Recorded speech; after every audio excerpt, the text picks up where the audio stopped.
wait, wait, wait, wait. Wait for HasanAbi.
What's going on, everybody?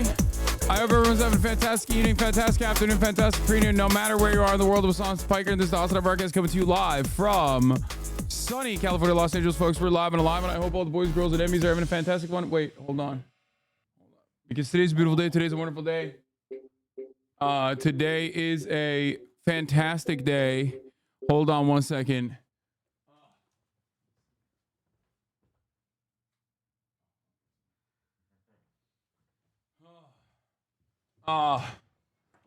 Alexa's trying to immediately sit down, bro. This is crazy. You have a problem. Yeah. You need to close that door, by the way. Close the doggy door, please. We need to talk about something. We need to talk about Alexa's addiction. Okay? He's addicted to two things. Okay? Addicted to you guys. Addicted to chat. He's addicted to two things. One, getting buckets, okay? And two, nice. He's addicted to getting buckets, and he's addicted to fucking sitting on stream. Like, he just wants to be recognized. He wants to be noticed. He wants to be loved. Makes you feel famous. It's crazy. I don't have much to say. It's just nice to sit here. Bro, please start streaming. Yeah, okay. You know what? We'll start streaming. I think we will. Oh, you mean you? Yeah, we'll start streaming. Don't worry. I think he's talking about you, dude. Oh, he's talking about me? I think we want to. Anyway, make Alexa create a Twitch account like you did with Will Neff. I would never do that to anybody else after. I mean, think about what has happened. Every single streamer we ask whether we should start streaming, they all tell us unanimously, no, it'll ruin your life. Because it's true. It's literally true. It's so nice sitting here, coffee, microphone. I feel like a radio presenter, but yeah, hotter. you literally only get to see like the good stuff on the tail end of someone's career, and you get to have like very limited interaction with how shitty it is normally. That's why it's like the difference between like I guess having children and having to take care of babies versus like sometimes popping in and just being like, yeah, I'm gonna fuck this kid's life up by teaching him slurs or whatever. Like the chat uncle. Yeah. That's the difference. But anyway, working up at the Kaffa Kaya mug. Kaffa Kaya mug. What am I saying? Kaya coffee mug. You can't. Well, I'm stealing it, so you can get it on eBay in like a week. Okay. I think would be best bet. Anyway, Senate Democrats speaking with the press soon. Yeah, I know. I suspect they're going to tell Biden not to drop out. That Biden is the candidate, by the way. We're waiting on that right now. Anyway, this is part of the broadcast where I tell you a little bit about my personal news about what's going on in the world of HasanAbi Piker. Let me tell you, okay? You look so good and did so good on the Colin and Samir podcast. Oh, thank you. Thank you for that. Yeah, the Colin and Samir podcast came out finally. It was a while ago, as you guys know. You can probably tell from my mustache. It was the mustache era. I was in my mustache era. AOC endorsed Biden. Yeah, oh no, I fucking know that. Trust me, I know. Okay, I saw it happen in real time. We'll be talking about that obviously, but this is for the parasocialists. This is the parasocialist hour. Okay, this is for the parasocialists out there. What did I do in between time period where I press the stop streaming button and press the start streaming button? And let me tell you, okay, a lot has happened. You recorded a video with us. That's right. I ended the stream and I saw Alex. I ended the stream and I saw Alex in the backyard with a basketball, just like training. Literally. That's why he was so good today. Yeah, he was doing drills on his own. And I was like, oh my God, do you want to go ball right now? And he was like, I'm keen. That's what he said. I reckon. I'm keen. And I was like, oh, let's go ball. And then Alexa was like, none of you guys are balling. Like, the only thing you're going to do is fucking, you're going to be bawling, crying when I whip you and force you to fucking do reacts for another 2 hours. It did kind of suck. I want to transition to like a Dude Perfect kind of channel. What? Trick shots? Playing basketball. Yeah, it's so much more fun. Why don't you do that? Fun. Your whole stream could just be... Yeah, I should do that. Immediately thought of you with this clip. Oh, I can't wait for the Taft's episode to come out. Anyway, so yeah, let the Aussie boys out. Yeah, only gaming and sports. I should just be playing video games while playing basketball. Yeah, they call me Tommy Buckets. They call me Billy Buckets, okay? In the wise words of Sabrina Carpenter, please, please, please bring the stash back. Is that what she said? What? Immediately down to 2K viewers? Wow, are you going to talk about Gaza today? Immediately down to 2K viewers? Bro, I'm literally 16 minutes in. I just turned on the fucking stream and there's still dumbasses in the chat being fucking weird. Anyway, but yeah, personal news wise, ended the broadcast, did another hold on, I gotta sneeze. Holy shit, that's an old man sneeze, bro. Yeah, like the older you get, the more aggro your sneezes get. Anyway, where was I? What was I saying? Yeah, personal news wise. Yeah, we did a react video for the Boyboy channel. Okay, we did a react video for the Boyboy channel. Wait, what do you mean? We were gone and crow out for too long. The news frogs are getting antsy. I gave him 6 hours of motherfucking news every day in Croatia. The news frogs can suck me, okay? They are the most well-fed pieces of shit in this goddamn community. I've been literally doing 8 hours of news every day on top of that, too. But yeah. The Zen Tower shrinking? Yeah, I know.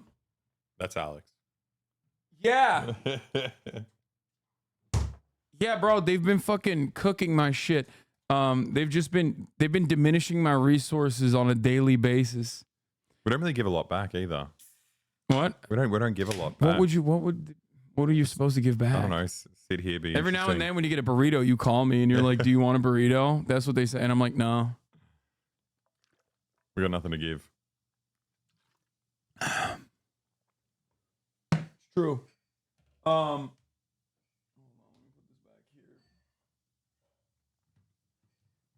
We try to return the favor when you come to Australia, but we just end up doing mean things to you, like exposing you to scary fish. Yeah, I know. It's fucking bullshit. But congrats at 229, Haas. Thank you. Big deal for me. Yeah, that's right. We played basketball for hours, for the record, this morning. My Colin and Samir podcast episode is out. It's more like a business focused podcast, so I hope you guys appreciate the other side of things. Also today, massive workouts, massive ball sesh. We played like 2v2s, 1v1s, 3v3s, and there was one game where I was just so mad because there was like a kid on my team that was just so ass, and I was like trying to be encouraging to him. Like I was trying to be unk, but like in a good way, in a positive fucking way. I think you handled it well. But he just kept wanting to stick to you. He just whenever yeah, he was just like up my, like he was defending me almost. Like I was like, bro, stay on your guy. And he's like young, right? So I can't you know, I don't want to like shit on him or whatever, but massive ball sesh. That's what he said. Yeah, this was a big ball sesh, dude. 1 hour, 52 minutes, 2 hours. These guys got cooked. I don't know why you don't play more. Like you need to have more cardio. I exclusively play in LA. Yeah, he only plays. I don't play with those losers in Australia. He only plays real basketball in Los Angeles. He's like, that's kind of a flex though. Yeah, 100%. I mean, it doesn't sound that cool here. Yeah.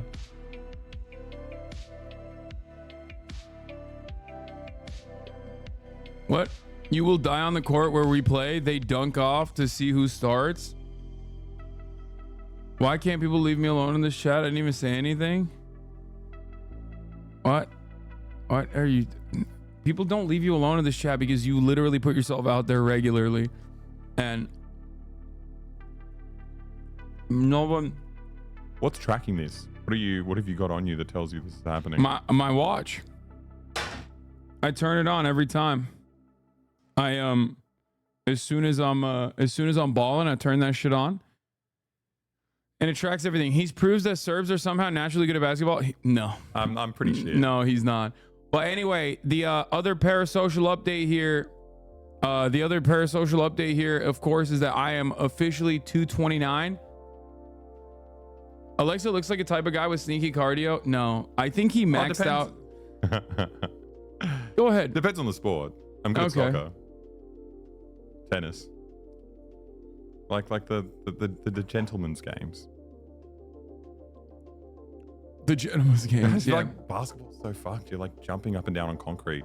Gentlemen's if you could do basketball that's on grass. so racist. Yeah, I only play good sports that Like gentlemen polo. play, like polo and tennis, and not sports that barbarians play, like basketball. No, I was talking about soccer. Soccer's Yeah, the worst of all the. Okay, soccer and basketball both. A lot of athletes that are not white.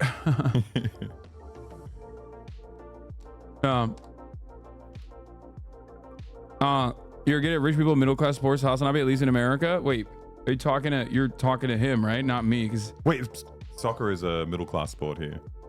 Yeah, It's like which a is so funny. rich guy sport. Yeah, you're right. Actually, That's pretty funny. Soccer is kind of like upper middle class sport out here, which like is crazy because like suburban. universally, it is the sport of like the working class. It is like actively the sport of. What's the working class sport here? Basketball. No, it doesn't require grass. That's what I mean. That's why Americans are Oh, there's no pampered. grass. Yeah. Yeah, Americans like, oh, it requires gas. Like, no, it doesn't. The fuck do you mean, dude? I never played soccer on grass for the first, I would say like 15, 16 years of my life. I didn't play soccer on grass at all. As a matter of fact, you rarely ever play soccer on grass. What's the poor person sport in America? Basketball, for sure. I would say basketball is probably like the OG. You need like social spending on like. I mean, think about it, dude. We go to the courts, we go to the public courts, and like half the time, like you're playing with you're literally like there's homeless people that you're playing with. Like there's people from all different kinds of backgrounds. That's really nice. Oh, well, we're talking about it today though. It's like very much like a boy thing though. Is there like a public place where girls can get together and just like jump into a physical activity? Wait, what? Say it again. It feels like it's like pretty like boy dominated, right? Yeah. It's like it's guys playing together. For white people, it was baseball. I could see that. Don't you need like tights and weird clothes for baseball? No, I don't think so. Football costs hundreds in equipment. Chat, shut up. Yeah, I don't know. I don't know why we're having this argument. This is like a dumb thing to argue over. Who gives a shit? I don't care. Yeah, we used our backpacks as goalies to play Gazan. Exactly. Like you don't fucking, for soccer, you need like 2 rocks. You just need a ball. That's it. Yeah. You need a ball. That's like, it is there's a reason why there's a universality for football, for soccer, and that it is like universally, it's universally acknowledged as like the sport that everyone plays. All you need is a ball. That's it. Back in Serbia, all the kind of like big tennis players all trained in an abandoned swimming pool. That was like Why? the main court in Belgrade. It was just hard to access an actual tennis court. So Djokovic, all the big ones were all just like in the same swimming pool. That's playing nice. tennis. Yeah. Anyway, yeah, I got the blast off meme. Don't worry. I saw this last night. Shit was funny as hell. But yeah, personal news wise, I had a call with the DNC, or not even the DNC, but like a marketing team that's like doing influencer marketing for the DNC, including some members of the members of the Biden. I almost said Brandon. Biden election, Biden campaign. And you know, I told him I love Joseph Robinette Brandon. That's my king. That's my goat. I'm fully invested, and we're doing the damn thing. And we'll see. Yes. Well, we'll see. We'll see. They haven't. They're gonna get back, but I think it's gonna be fine.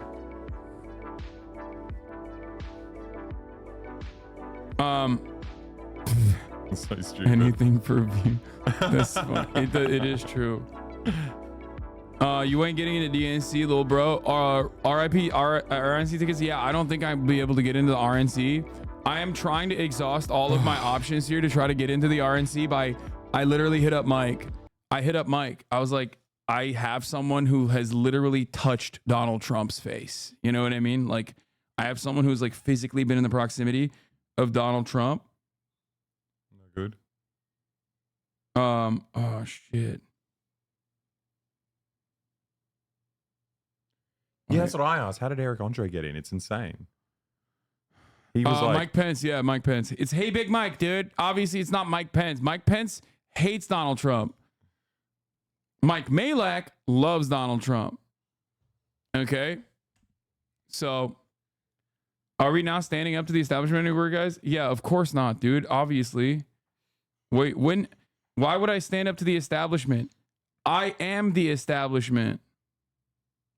Duh. Like, I'm literally a Democratic Party operative, dude. I love the DNC. I love the Democratic Party. I love all of the politicians. Actually, I like the Republicans too. Yeah. Yeah, I like them all. I just hope they all try their best. I think it's cool that they're trying their best, and like ultimately they're just trying to do what's right for the country. They just have differences in opinion. And those are very meaningful differences in opinion. Like, it's not like marginal differences in opinion.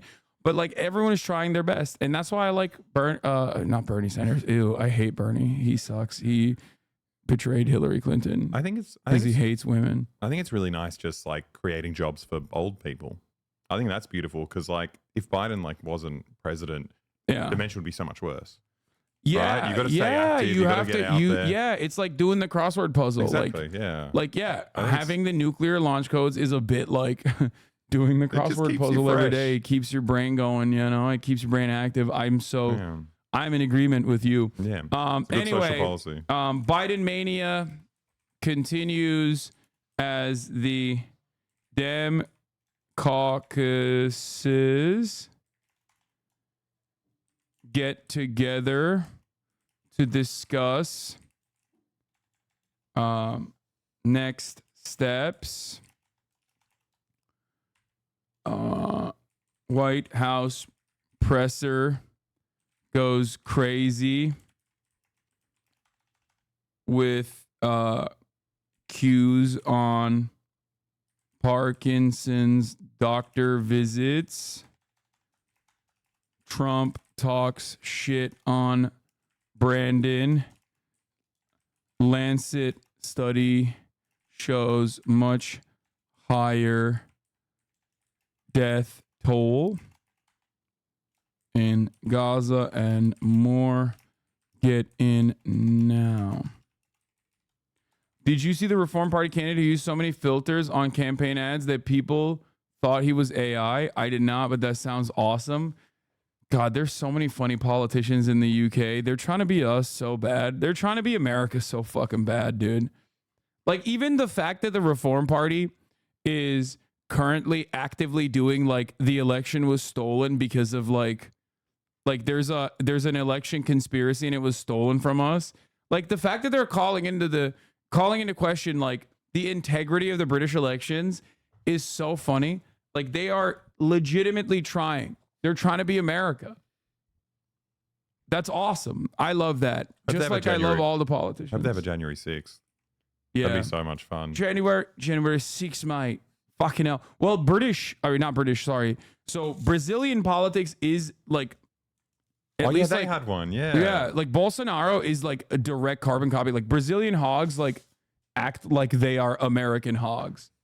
Some Canadian hogs do it too. Some Canadian hogs do it too. But as far as I understand, I've never seen British hogs also hit that, hit that line. They're still learning. I think it takes a while to get over like losing your empire. It's hard to copy people in that position. The Aussie mind is too weak to comprehend American perfection. Oh, that's so disgusting. good. What? Deep fried ranch dressing? You're joking. No. That's fucking delicious, dude. What do it's you like, mean? Why not it's just like eat ranch dressing with a spoon?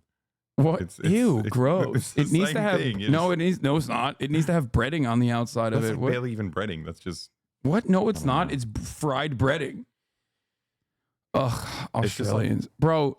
Listen, dog. You made me your national delicacy, which was literally what was it? Thousands of millions on a fucking hundreds of piece thousands. on a. That's Yeah. better than this. No, it's not. It's like sprinkles on a fucking toast. Yeah. That's like That's that hits all ass. your like Bro, basic food groups. Dog, at that's once. a struggle meal, bro. That is literally poverty meal. That's like having a fucking water sandwich.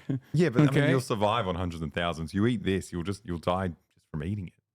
Nah, yeah, that was some buffalo chicken did would go crazy. I agree with you.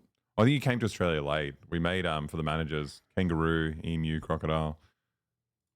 Missed out. No, I tried it. Oh, you tried the kangaroo. Yeah, I at the airport I went and I got Oh, you got the jerky, or you got an actual. what the fuck? Keir Starmer has turbocharged my arousal levels. I feel fruity.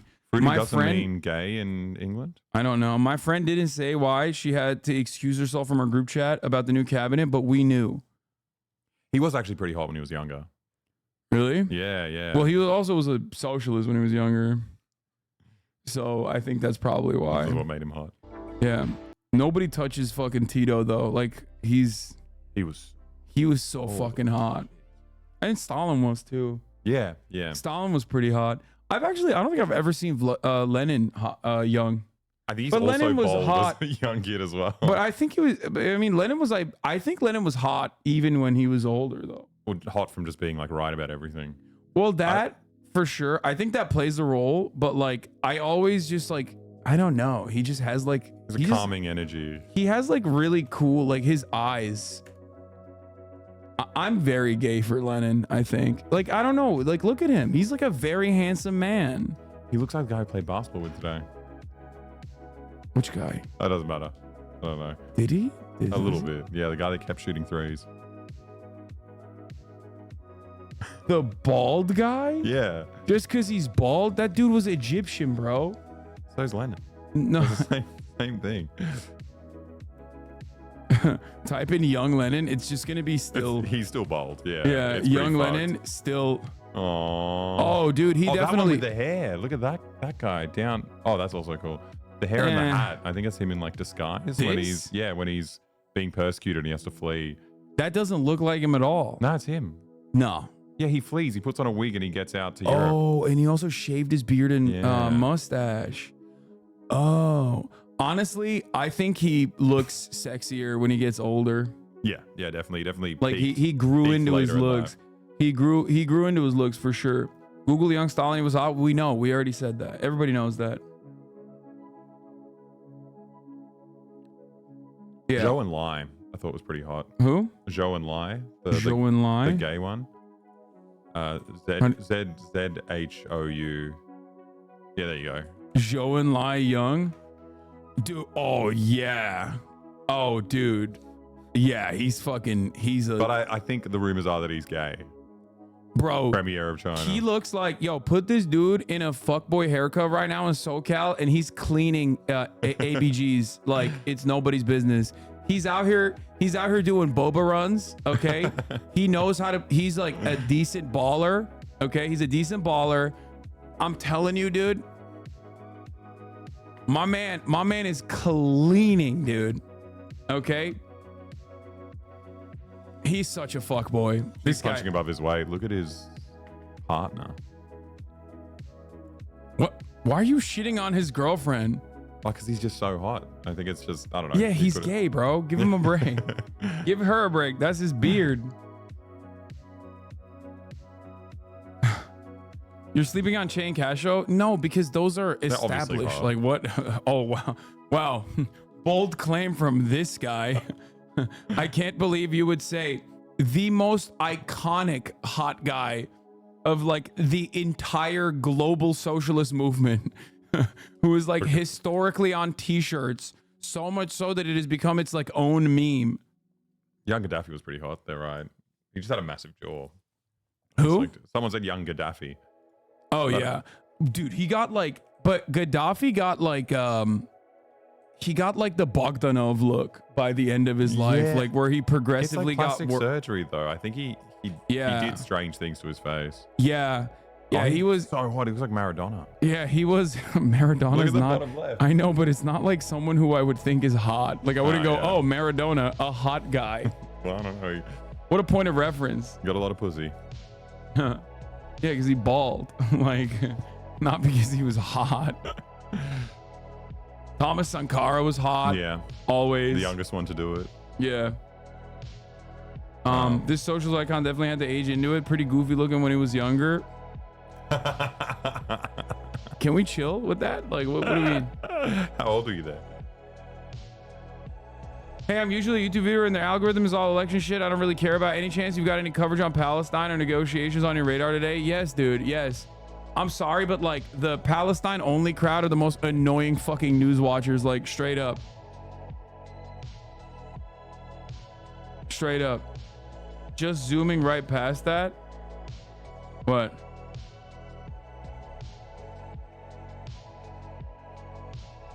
Anyway, all right, we're done with the sexy ass socialist said. Or why do we? Oh, we've done this before. Yeah, it's lame. Why do we always do I have this? one thing, one trick. We always fucking do this. It's so dumb. Anyway. Oh, I think That's so good. I was gonna say that. What? If they said Steven Crowder's not a socialist, you're wrong. Oh Was there a yeah, no, picture? that's a meme in this community that Oh, like really? young me looks like Steven Crowder, which is true. It does, and there's nothing I can do about it. Hasan is like an ancient Greek guy who thinks hotness is a virtue. At no point did I say it's a virtue, dude. I think it is. That's so weird. I think it takes a lot of Dude, discipline. the type of community I have, they're gonna be like that. Seeking aesthetic perfection is actually a trademark of fascists. Like you're gonna get fucking clamped on by anarchists who. Oh my god! Come on, door. Can you open the door? The delivery's here. Oh, he's there? Yeah, he's fine. I didn't even notice. I think you were talking to me. The outside door, please. Please, quick. The outside door. I can't. Fuck. You can get him. Oh, it's like my network is not even letting me unlock it. Oh my god, I'm gonna fucking. Oh, it's okay. Alex was there. I'm so mad. Anyway. I want to learn why this woman's feeling fruity. Yeah, we're not gonna do that right now. Aw. Okay. Sea Dog Voss sounds exactly like Andrew Tate. Wait, what? No, he doesn't. Hasan, I passed out on Friday. It was a bummer at a concert too. I'm sorry to hear that, chatter. Hoisted by your own rich ass house petard. Yeah, exactly. It's just like rich guy having a big house problems. Okay. White House press briefing is happening as Democrats are debating around Biden's path forward. The caucuses are occurring today. Okay. We are going to be talking about that. Obviously. What is this? Oh, I've seen this. They can't stand him, so let's get that straight. And they like me more than just about any of them. And that's based on every single bit of information. As far as Russia and Ukraine. That's great. Yeah, the Democrats have gotten together and they are deciding. Wait, did he get the Surely. what is happening right now? I'll go check. Hold on. Why is everything always happening as soon as I go live? The current press briefing is so bad here. We'll tune in live to see what the fuck is going on, and then we'll get to other I shit. remember you were asked about it by reporters, and you said, you know, we shouldn't read too much into the fact that he's skipping one dinner. I mean, would the explanation actually have been that he was tired and that he needed to skip something that was happening so late in the evening? My answer stays the same. I wouldn't read too much into it. It's not the first time that he has. He has a really busy schedule, and there's a lot going on. As you know, when the president is abroad, he has continued to do domestic stuff as well as meeting with global leaders. And so I truly would not read too much into it, and I will leave it there. Okay, I have a very final question on the annual Sure. letter from Dr. O'Connor. He said that the president continues to be fit for duty and fully executes all of his responsibilities without any exemptions or accommodations. Just because it's been a couple of months, do you know if that statement is still accurate? It's still accurate. So no exemptions, no accommodations? No exemptions, no accommodations. Thank It's you. accurate. Thank you. Go ahead. There was an announcement from the Department of Justice. Yeah, she's a pretty bad press secretary. I'm not gonna lie. Like, there's no reason to hide that at all. She's just not very good. Anyway, here's Axios reporting on this. Just before the House Democrats Tuesday morning come to Jesus meeting on Biden's path forward, a smaller group of swing district Democrats held what sources described as a despondent gathering with actual tears. Oh my fucking God, dude. I'm telling you right now, for the next, you know, however many months as it is until fucking November, I guess it's like 4. Every single day, you are going to hear about how old Biden is and how he is going to die. Okay? If he does not drop out, and it seems like he's not going to, for the record, because he's very firmly committed to staying in the race, and the rest of the Democrats are going to have to, you know, cave on his wishes because he is God, King, Emperor. I'm telling you right now, for the next 4 months, this is going to be the only media narrative. Unless God Almighty wills it. Okay? Since 2016, it's felt like the DNC speedrunning losing their voter base, but it might just be recency bias. No, this is one of the unique instances where I think the Democratic Party is actively trying to do something about it, but are kind of cooked. I'm telling you right now, no. The Democratic Party this time around is legitimately trying to do something about it. I've never seen... dude, come on. You don't see high-ranking Democratic Party centrist establishment defenders come out and be like, I love this guy, but he has to drop out. That's crazy. That is unheard of. That did not happen with Hillary Clinton. Obviously, it would not have happened with Hillary Clinton because, like, Hillary Clinton was also defeating Donald Trump at the polls and was not seen as, like, demented. She was just seen as evil, right? Which Democrats don't care about that. But the reality of the matter is, right now, you actually have Democrats, establishment Democrats, institutional Democrats, centrist Democrats who love Biden, like legitimately love Biden, love his legacy, are absolutely worried about the future of the party. Why did AOC endorse him so fast? I covered this extensively yesterday. Obviously, I'm going to have to repeat all of the statements that I made yesterday. As soon as Summer Lee was the first out of the squad that was asked about this question, as soon as I saw what she said, I recognized that the progressives are going to stay out of the conversation. They're just gonna be like, yeah, Biden's the candidate. He's the GOAT. It's awesome. I think AOC went above and beyond in her statement. I don't think she should have done that. I don't think she should have gone as far as she did. Mike said you're coping. No, I think that's they're playing politics, but I think that's what they're, and this is pure speculation, but I think that's what they're doing. Because ultimately it's like, if they're coming out strong, it doesn't mean anything, and it only has the capacity to negatively polarize people against or negatively polarize people towards fucking defending Biden. But ultimately, I think she does not have the best political instincts in the way that she's playing politics. It's a win-win for her. But I think ultimately she should not have gone above and beyond in the way that she did. Bernie Sanders has been doing that too. Bernie Sanders has been doing that too. But remember, I think ultimately there is this is on the hands of the actual Democrats with institutional power. They are the ones who are trying to fix the situation. This is not AOC or Ilhan Omar's battle. I don't think they see it as their own battle. I think they see it as like, well, this is your thing, fix it. We're just going to bring the youth vote. We're just going to bring the youth vote come November. That's our job. We're just going to keep pumping that. It doesn't really matter. Trying to prove you're a team player to a team that hates you will always have you looking foolish. I think that's their own calculation.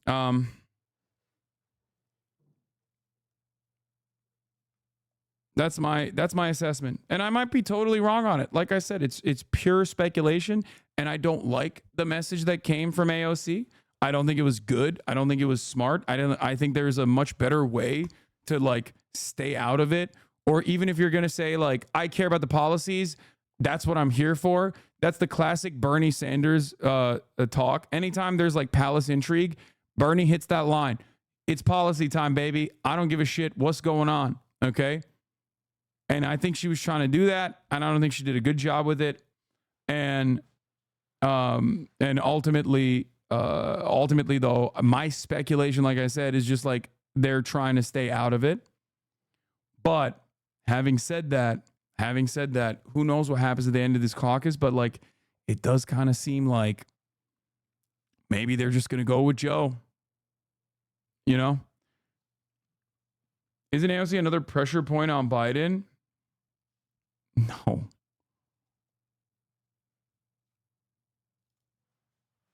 We need Nancy Pelosi. We need you to be the grand mamala of the country. Speaker Emerita Nancy Pelosi, the former speaker, has privately told people she's deeply uneasy with Biden staying in. She loves him, but she's ruthlessly practical. See, that's what I'm saying. When you got Nancy Pelosi coming out of the fucking gates and like saying shit like, I don't know if Biden should be the guy, it's not up to AOC to say anything. If we're thinking about this from the perspective of like the ideological boundaries that are set inside of the Democratic Party, the smartest thing to do is just, let the chaos pass over you. Don't touch it. This is not a moment where like, this, in my opinion, is not a moment where like you want to be a standout person, especially when the big dogs that normally would be the ones defending Biden are the ones who are telling Biden to, in polite terms, leave. You know what I mean?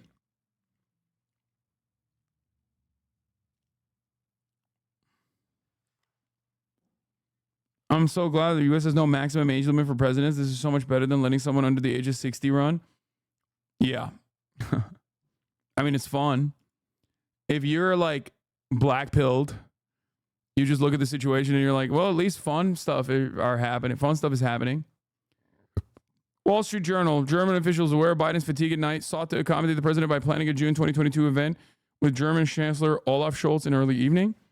What? This is 2022?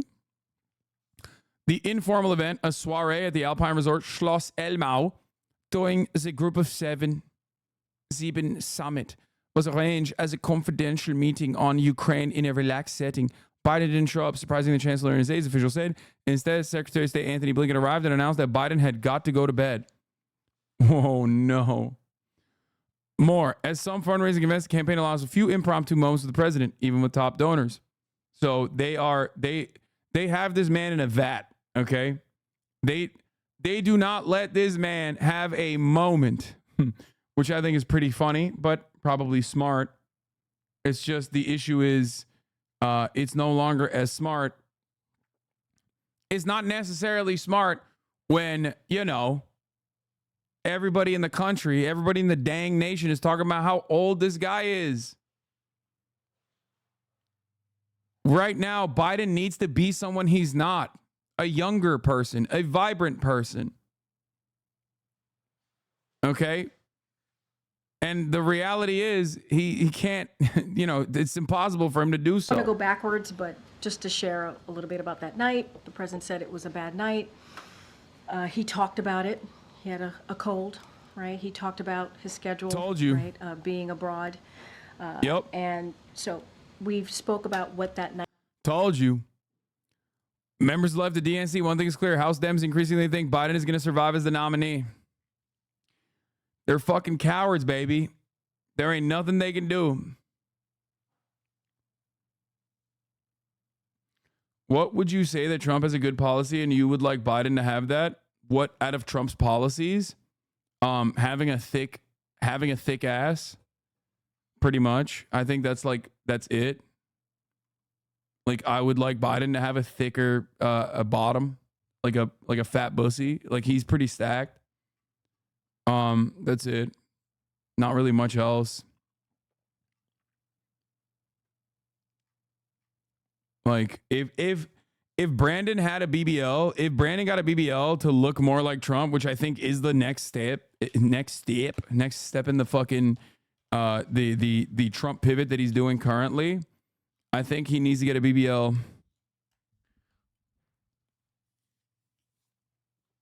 Where'd Trump get that pussy from? Clown college?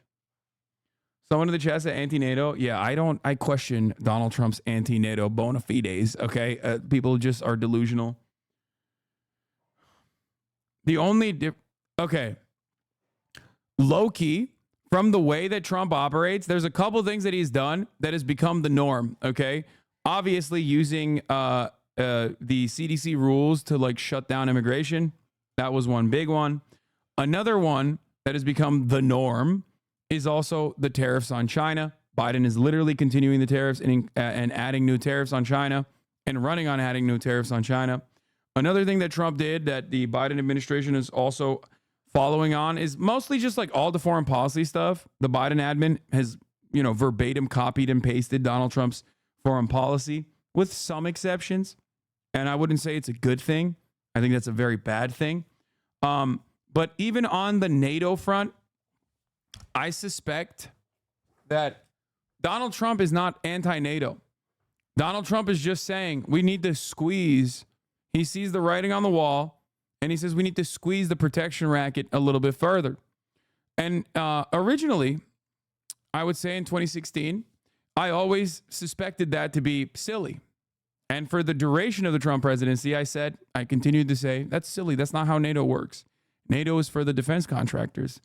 NATO is a protection racket, but it's a protection racket that benefits the American corporations. You can't just I never thought that he would be anti-NATO. I don't think that he's anti-NATO anyway.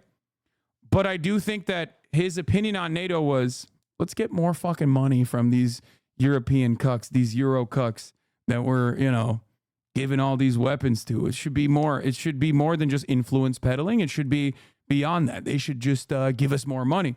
It's like when the mafia is when the mafia is not doing well and they come in and they want extra money for the protection racket that they have going on. And I think that's what he was advocating for. And I think that will probably be kind of the policy up in the same way that people were very resistant towards tariffs. And then they just decided, no, that is the right thing to do politically. And I think that that's probably what whatever future administration is continuing on that trajectory will probably also demand more from NATO, from the NATO alliances.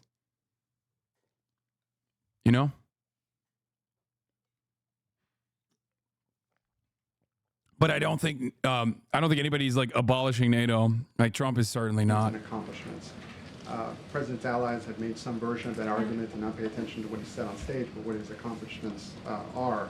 But when you're the president of the United States, don't words matter?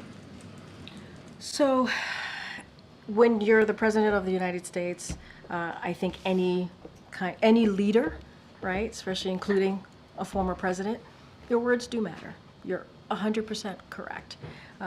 The president has owned up to that night. He said it was a bad night. He said this many times. He's even said he screwed up. So those are the president's words. That's all I can give you at this time. We do believe that we should not just look at the 90 minutes. The president has done more than any other modern day presidents, administrations. Historic things have gotten done. When I was watching the Democratic caucus, they talked about $35 insulin, right? Capping that. When you think about seniors who are paying hundreds and hundreds of dollars, we were able to get that done because of a very important piece of legislation that we moved through, right?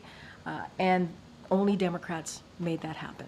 That's also because of the leadership of this president. And that's just one. That's a bipartisan infrastructure legislation. There's the CHIPS and Science Act. There's the PACT Act for our veterans.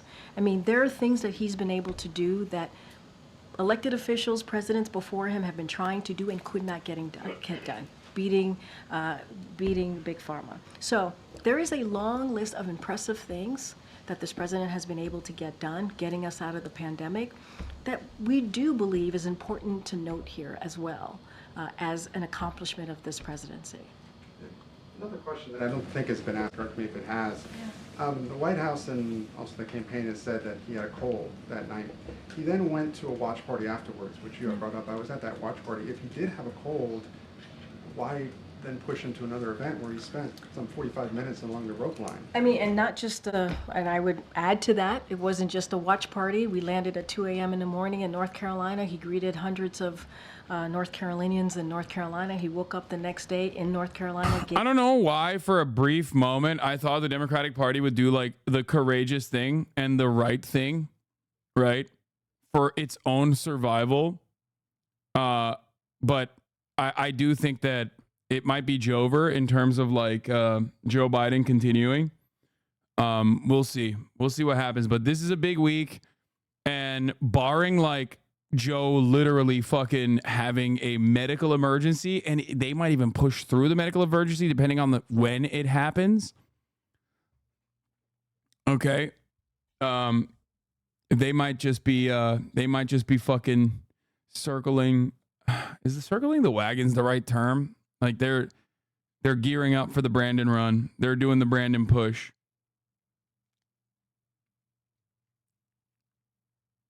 Her explanation hurts the fucking argument, saying he kept going into meetings and greetings while he was sick.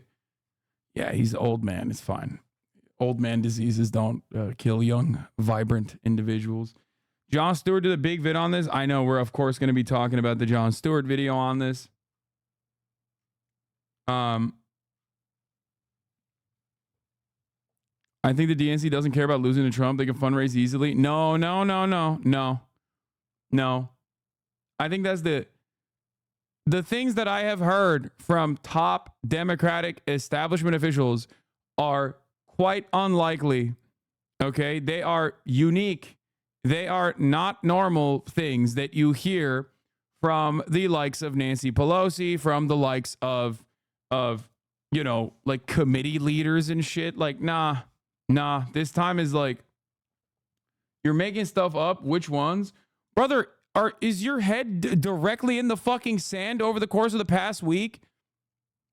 Nancy Pelosi is the one who voluntarily, Speaker Emeritus, voluntarily came out and on television said, the people deserve to know if this is a one-off or if this is an episode or if this is a continuing problem.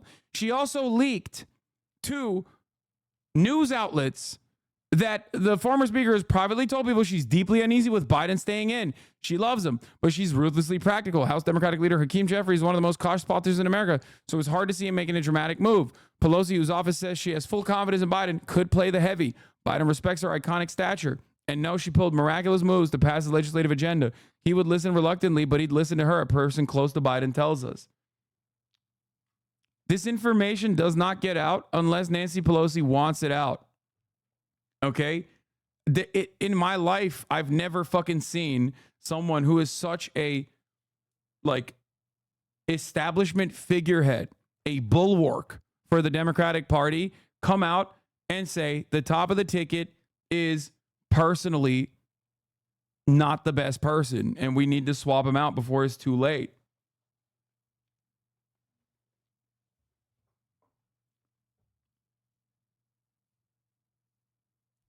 You don't understand.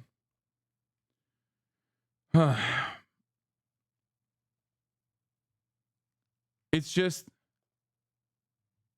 top of this dick in my mouth. How about top of the hour? I know that I've conditioned you guys in the most Pavlovian way to respond to any moment where I say top of the but this time it is actually top of the hour. And there's a 3-minute ad break. Then why aren't they organizing more powerfully beyond a whisper campaign if they actually know he's likely to lose and they actually care about not losing? I've already told you. I explained this yesterday. This is, okay, a couple of reasons. One, I'm going to run the 3-minute ad break right now, and then I'm going to give you the reasons. Okay? And by the way, if you no longer want to see those ads, if you don't want that to be paywalled, then all you need to do is subscribe for $5 or for free with a Twitch Prime. Here's the 3-minute ad break now. Okay? So, reasons. Reason number 1, Democrats are pussies. Okay? That's just like they don't want to rock the boat. Usually. Even in instances where they don't have a lot to lose, they still don't want to rock the boat. They're cowards. Okay? So that's number 1. Number 2, in this circumstance, the actual calculation is dire. The actual calculation is pretty serious, because if they were to outwardly shit on Biden aggressively, instead of just being like, hey, we love you, you should probably step aside, it would be cool if you did that, okay?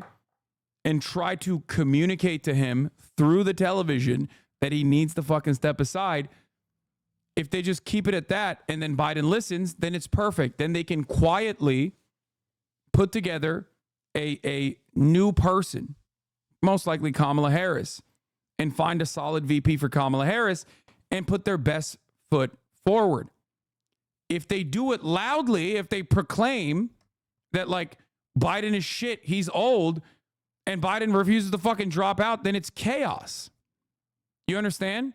And the Democrats, the one thing that the Democrats cannot do right now is be chaotic, because the major reason why people want to vote for the Democrats, and even they recognize this, is that they are organized. They are a serious party. They are not the weird, sweaty, psychopathic, anti-abortion, anti-democracy party. That's that is legitimately their number one, their number one advantage over the Republicans. Okay? So obviously they can't fuck that up. So it makes sense as to why you are trying to do a quiet whisper campaign behind closed doors and strengthen the ranks against Biden and try to figure out how you can, get Biden out and put a new person in swiftly. Okay? This is a very chaotic moment that the Democrats are trying their very best to basically try to seem as organized as possible. The only issue is Biden is deeply narcissistic, deeply selfish, and refusing to listen to those calls. Okay? He's refusing to listen to those calls and, dare I say, taking advantage, knowing full well potentially that these guys can't come out and make bold proclamations. So he's just kind of saying, oh, nobody wants me out. What are you talking about? Shut the fuck up. Everybody loves me. Knowing full well that the Democratic Party can't fucking say, get the fuck out of the way.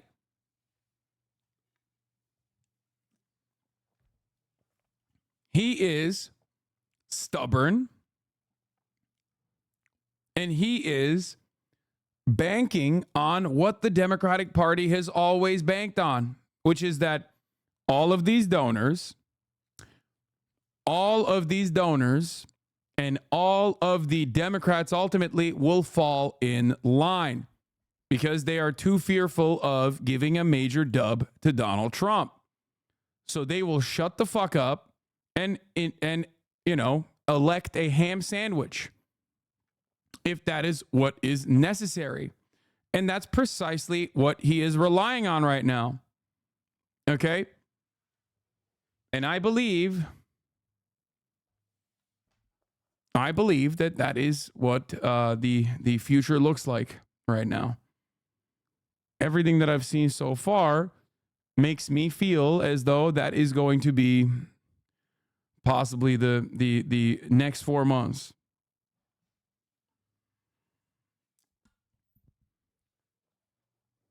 Whatever the Dems are doing is backfiring. New spin is the rich districts want him out and the poor districts want him. He's a man of the people.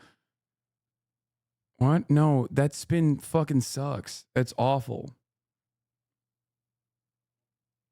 It's like taking your grandparents' key. If you take them by force, then it's chaos. If they give them up willingly, then it's better for all involved. I hate that spin. I know it's spin, but it's just like such bad spin. Anyway, aid sometimes steps in to help. At a fundraiser in New York around the time of the UN General Assembly last fall, Biden seemed at a loss, trying to answer questions about Middle East from people in a photo line. An aide whispered in Biden's ear. The person said that the president answered. During a fundraiser at a Four Seasons in New York in June 2023, Biden spoke for 5 to 10 minutes, then took a few questions and said the attendees who bought a ticket. At one point, Biden couldn't recall the word for veteran.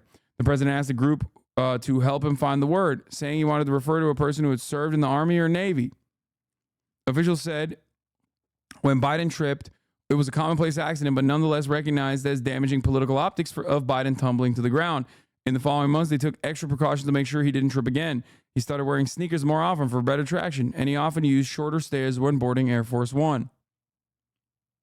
I don't know what that means. How do you do shorter stairs? It's the same plane. I mean, this is basically a Wall Street Journal article that this person is summarizing. For the record, I'm not just like looking at a random Twitter thread. Oh, more steps.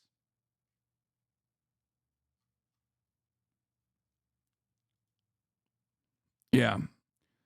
And information is coming out from the Senate and the House of Representatives Democratic caucus sessions, and it does seem like they're just going to go with Joe. We got a ways to go. Senator Peter Welch from Vermont says of Senate Dems being unified and believing Biden is Dems' best person to beat Trump. Asked what he meant by that, Welch says, I don't have my thoughts put in an orderly process that meets your editorial standards. Chuck Schumer answers all questions 3 at this post-lunch press conference the same way regarding support for Biden staying on as the Dem nominee. I'm with Joe. Here's that video right now. Are you confident that President Biden has what it takes to win in November and serve the next 4 years? As I've said before, I'm with Joe. Senator yes. Schumer. Do you expect, based on differences of opinion in the Democratic Party about the president, his ability to serve for 3 more years, that there might be a challenge at the convention? And if there is there the ability to throw out the virtual nomination? As I've said before, I'm with Joe. Senator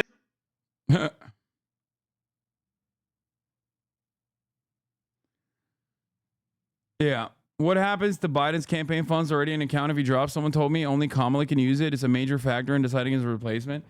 No, that's like, dude, if you think Joseph Robinette Brandon is going to literally sit on a mountain of cash and refuse to ship it off to whoever the fuck is running for president, you're out of your mind. Like, that is a ridiculous that's a ridiculous take. Yeah, no, he's just gonna. What do you think happens to campaign funding in general when races end, and if they still have like additional funds? There's a surplus that becomes your war purse, either for the next election, or sometimes you literally take it and you give it to other candidates that are running in like races and stuff.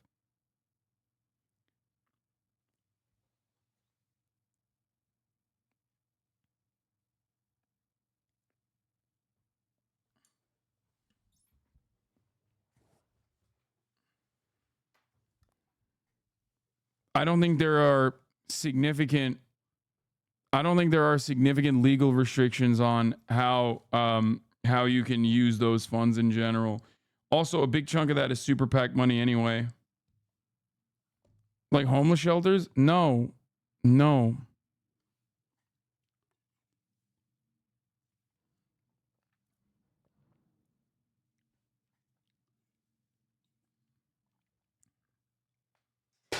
It's dependent on where the money is raised. I read he does have a control over a portion and could sit on it, but the DNC controls most of it. Yeah, I don't think he can just like a lot of that stuff is in the hands of the DNC. You can't like fund yourself once the campaign is over. Like there are rules around like what you can do with that money, but I'm pretty sure, if I'm not mistaken, I'm pretty sure you can't just like fund. You can't just like, I guess you could technically sit on it and not give it to anyone else and be like, fuck you guys. Okay. I'm not using these funds. But there's, I don't, as far as I know, as far as I understand, I don't think there's like restrictions on what to do with the additional campaign funds in the end of a run, or if a person drops out of a race, like you can, I'm pretty sure you can like put it into other campaigns.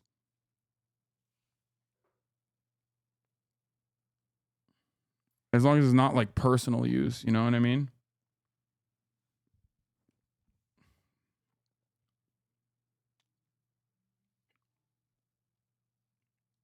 But they noted via email that Harris would only be able to access those funds if she's at the top of the ticket. In other words, if she remained vice presidential nominee and the party picked a different presidential nominee, that would be a different campaign. No. Okay. Here, let's look at this. What would happen to Biden's campaign cash if he drops out? That's up to Kamala Harris. No, Kamala Harris has direct control over it as she is like on the campaign. Okay? She has direct control over it as she is on the campaign. But as far as like, you're asking me if there are legal restrictions as to like taking the money, like as if Biden decides to drop out personally, and then where does he take that money? Where does he take that cash? There are restrictions on how you can use that money, of course, right? You can't just like pocket it. That would be ridiculous. You can't just like pay hush money to a porn star and then misappropriate or misallocate those funds, or right, that you're just doing a legal retainer or some shit, famously. Okay. Someone that did that. I can't recall who it was, but I feel like there was a person who did that. But Harris's name is listed on the FEC filings for both Biden's statement of candidacy and his campaign account for statement of organization, meaning she would likely be able to use the funds if she continues with the campaign. Campaign finance law also states that a campaign committee designated by a presidential candidate can be used by the party's vice presidential candidate. Both candidates are on the account. Okay. But they noted via email that Harris would only be able to access those funds if she was at the top of the ticket. In other words, if she remained the vice presidential nominee and the party picked a different presidential nominee, that would be a different campaign. Gross said he was unsure if Harris was unable to access the funds if she remained the party's vice presidential nominee without Biden. That is such a unique scenario. I would think the campaign would want to seek an FEC opinion on that question. Okay. Kamala Harris being at the top of the ticket makes it easier because she has direct access to the funds. But as far as like additional law, like additional legal considerations as to like Biden. Okay. Yeah, there it is, dude. If Harris did not become the nominee under this scenario, the campaign's legal center campaign finance team noted that Biden's campaign money could be converted into a PAC, but a PAC can only make a small maximum donation of $3,300 per election to another candidate. The Biden campaign could also refund donors' contributions, who could in turn donate to a new candidate. Which, no, I'm telling you, there are ways around this. That's ridiculous. Okay? No, it doesn't. No, I don't know why you guys are saying like Sam Cedar said this as well. Like, no, I don't believe that all of a sudden you have to light that money on fire. You know what I mean?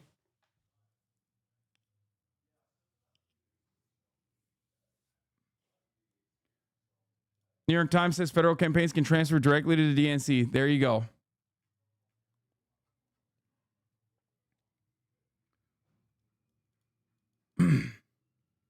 PACs can only donate a small amount directly, but can't they just buy ads for the new candidate? Exactly. Read the next paragraph too. Rashawn and Gross also noted that if Biden steps aside, the funds could be transferred to a charity or a super PAC, which would not be able to coordinate with the campaign. The funds could also be transferred to the national party. There you go. So what's up? Guys, we live in the United States of America. What the fuck are you talking about? You think that you think that there's like actual genuine legal boundaries on this shit? That's laughable. Excuse me. I think you forgot what country we're in for a brief moment when you thought that the the legal lines are drawn almost exclusively around doing whatever the fuck you want, okay?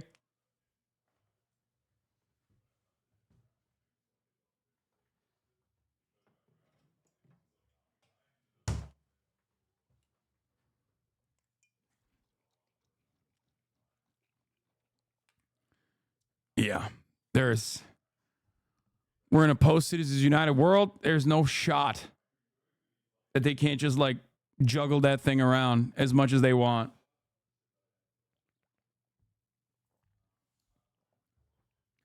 No, Sam just said with Kamala, it's easier. Yeah, no, that's what I mean. Yeah, like I agree, of course. Kamala has direct access if she's at the top of the ticket.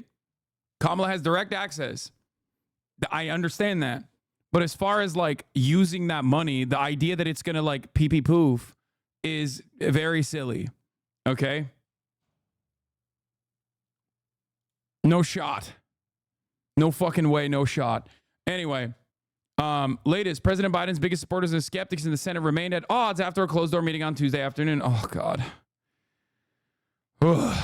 Anyway,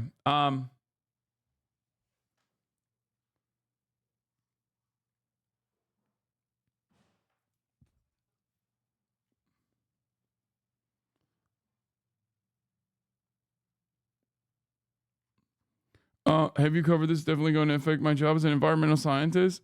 The Chevron deference, yes. I have briefly covered it. We'll talk about it a little bit more potentially today.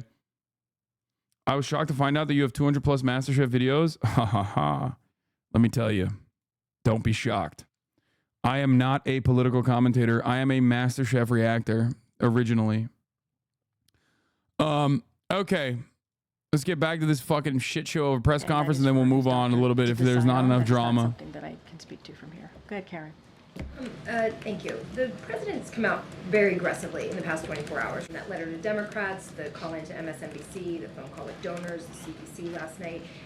Was that his decision personally to step up that outreach? It has been. He's ready. He's on fire. He's ready to go, and he wants to get out there and continue to show that he has more work to do. Right? He has more important issues for the American people to get done. And so he wants to get out there. He's always has, though. I mean, the last two and a half years, 3 years, 3.5 years, he looks forward to getting out there, speaking directly to the American people. And I know we say this, and I know sometimes you guys don't believe us, but he does want to engage with you all. He does want to talk more to the press. And so now we're certainly going to continue to create opportunities to do that. He's done interviews 47 times in this year alone, and we're going to continue to create opportunities to do this. We're going to get out there so he can engage with the American people more directly. So we're going to continue to do that. But in terms of, especially in the last 24 hours, that type of outreach to ease concerns among Democrats about his campaign continuing, was there something specific that he heard or read that prompted this, would seem more like a flurry over the last 24 hours that didn't happen last week? We really saw him doing more. I get it. Yesterday. No, I get the question. Look, I wouldn't say there's anything specific. This is something that he wanted to do. And if you think about it, he's been on the road a lot since the debate. He was on the road on Friday. He was on the road on Sunday, and then right out of the debate, right, he did about 2.5 days of going into about 4 states. So he's just been on the road, busy, engaging with Americans. And he did the ABC interview, as you know, obviously. And so he wants to do more. He wants to do more. There's nothing specific, but he understands. He understands what you all saw, right? He understands he had a bad debate. He understands that what Americans saw. So he wants to go out there and continue to prove to all of you that he can continue to do the work and the job. That outreach is okay. I can't keep listening to this over and over again. All right. Biden's doctor releases letter amid a report. A Parkinson's specialist visited the White House. This was a big deal yesterday. New York Times did some reporting on it. A Parkinson's specialist, like a neurologist with a specialty in Parkinson's, visited the White House 8 times on 8 different instances and actually had correspondence with Biden's personal physician. This obviously became a matter of importance, especially right now as people are calling into question Biden's mental faculties. And Karine Jean-Pierre had a heated exchange yesterday in the press conference with Ed O'Keefe. Anyway, let's take a look at this new letter that was released by Biden's doctor on his potential for having Parkinson's. Begin, though, with a defiant President Biden pushing back very forcefully against pressure to drop out of this presidential race. On live TV yesterday, he dared anyone in his party to challenge him for the nomination. And now he is winning some key support from members of Congress. Also this morning, the administration is clarifying why a neurologist made multiple visits to the White House. Nancy Cordes, of course, is following all of this. Nancy, good morning. There are so many questions today. Good to see you. Good morning, Gail. And now we have some answers. Late last night, the president's personal physician released this letter stating that a neurologist who has visited the White House repeatedly over the past year was not here to care for President Biden and has been treating patients from time to time in the White House medical unit for the past 12 years. The Biden camp making the case aggressively Monday that it is now time for the party to move on. President Biden made it through Monday without any new Democratic defections and with some key backing from his party's House leader. I support President Joe Biden and the Democratic ticket. And from... That was a weird one, too. He said, I support Joe Biden, President Joe Biden, and the Democratic ticket. I thought that was strange. Like, the way he positioned that, I thought was kind of odd. Because it's like, why don't you just say you support President Joe Biden and him running, like him staying on the ticket? I thought he said for. No, I know. I'm pretty sure he said and President Joe Biden and the Democratic ticket. Anyway, he's just playing it safe. You know who's not playing it safe? AOC. I mean, I guess she technically is playing politics and is playing it safe in terms of the Hasan, you are coping. Wait, what? No, I'm not. No. Make no mistake. I'm seeing the writing on the wall. I'm saying that the Democrats are probably going to fucking go with Joe. I think that they're going to go with Joe because they're fucking stupid and cowardly and also have no backbone and can't even do something that is like that is going to ultimately help them in the long run. She's playing politics for her own personal ambitions that are benefiting the working class. Dude, I love God, this is so stupid. Guys, what difference does it make in this circumstance? Like what could she be doing that would benefit the fucking working class? We're talking about electoral politics. We're talking about the Democratic Party. Like, no, seriously, in this moment, she should be like, what? We should kill Joe Biden? Is that what she should be saying? Like, we should do a proletarian revolution? Like, what are we talking about here? Like, I think that her instinct to go above and beyond to defend Joe Biden, instead of just saying, I'm sitting this one out, is bad, okay? It's not smart to do that. It's not smart to go balls to the wall in the way that she did. You can look at other progressive politicians, a part of the progressive caucus, and, that are obviously anti-establishment Democrat for the most part, who have been phenomenally critical of Biden's administration, saying much lighter things about Biden, even though they do also take a stance that is significantly more pro-Biden than the top of the establishment institutionalist Democrats. You have to ask, why? Why is Nancy Pelosi more concerned about taking Biden out than AOC? For AOC, it's win-win.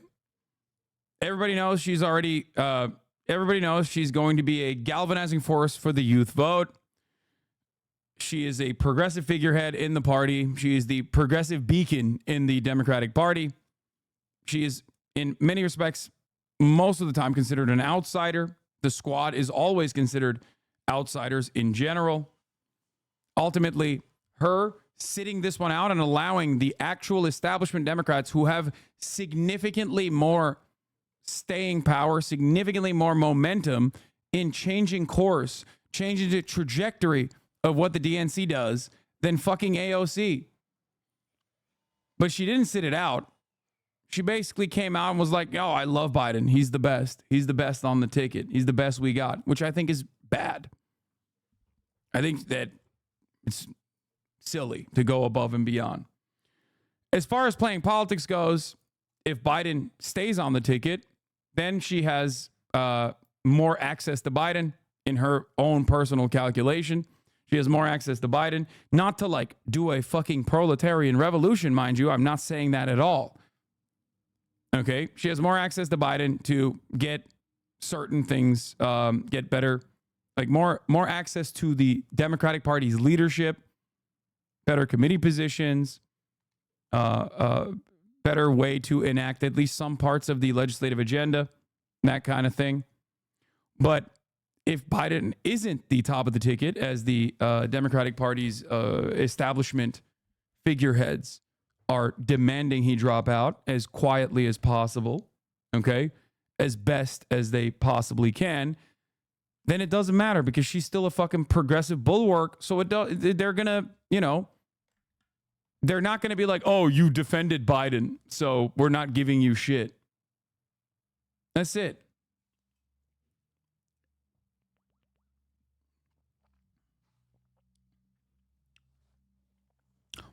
But as far as in this moment, like what you're like, you need to understand, you cannot rely on politicians. Like you cannot expect politicians to legitimately, you cannot expect politicians to basically, especially progressive politicians in this moment, while the establishment politicians are the ones who are demanding that Biden step out, why the fuck would progressive politicians put their name on the board? Okay? Why would they put themselves out there? It makes no sense. There is no reason for Ilhan Omar, Rashida Tlaib, and all these people who have been up Biden's ass non-fucking stop to put their name out there as anti-Biden. There's just no reason for them to do so when Nancy Pelosi is the one doing it.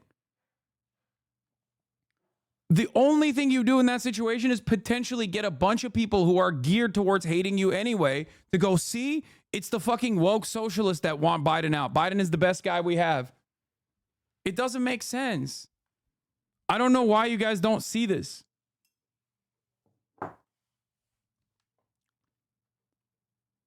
Yeah.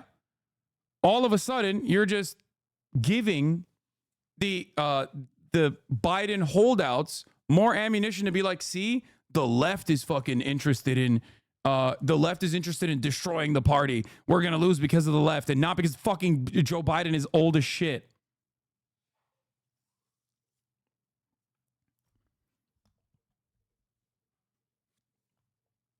Because they're scared of young progressives splitting the vote and Trump winning, they're trying to do a French election? No.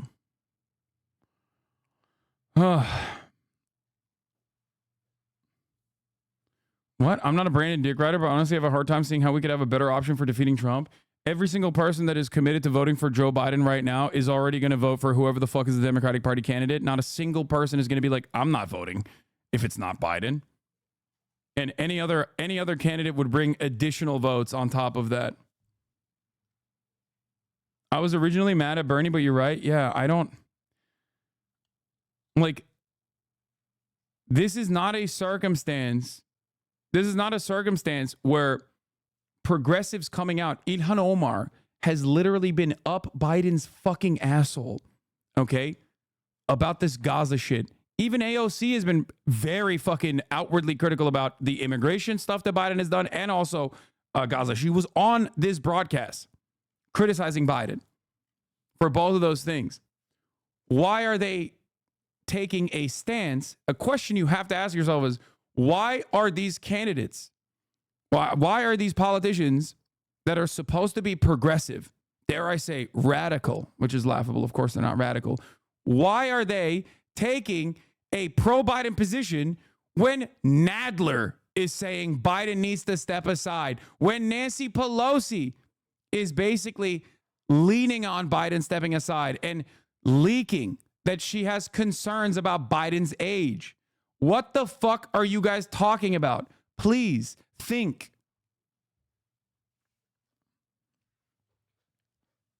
A lot of you either A, demand that like the Bernies and the AOCs of the world become, I don't know, vanguardists or something within the Democratic Party, or you also personally recognize that obviously politicians are not going to do shit for you. And at the end of the day, you have to literally operate completely outside of electoral politics if you want to get anything done. And even then, you're probably going to fucking fail across the board. And yet you still want to fucking chirp to do a I told you so moment. Okay?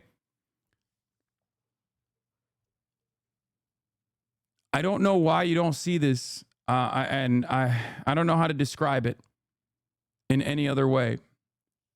Jank was not thrilled with AOC about it.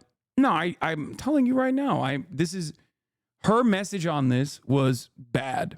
Okay? It was not good. She should not have gone above and beyond. She should have just been like, listen, I care about making sure that Republicans are not in office. I care about Project 2025.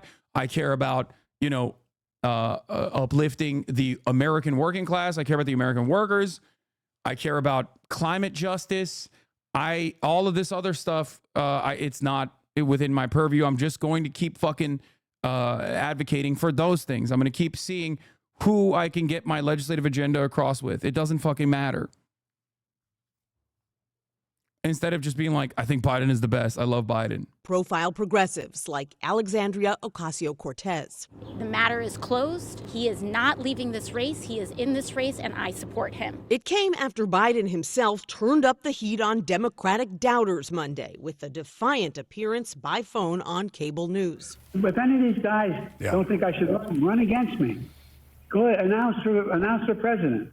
Challenge me at the convention. He also sent a 2-page letter to congressional Democrats, insisting it's time for this debate over his health to end. Has the president been treated for Parkinson's? No. Is he being treated for Parkinson's? No, he's not. Is he taking medication for Parkinson's? No. White House officials initially declined to say Monday why Dr. Kevin Kennard, a neurologist and Parkinson's specialist, had visited the White House 8 times in 8 months. I am not sharing confirming names from here. It is a security reason. But late last night, the president's personal doctor revealed that while Dr. Kennard was the neurological specialist that examined Biden for each of his annual physicals, President Biden has not seen a neurologist outside of his annual physical, and that Kennard sees a variety of patients and problems when visiting the White House medical unit.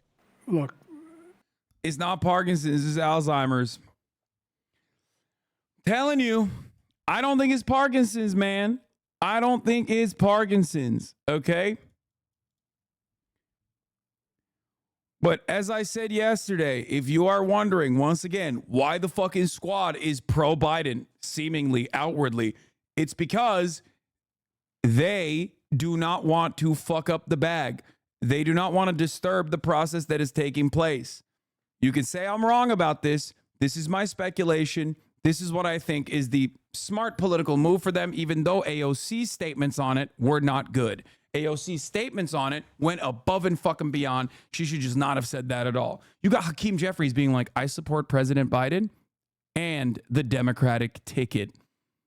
Why is AOC not just saying that? Why does AOC have to go, Biden, it's done. It's a matter, it's over. Biden is the candidate. I love him. He's great.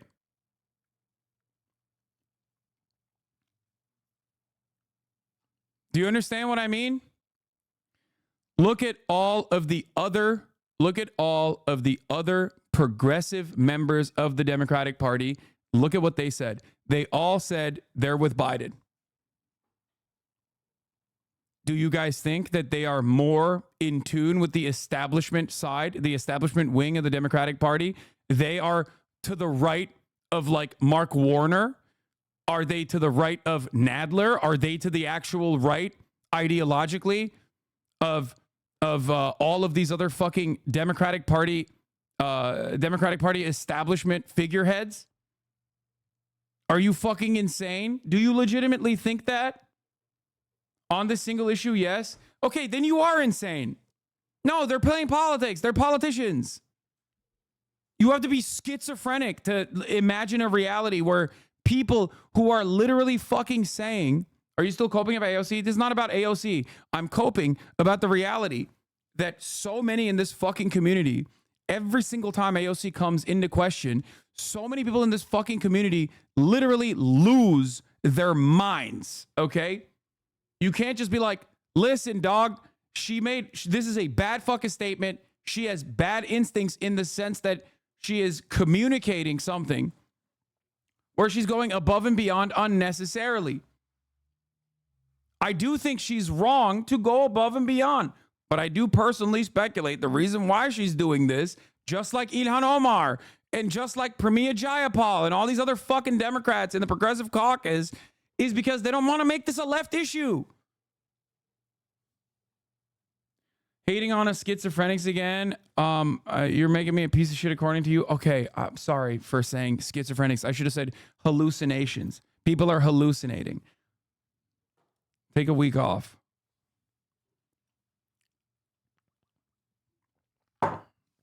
You're not a bad person.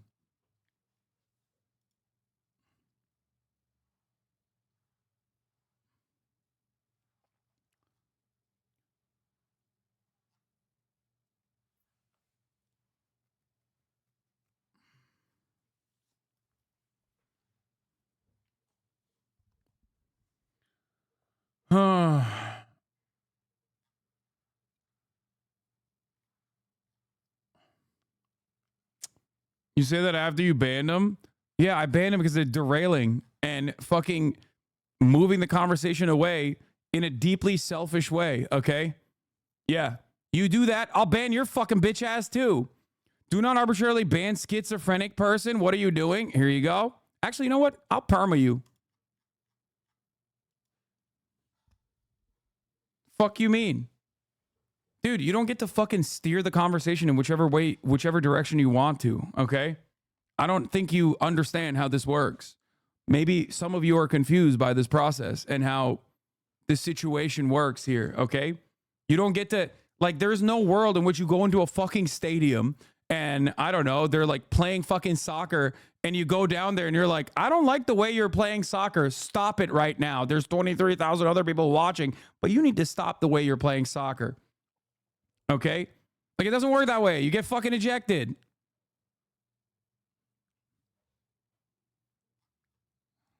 I'm not going to fucking accommodate for all of the narcissistic tendencies of every single fucking chatter, no matter how much you agree with that chatter. Okay? Anyway.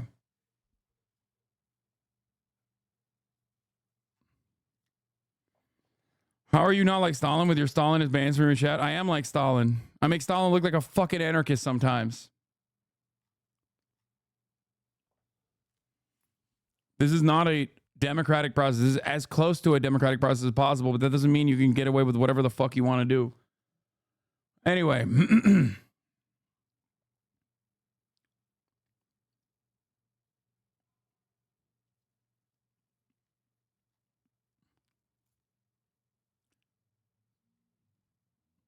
But you think they'll not get massive backlash when Joe gets cooked? No.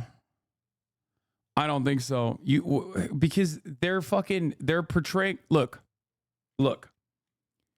I said this yesterday and I will repeat it. When I say Joe Biden needs to drop out, he's old and demented, as I have said since fucking 2019, when I said he shouldn't run, he's old and demented. Okay? Do you think the Democratic Party listens to my words? Or do you think it's significantly more powerful for that message to come from someone like Nancy Pelosi, who's also old and demented and an establishment Democrat? AOC saying Biden needs to fucking drop out is not going to have the same staying power if it might even have negative consequences in terms of polarizing people to push for Biden. Okay? That's it. That's why there's a difference when the pod Johns say Biden is too old, he should perhaps step aside, versus me saying Biden is too old and he should step aside. Do you understand? Do you get what I mean?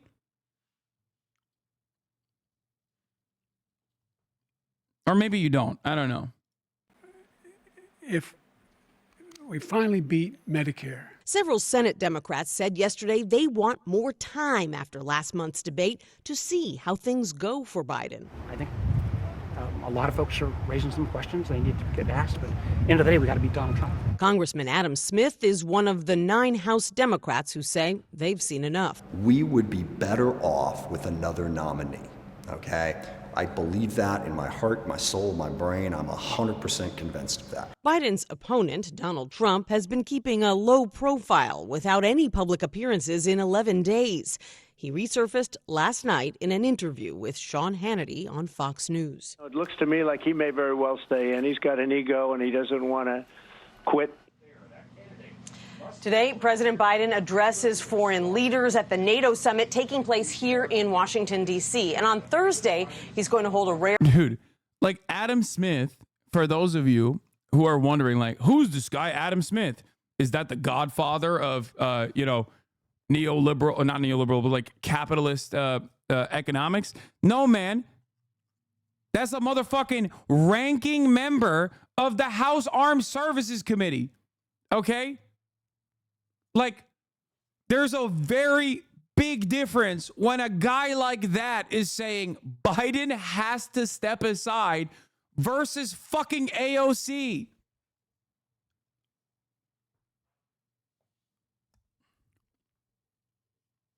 That's what I'm saying. Nadler is another person. No, I'm talking about Adam Smith, the person that you just saw. And Adam Schiff as well, by the way. More like Adam shit.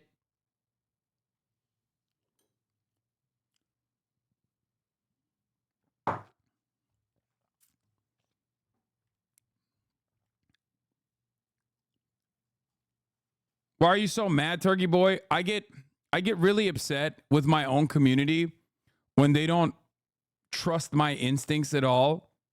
And like or when they have their own like personal vendetta and their own like personal opinions that just like go above and beyond, where I see people acting irrationally. Okay? And yes, sometimes I am wrong, for the record. And I regularly will admit that. The problem is, in this circumstance, even when I fucking speculate, people, and I openly admit that I'm speculating, people won't just go, okay, that's speculation, I disagree with it. They go, you're literally coping because you love AOC and you can never actually defy her. And I have, in my mind, a secret, like I'm assuming cynically that you have a secret, cynical reason for your actual agenda. And it's like, dude, what the fuck? I feel like I've earned the trust of people in this fucking community to a certain degree. And it's very frustrating when I see people behave inside of my own fucking community, when I see people behave like these psychos. Okay?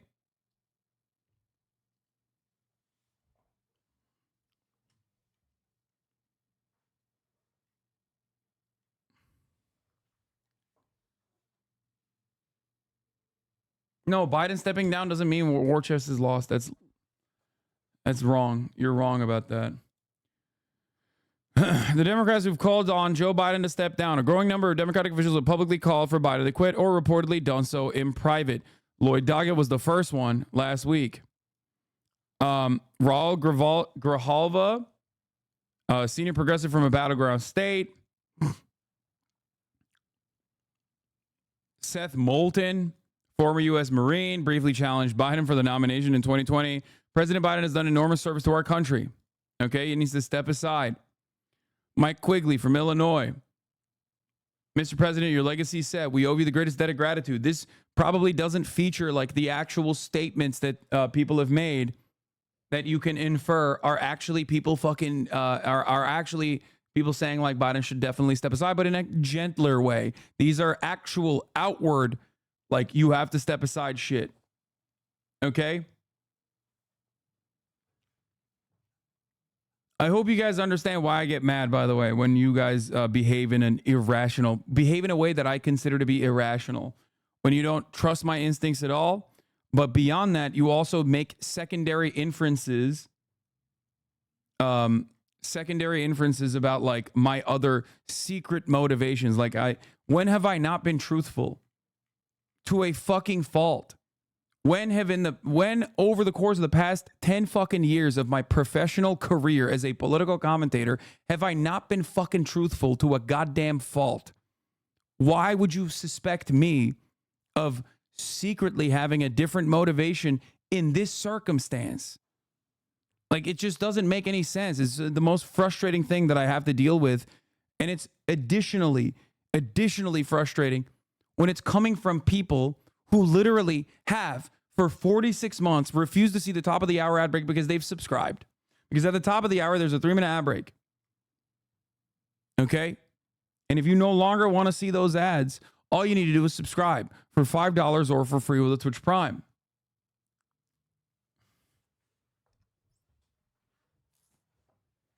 That's a mic drop.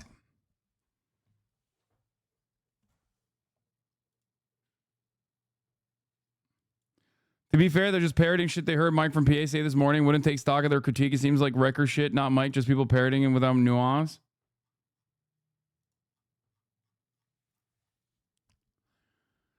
Muffin Coats, thank you for the 5 get the subs, allowing 5 people to no longer see the ads at the top of the hour.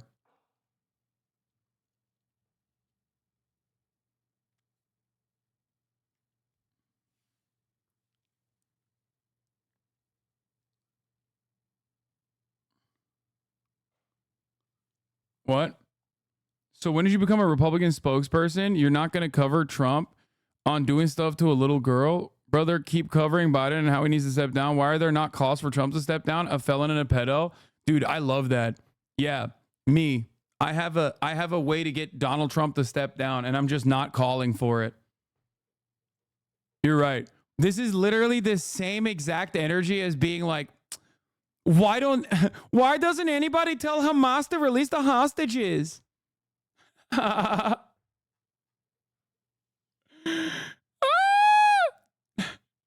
Wow, everybody's telling Israel to stop the war, but nobody's telling Hamas to stop the hostage taking.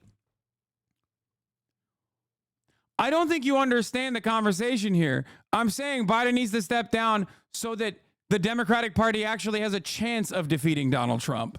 Do you not understand this? It is because I do not want Trump to be the president that I am saying Biden needs to step down. Not because I personally don't like Biden. I don't.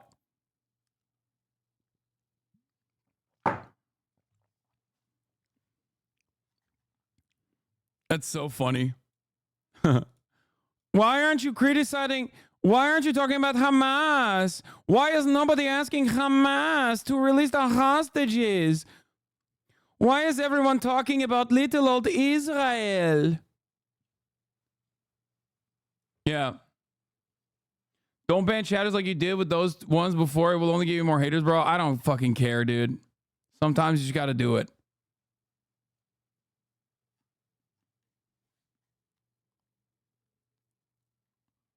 I love how in the same exact moments, half of your chat thinks you're a Republican talking head and the other half thinks you're a Democrat talking head. Yeah, I know. And it's crazy because like I am very clear about my motivations, very clear about my political perspective, very clear about where I stand on every issue. I openly recognize that every single person has a bias. And I myself, just like everybody else, have a bias. I think it is significantly more honest as a political commentator for me to demonstrate, to tell you what my biases are, and then, move on.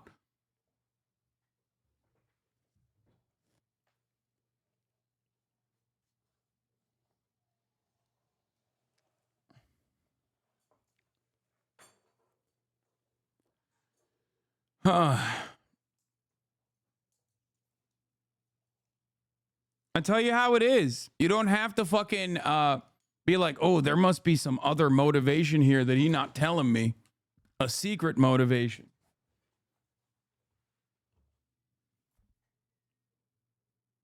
Supporting Biden is supporting genocide. You're asking us to sacrifice our ethics and morals to support AOC if she's supporting a genocider?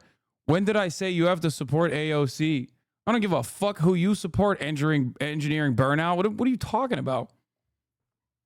What? When I'm giving you commentary on when people in this chat, okay, ask, Hasan, this doesn't make sense. Why is AOC saying this? And I give you what my speculation is on why the progressives, not just AOC, okay, progressives, not just AOC, why are they seemingly pro-branded? And you go, wow, that's really fucked up. It's pure insanity that Trump is even worse. Yeah, AOC also has personally called it a genocide.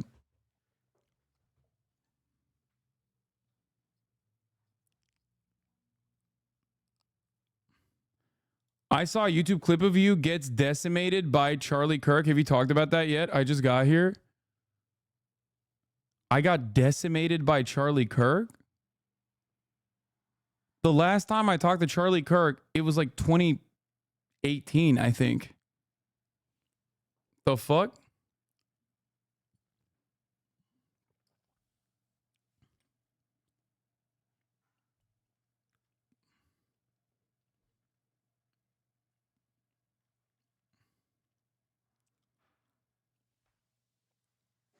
This is why I tell Alexa and Alex not to stream, by the way.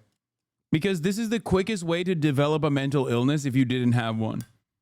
Like, there is no other place on the planet where a dude goes,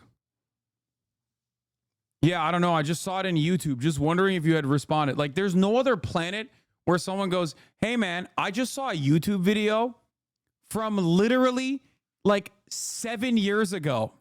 Okay?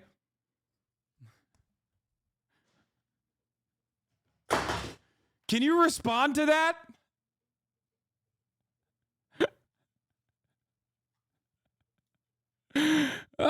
This guy just stopped responding after I made fun of him, which is kind of sad. All right.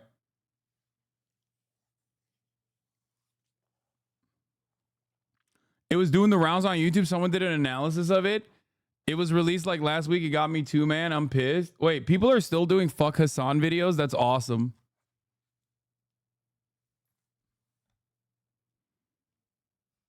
I thought that like that shit kind of died down a little bit. Charlie Kirk was owning you hard, not gonna lie. Oh, take a week off. I like that it took 7 fucking years for someone to come up with like Charlie Kirk owns Hasan videos. Like, that's cool, man.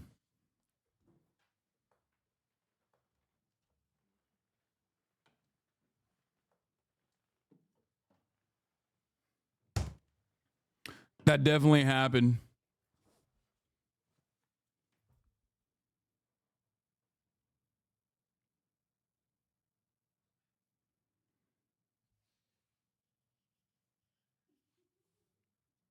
I like when chatters do the dog who brings you a dead rabbit he found outside routine, but for random hater videos. Yeah, I kind of want to see it now, though.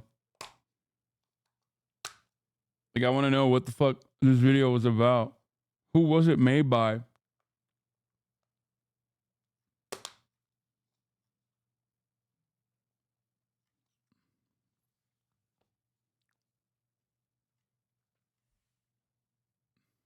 That's self-harm, I think. The based conservative?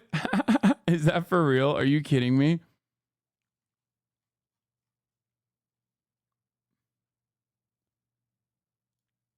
Charlie. I live like a capitalist. Charlie Kirk repeatedly decimates Hasan Piker. Fight breaks out.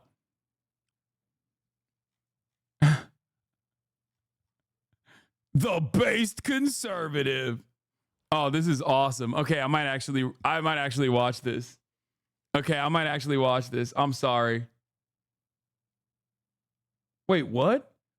Fight erupts as Charlie Kirk obliterates Hasan Piker. You've never seen an intellectual. Wait, this has 890,000 views? What the fuck's going on? Wait, what the fuck? Yo, bro, YouTube is insane.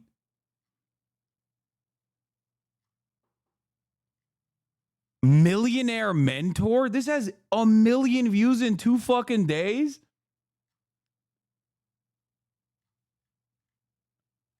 Yo, this is like, dude, this is, I'm gonna be honest, apologize to chatter. Yes, I'm apologizing to the chatter. This is what the fuck? This is like shocking how much right-wing content is popping. Shocking how much right-wing content pops off on YouTube. It's like Tyler Oliveira.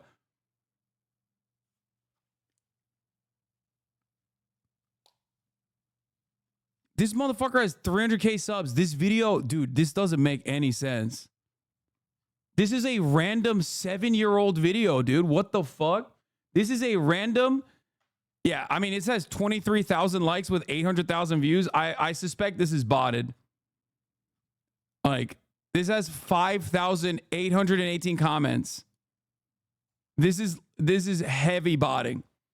There is no fucking way that a video like this gets almost 1 million views in 2 days with 23,000 likes only. Like, here, let's take a look. Let's look at my fucking YouTube page, right? Like, let's look at a video that got like more views, right? Like a higher view count video. Trump is now a God king. This has 9,000 likes. Okay? 248,000 views, 9,000 likes. A video that has like double the fucking amount or triple the fucking amount of views, almost quadruple the amount of fucking views should reflect in the likes as well.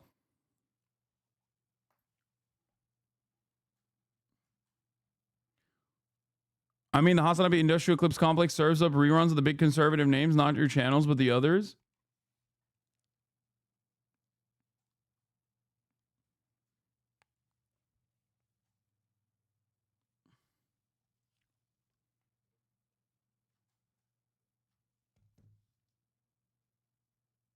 Jesus, you got cooked? What do you mean?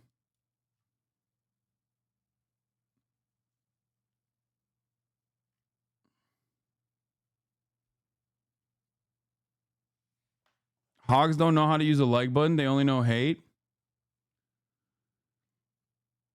You got so owned in this video, even I got hard? What? Damn it, I failed? Yeah, I'm not going to watch that video. Bro. Millionaire mentor. Let's look at their other videos real quick. Black conservative blast smug leftist in intense debate. Dude. This is a video from 21 hours ago. Woke student gets humiliated as Dinesh D'Souza destroys argument. 3,000 views. Charlie Kirk absolutely destroys woke college students' leftist views. 3,000 views. Oxford professor brilliantly challenges atheism in epic speech. 2,000 views. This might be the most popular video on this fucking channel. It's one of the most popular videos on this fucking channel, and it's from in 2 days. It became the 9th most popular video on his channel.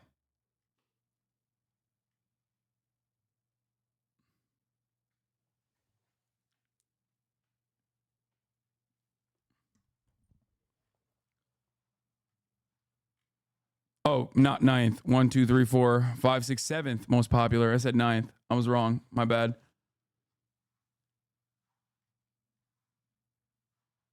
Copium.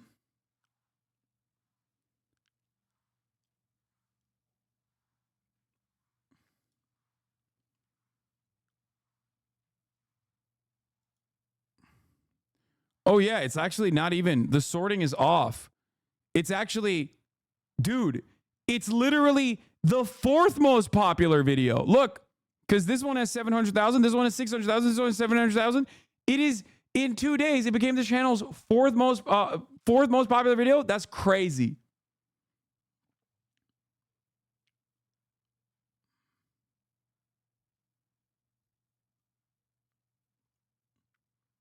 Now people are just trying to get a rise out of you. I know.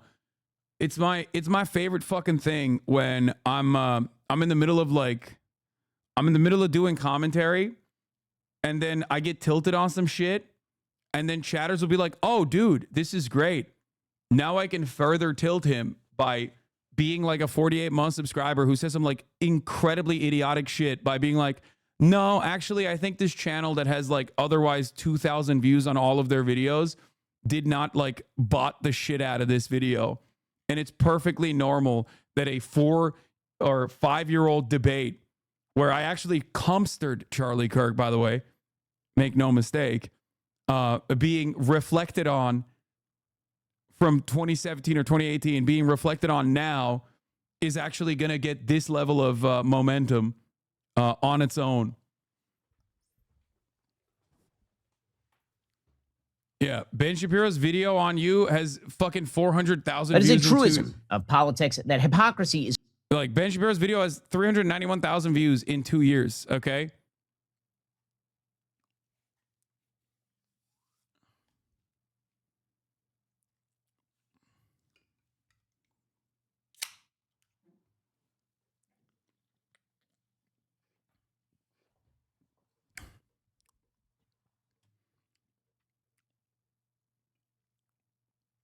Anyway,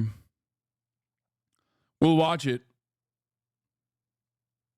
Not gonna lie, it's probably not bought it. People are just like reactionary to brain rot content, and your name gets them mad.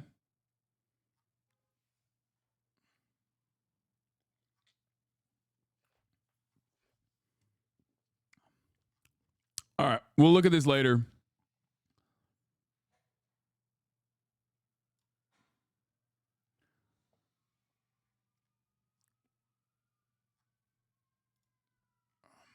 Let's get back to the issue at hand here. New York Times editorial board urges public Democratic revolt against Biden.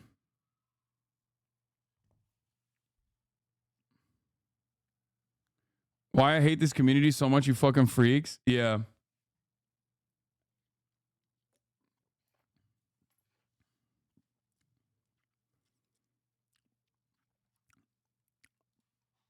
Let's finish this off. Press conference there, which will be another big test as he works to convince his party and the public that he's fit to run for re-election. Gail?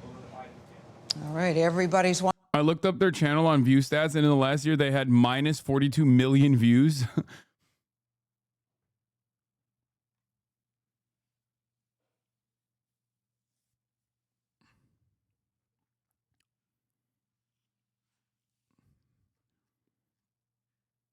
Watching. Thank you, Nancy. For more on this pivotal week for both the Biden and the Trump campaigns, we're joined by Robert Costa. He's in Washington. Bob, good morning to you. Good morning, Gail. Bob, good to see you. Listen, I know you were in New Hampshire yesterday. You were with Gavin Newsom, who's campaigning for President Biden. What are you hearing about what they're saying on the road about the president, and Gavin Newsom in particular? Gail, one of the best things about being a reporter is just getting out there and speaking with voters. I love Washington, D.C., but it's not always the prism about what the truth is politically in this country.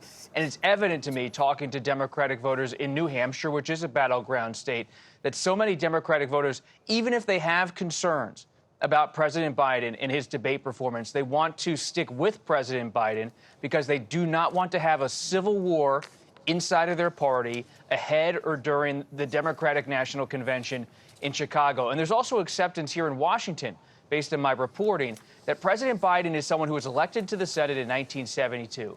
He's not walking away because he feels a little pressure. He has battled in 1988, 2008, through ups and downs, personally and professionally. He's not going anywhere. So despite some trepidation, he's there, he's the nominee, unless someone is really going to push him out, and no one seems to want to do that.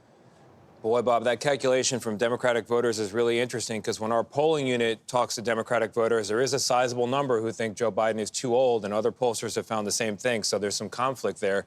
But I want to talk about the Republicans, actually. Donald Trump's going to be in Florida for a rally. A lot of people are reading into that. There's a Florida Senator, Marco Rubio, on the short list, apparently, as a VP candidate. What else can you tell us about that short list? And real quick, Tony, there is concern about whether President Biden among Democratic voters can beat former President Donald Trump.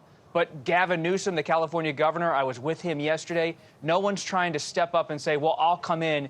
Even if they like Vice President Harris, they think the timeline's too short and it's going to be too messy. As for Trump, he's having a rally today with Senator Marco Rubio of Florida, who is on the VP shortlist. Based on my calls with top Trump sources, it's Senator Rubio, Senator J.D. Vance of Ohio, just 39 years old, and North Dakota Governor Doug Burgum.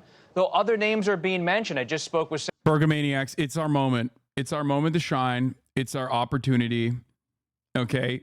I'm locked and fucking loaded. I'm a burger head, as you guys know. Burgamaniacs, rise up. I don't think it's Marco Rubio, by the way. I think he's just like too fucking annoying and his ears are too big. It's most likely going to be J.D. Vance. However, having said that, as a Burgamaniac, I do still hold out a little bit of hope. Okay? You called Vance weeks ago, by the way. Just want to make some motherfuckers realize this. Related to your discussion about what balances out Trump. Yes, I did call J.D. Vance weeks ago, but it doesn't matter because in my heart, what I believe here, right here is what matters, okay? Obviously, I think it's going to be J.D. Vance. Having said that, my heart says I'm a Burgamaniac. I want Governor of North Dakota, Doug Burgum, to be on that ticket so I can vote for Trump, okay?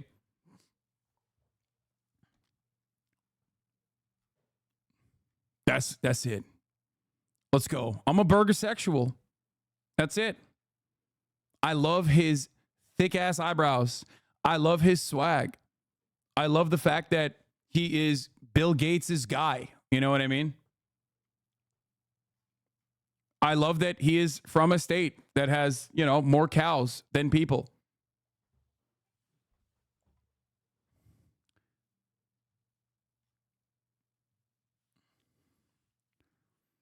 Yeah, Doug Burgum is like Bizarro Newsom, by the way. It's not a cow state, you weirdo. Okay, whatever. It's one of those states, though. It might be too cold for the cows, maybe. I don't know. I live in North Dakota. Please continue to slander the state. This is the one person that lives in North Dakota. Doug Birdcombe, how dare you? How dare you disrespect your governor, dude? Have some respect.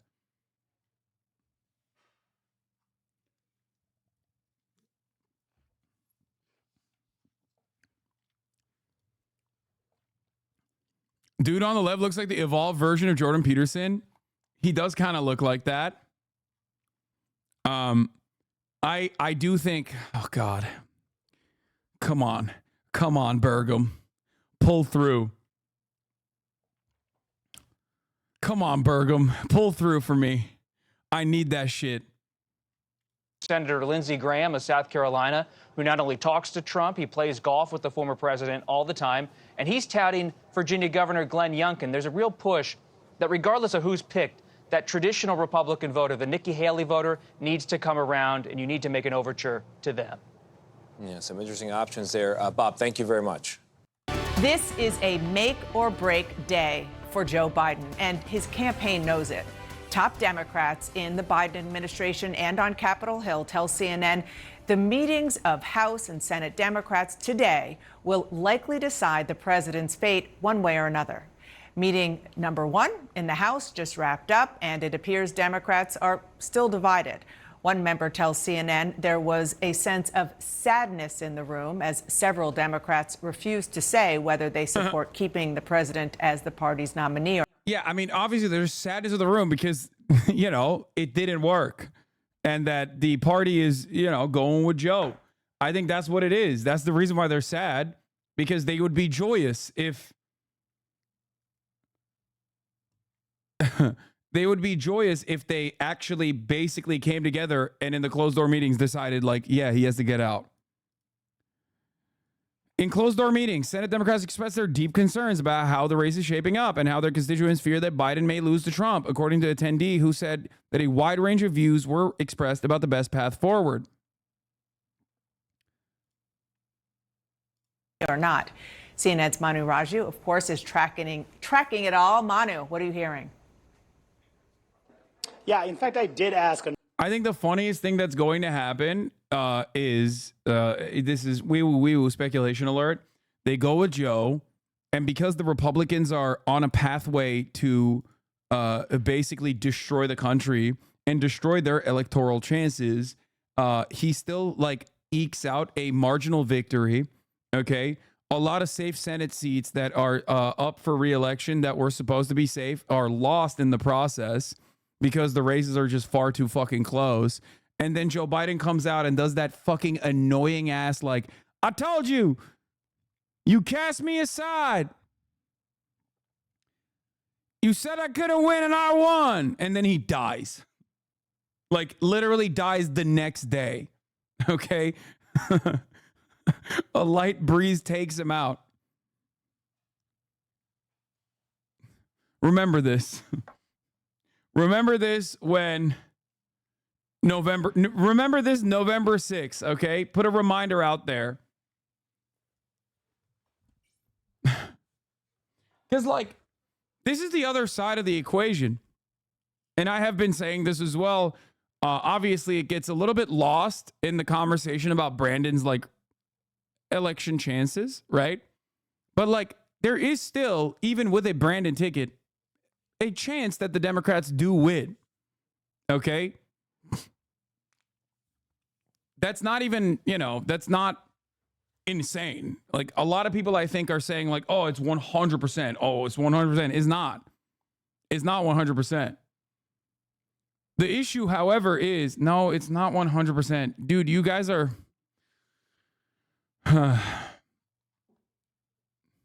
No. The chance is unimaginably slim, which is why it is a problem, because it should not be a contest at all.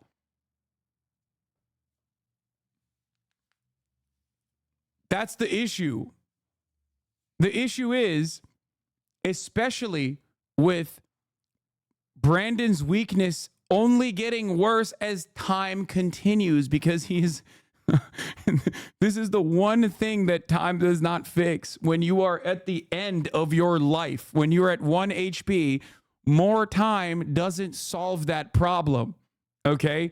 So obviously, Democrats are looking at the millions of dollars that Biden is spending right now, okay, that he's got from his donors, and recognizing that all of those fucking ads are not actually improving his numbers in the polls, and every single person is now talking about how fucking old he is. And the New York Times editorial board is like, you have to step aside.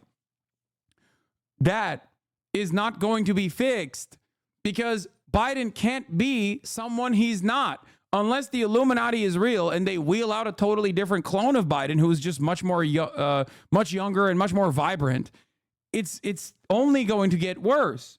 So understandably, at this stage, with his historic disapproval rating, okay, where he is underwater and literally underperforming in comparison to the down ballot races in the states he has to fucking win, the Democrats are like, yeah, no shit, we have to swap him out.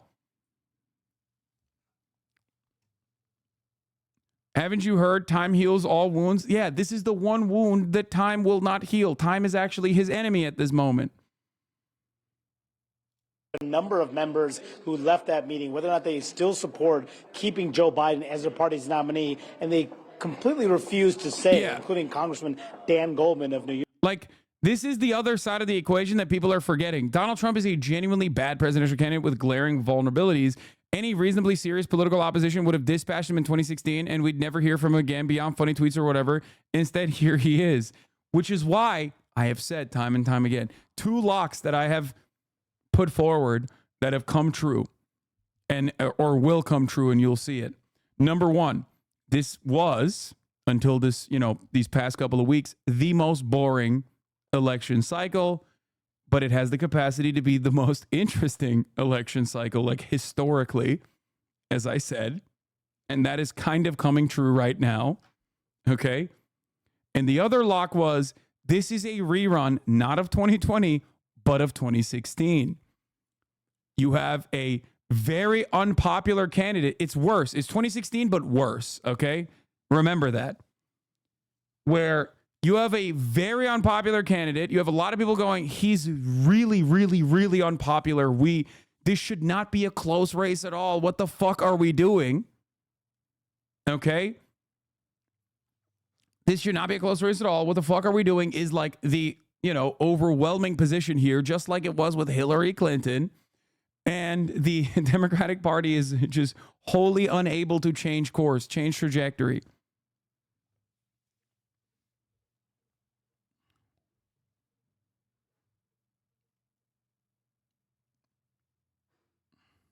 Anyway.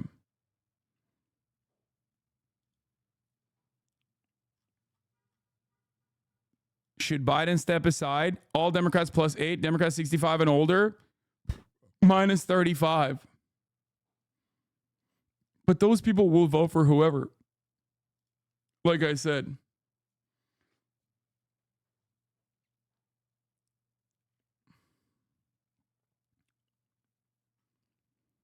Anyway. Let's continue. Josh Gottheimer of New Jersey, Lucy McBath of Georgia, and Hillary Scholten of Michigan. Among the members who just simply would not say. Others said that they were simply deciding to back Joe Biden because he is the nominee and he's not going anywhere, and that they'll have to get behind him. And then there was some enthusiastic support, particularly among members of the Congressional Black Caucus. At that meeting, people aired their views, aired their concerns. It was a bit of an open mic venting session. The Democratic leaders sat back and they listened to those concerns. There was no consensus at all in the room. When I put the question to Democrats, they made clear that there are still concerns about the top of their ticket. If the president declines to leave voluntarily, then he's going to be our nominee, and we have to make the best of a complicated situation. I'm viewing it pragmatically. I think that there are changes that people need to see to continue to feel comfortable. My takeaway is great sadness that we are not having a conversation about the fact that we have two people running for president. One of them has a record that anybody would be proud to have. Yeah, it's because Biden is old as shit. That's the whole point. That's why he needs to be replaced. If you don't want every conversation to be about like how fucking noticeably old and how noticeably demented the candidate is, and not about like the track record of the Democratic Party versus like what the Republicans are going to do, then you have to swap them out. Yes, you're literally going, oh man, it's so sad we can't talk about the other stuff because of the reason why we can't talk about the other stuff. Yes, dude, that's the point. That's literally the point. What the fuck? I said this after the debate, during the debate. Donald Trump did a fucking bad job at the debate. Why did nobody talk about it? Because there was something that was more eye-catching, like significantly more eye-catching. It's so stupid.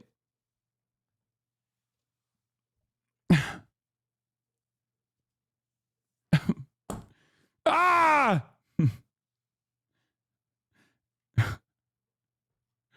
Like, if one side is just going absolutely fucking crazy, okay? If one guy is going crazy on the debate stage and like demonstrating that he's maybe a little demented, okay? Just a little baby demented. And the other side is just saying like unhinged shit, okay? Then yeah, everyone is going to hyper-focus on the demented side. They're going to be like, well, this guy's demented. What the fuck? Sorry, that's just how it works. You can't change it. You can't like do The Secret and like will a different kind of discourse out there. Okay? New possible funniest universe. I've been saying this for a while. Yes. Biden has now dyed himself orange, attacking the lying New York Times, and is on track to lose the election, but he doesn't have to accept Trump's victory. He could, for instance, incite a blue MAGA mob to storm the Capitol in January. Yes.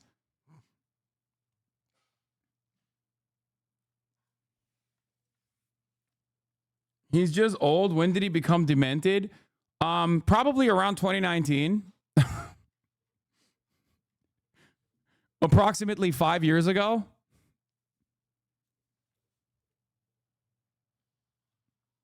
he's not just old, man. Like, I haven't been saying he's just old. I've been saying that his cognitive abilities have genuinely diminished in a very demonstrable way, in a way that you can see.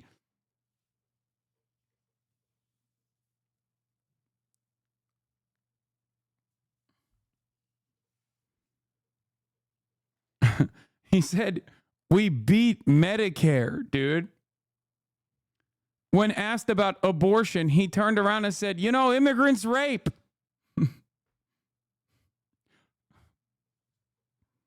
What are we talking about? Hasan, you still have your Pride Avi on Twitter? I know, I need to change it.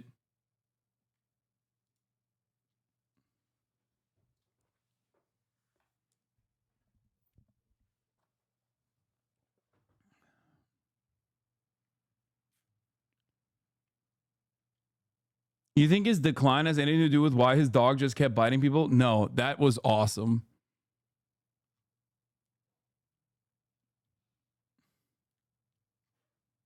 I'll make you a new PFP. Thank you, Bussy Angel.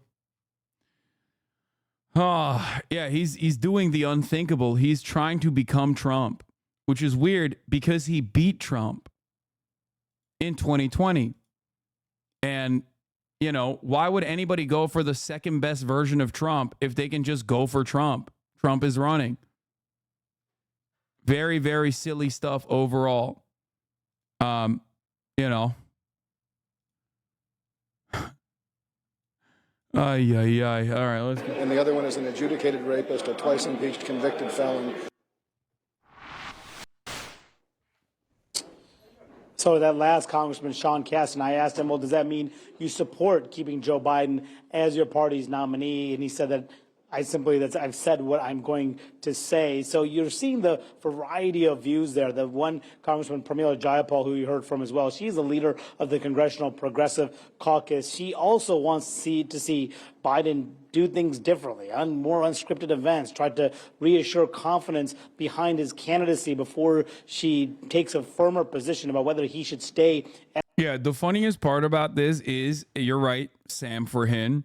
The funniest part about this is that this is all, like, this was a real problem from the start, right? Biden's age was a problem since 2019, right? Don't let anybody fucking gaslight you into thinking that the situation was different last time around. It wasn't.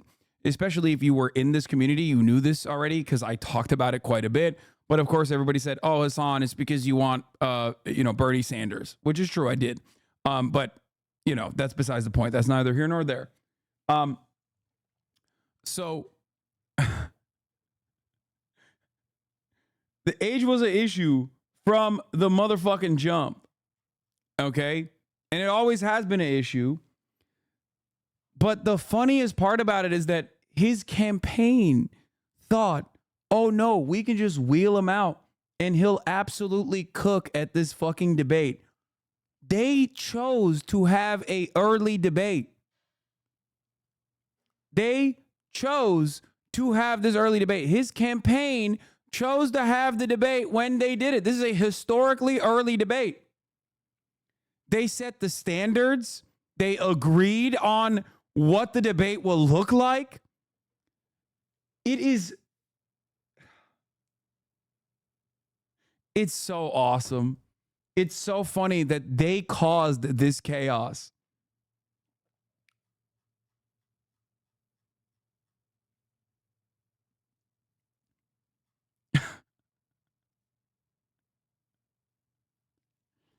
Do we remember the debate announcement? Yeah. Donald Trump lost 2 debates to me in 2020. And since then, he hadn't shown up for debate. Now he's acting like he wants to debate me again. Well, make my day, pal. I'll even do it twice. So let's pick the dates, Donald. I hear you're free on Wednesdays.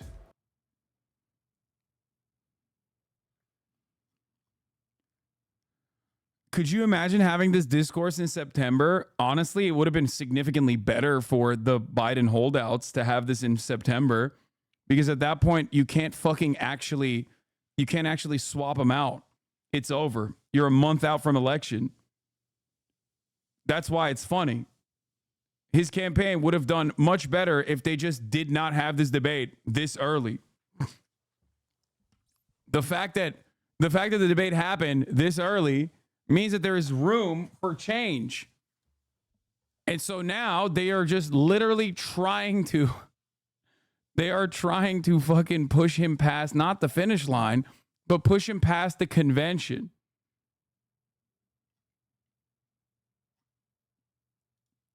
Anyway, let's continue. As their party's nominee, her group also meeting with Joe Biden sometime later this week as Biden tries to shore up support within the House Democratic caucus. And then later today, Dana, a big meeting among Senate Democrats. They will meet over lunch with Senate Majority Leader Chuck Schumer, where there are a lot of different views and some very critical about keeping the president as their party's nominee. Yeah, there sure are. Well, we'll definitely be seeing you after that meeting as well. I mean, such an important day. We cannot underscore that enough. Manu, thank you so much.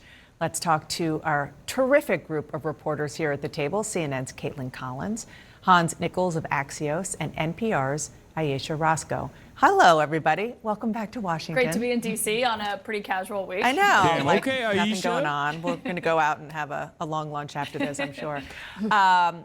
In all seriousness, I listen to her every day on NPR, so I get excited.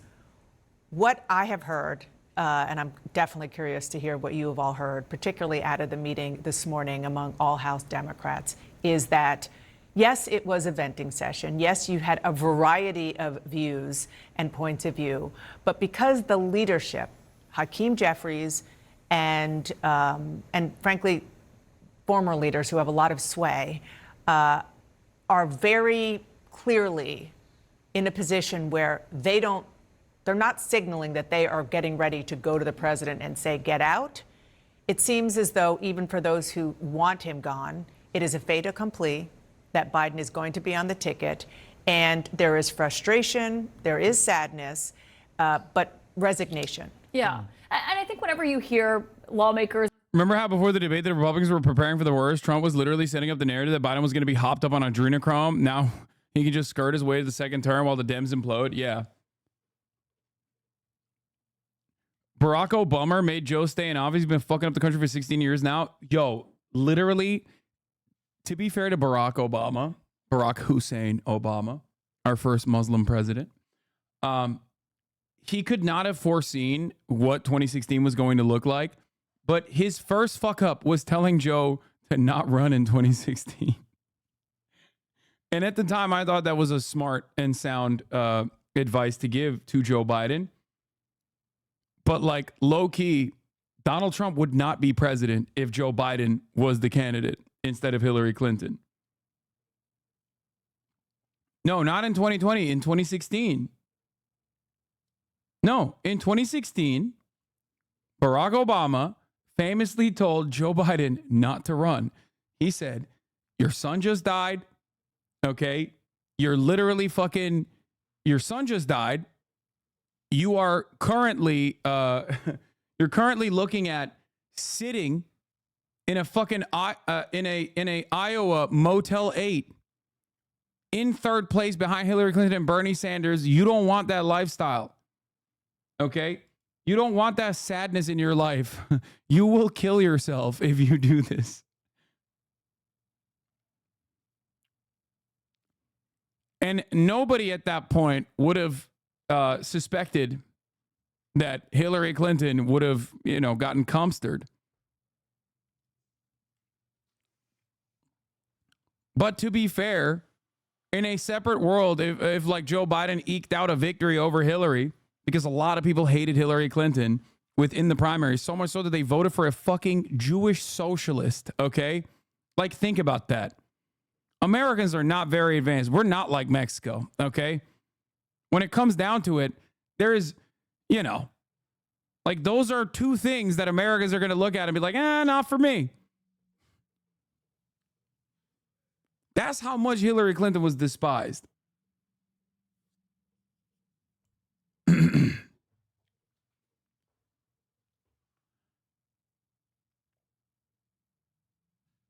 Anyone not delusional will realize Hillary was going to lose. I almost voted for Trump rather than her. Like, the Democratic Party was down bad for a man who had been known as a socialist. Okay, that's crazy. That's how fucking That's how much they despised Hillary Clinton. Joe Biden, his chances weren't as bad, it seems, when you think about it.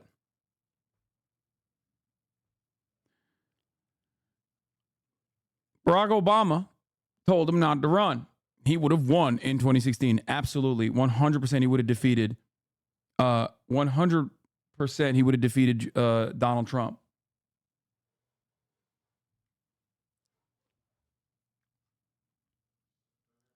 Now, in 2020, Barack Obama then turned around and got everyone else to fucking personally drop out and pump Joe Biden, putting him as the establishment candidate against Bernie Sanders.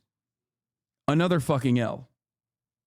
And now he's still defending him not dropping out of the race. This man is a demon, okay? He is a gift to the Republicans. It is crazy. One other. It is crazy how much he is like, it is crazy how much he has helped the Republican cause. He might as well have been a fucking co-author of Project 2025, okay? So yes, you are right. He has been. Obama's been fucking up the country for 16 years is absolutely correct. I got to make one other point. Yeah. So the president talked today about how now it's all the elites who are trying to force him out. Right. Let's remember what happened in 2020. Okay, the president did not run a great primary campaign. He lost badly in Iowa, New Hampshire, and Nevada. He came out of Nevada, and Bernie Sanders looked like the presumptive nominee. And this exact same group of people, the elites, that the president is now deriding as elites. And by the way, they're not. They're Democrats, okay? They're party operatives, they're donors, they're volunteers, decided, and to all the Bernie supporters out there, I'm not judging this positively or negatively, they decided they didn't want Bernie Sanders to be the nominee. They decided that Joe Biden would be the better nominee. And credit, again, to the president. He decided that because he did 8 years as vice president. He did the years in the Senate. He had the record to be a strong president. And so they, through their support behind Joe Biden, and Pete Buttigieg and Elizabeth Warren and Mike Bloomberg and Amy Klobuchar, and I may be forgetting a few others, stepped aside for the candidate who was better. This myth that somehow Joe Biden came in and rescued us, it has been a nationwide movement since Donald Trump was elected president. And in 2020, that nationwide movement said, Joe, you're the best guy, let's go. Right now, they don't think he is. That's awesome. Not as awesome as 32-month subscriber, just absolute fucking crank take from another long-term HasanAbi head. I can already smell the Tulsi Gabbard defense if I go back long enough. Well, I guess he's been following since 2020, so maybe, not a Tulsi Gabbard head, but like definitely defended Tulsi, definitely defended Andrew Yang at a certain point in his career. Never liked Tulsi. Yang gang, then. It has to be. This is my favorite type of crank, okay? Like, it's great. I love these guys. I love you, chatter, more than even the PSL, if you vote for her, she can win, chatters in the chat, okay? More than the Jill Steiners in the chat, okay? Bernie bro all the way. Yes. Your motivations for Bernard Sanders, your love for Bernard Sanders, unfortunately, I am afraid, probably does not come from a commitment to like improving the material conditions of the working class. It is a little bit misplaced about your, I think it's more so your resentment towards the American elites. Okay?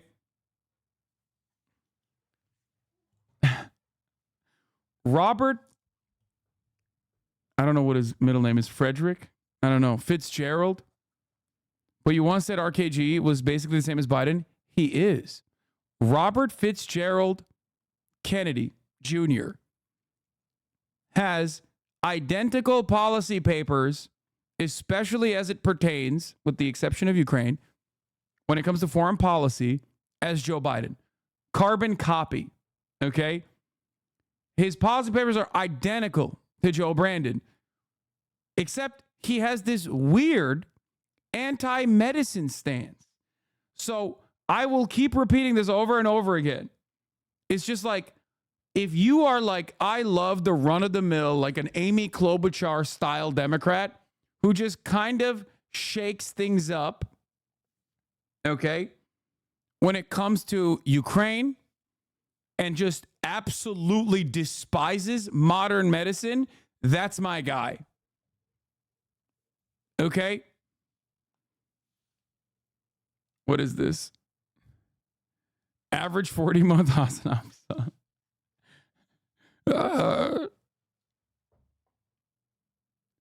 Is it bad or wrong to resent elites? Yes, dude. Of course it's understandable to resent elites. It's just funny to think that this guy is not a fucking elite. His last name is Kennedy. What are you saying? He came out and made an announcement that he was running for president and immediately said he hung out with Jeffrey Epstein, bro, and Ghislaine Maxwell. What are you guys doing?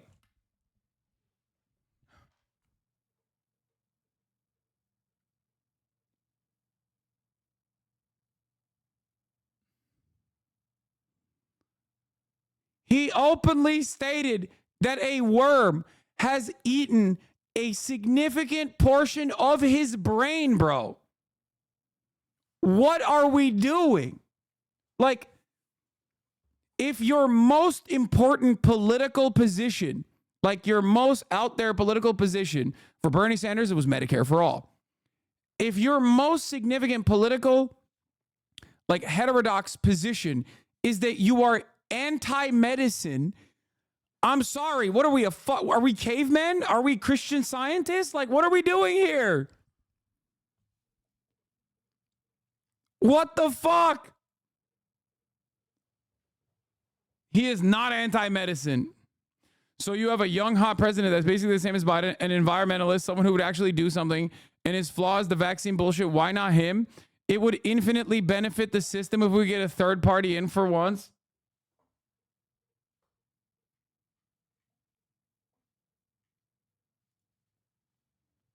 Dude, young and hot? You're looking at this man and you're saying he's young and hot? Did a worm eat your brain? What the fuck is going on, dude? Yo, I'm done. I'm fucking done. I'm actually done. I'm done. I'm hanging it up. I can't be a political commentator no more, okay? It's too far. We've gone too far. My haters won. Okay, it was actually a long-term fan that caused me to come to the conclusion that I say things and, you know, you hear them, but it just escapes your brain immediately after. Okay, I'm packing it up, dude. What the fuck? Put that thirst trap off screen. We're done. We're done. We're done. RFK called Janine a bomb factory. Oh, yeah. To Janine. Janine is a bomb factory. Most nations, Russia, when it was dealing with issues like Janine and Chechnya, simply bomb the neighborhood because you have a neighborhood where virtually 100% of the people who live there are supporting terrorism, where the terrorists are hiding behind civilians, and where everybody is involved in bomb making. Isn't he against big pharmaceutical companies? What's the problem with that? Wouldn't you like to see more regulation regarding medicine? Think about the crack epidemic. Wait. The crack epidemic? Bro, he's not against big pharma. He's against medicine, okay? Dude, what the fuck? Cussy destroyer. Oh, there should be a lot of people running for president. Tops 50 years, in my opinion. No, I mean...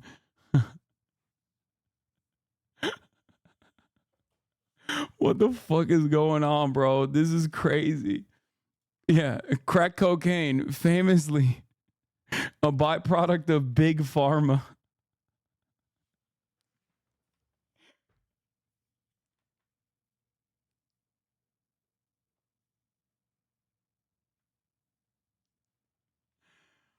Oh, Jesus Christ, please. Oh my God. Oh, Jesus Christ. Oh.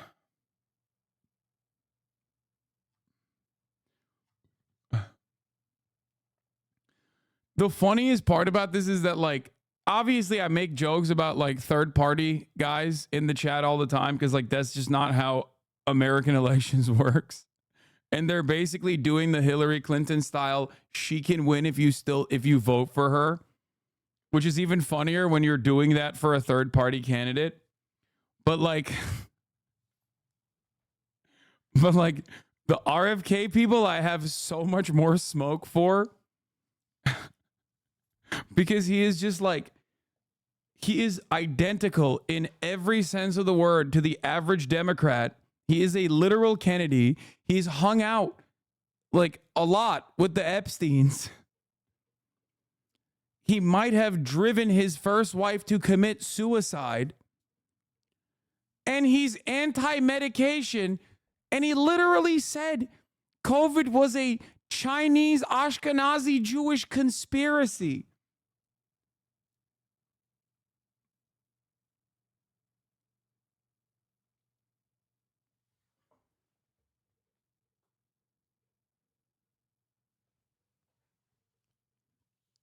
I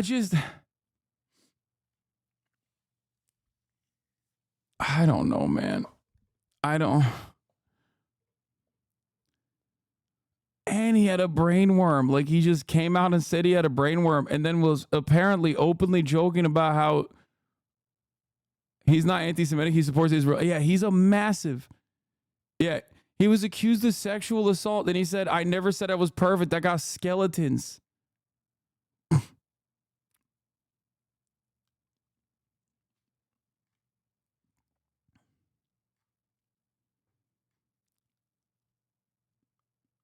RFK will be the best president because he defeated his brain worm. We need that kind of strength when the mind flayers show up.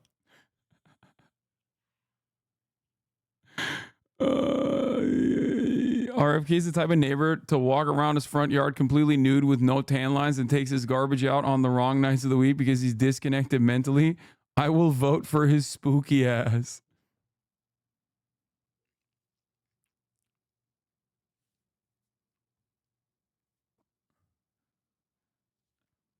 Why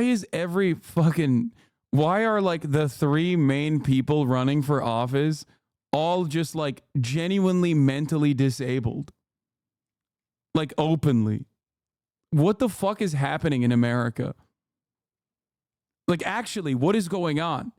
You got a dude with fucking brain worms running against a dude who is demented, running against another dude who's insane.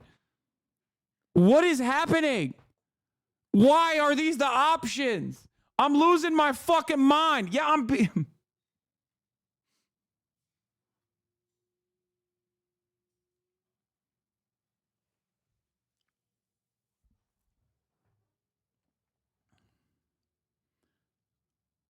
Oh. And those bombs are destined to kill civilians, to be strapped on men, women, and children, and kill civilians in Israel. By the way, he's talking about Jenin in the West Bank. He's talking about how Israel, of course, blows up Jenin in the West Bank in occupied territory because children are strapping themselves with bombs. Most nations, and we've done this ourselves, and, you know, clearly Russia was doing it in Chechnya. Chechnya was, would go in there and bomb that neighborhood. What the Israeli IDF does is they send people to do retail combat, door to door, putting IDF soldiers at risk in order to avoid civilian casualties, collateral casualties. This is so much funnier because it's extremely anti-Semitic. Oh no, he is anti-Semitic, but he's super pro-Israel. So like, obviously that doesn't track with like the American consciousness because we've like basically decided that you can be as anti-Semitic as you want. Like, you can literally be a Hitlerian spokesperson for Israel. One of the most famous cases of what I'm talking about is John Hagee, the evangelical pastor, who literally said Hitler was the Antichrist, was Jewish, and actually did a biblical thing so that like he killed 6 million Jews so that Jews could have Israel. Like that's not even a joke. That motherfucker was invited to speak at the pro-Israel rally in DC.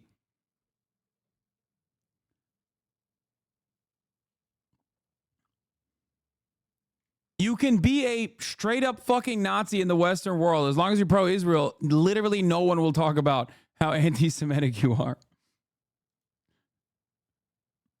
Yeah, here it is. We need to talk about bioweapons. The level, I know a lot now about bioweapons because I've been doing a book on it for the past 2.5 years. Fucking Twitter video, dude. Come on. Come on. It's not going to play. And we need to talk about bioweapons. The level, he's done the same thing. In fact, COVID-19, there's an argument that it is ethnically targeted. COVID-19 attacks certain races disproportionately. The races that are most immune to COVID-19 are because of the structure of the genetic structure genetic. Yeah, that's John Levine, one of my OG haters, New York Post writer. Differentials among different races of the receptors of the ACE2 receptor. COVID-19 is targeted to attack Caucasians and black people. The people who are most immune are Ashkenazi Jews and Chinese.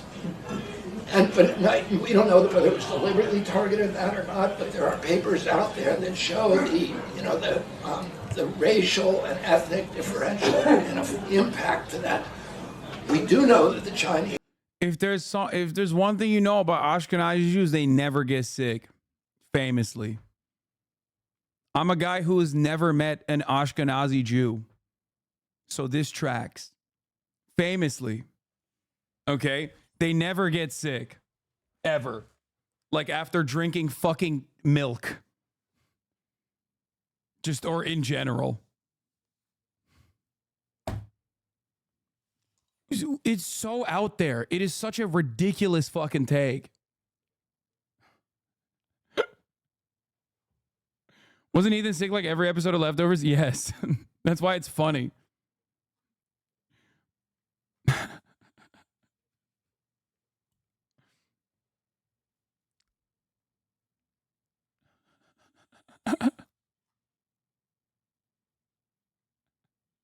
These are spending hundreds of millions of dollars developing ethnic bioweapons, and we are developing ethnic bioweapons. That's what all those labs in the Ukraine are about. They're collecting Russian DNA, they're collecting Chinese DNA, so that we can target people.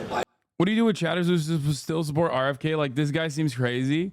Dude, respect to them. Respect to them, honestly. The only major differential he has, the only major difference he has with like the Democratic Party on foreign policy is that he wants to like, he wants to cut some military spending, not to Israel, just to Ukraine, which is like literally just the Republican Party's position, I guess. And he's also not just anti-vaxxer, he is literally anti-medicine. I cannot stress this enough. He is not just simply an anti-vaxxer. He is anti-medication. Okay?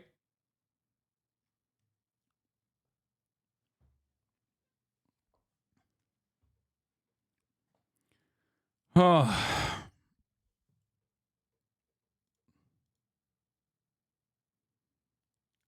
Boom.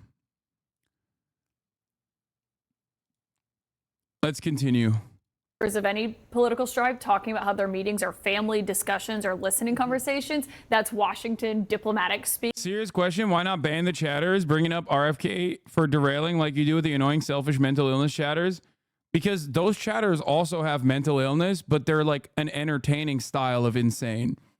Whereas like a annoying style of mental illness chatter is the person who's like, I'm actually going to completely move the conversation to an unfun a place and be like, you're being ableist or whatever the fuck. Like there's good derailments and then there's bad derailments. Also, I think it's important for me to like every now and then talk about RFK because like, you know, there's still going to be cranks here. I'm an independent content creator. Like I'm an independent media personality. So as an independent media personality, I still do have like a magnet for cranks in general. So, you know, every now and then I think it's, you know, responsible. It is the responsible thing to do to like, you know, give a checkup and explain to people who are maybe not familiar with RFK Jr. that much to recognize that he is like genuinely crazy.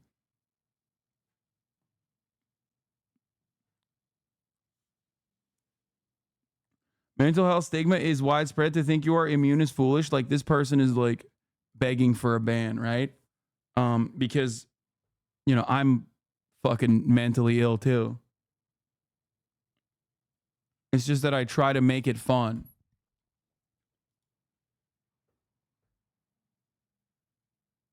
I prefer you not bringing him up. His voice is suey fuel. I know, but, you know, sometimes they got to hear it. That's actually the craziest part about it is that, like, he's both anti-medicine and he sounds like he's fucking dying, which is always weird. Like, at least, you know, like on the most visible front, you kind of don't want the guy who's like anti-medicine, but also simultaneously claiming that that makes you like stronger to literally sound like he is on the verge of death all the time.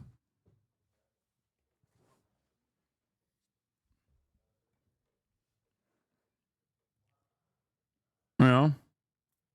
He's also a landlord. He evicted the brainworm. Yeah, it's fucked up. Speak for they're having really difficult conversations behind closed doors about who their nominee is, you know, just 40 days out from the Democratic convention that's going to be happening in Chicago not that far from now. And yes, I think you're seeing a lot of them too afraid to come out and say explicitly what they really feel behind the scenes, because behind the scenes privately, we're hearing from so many Democrats who say they are worried about Biden's capabilities, whether or not his fitness to serve, but his ability to perform in November. And that's really another group of lawmakers that I've been watching closely coming out of this House meeting today, but also the Senate lunch that's about to happen with Senate Democrats, is the ones who are going to be in difficult seats, in difficult districts. Look at people like Bob Casey, who's up for re-election, or people like Tammy Baldwin in Wisconsin. Those are the voices to watch to see how they're talking about it, because they're worried about having to overperform the top of the ticket. It's so striking. There's actually logical evidence why he speaks like that.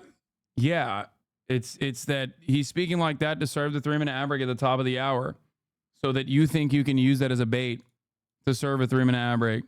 Don't they have a notoriety of having genetic diseases? Oh my God. Oh, never mind. You are actually defending RFK and saying, no, the reason why he speaks like that, I think, is because he like shot up heroin and got some kind of disease from it, and it fucked up. It fried his vocal cords. Like, that's the reason. It's not because like the Kennedys are cursed, which they are.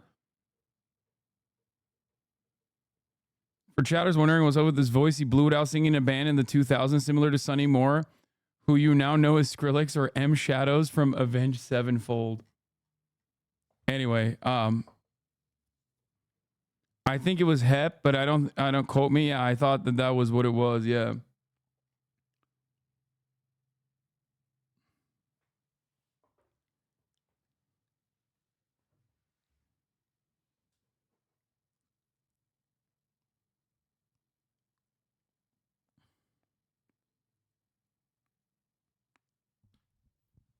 Anyway.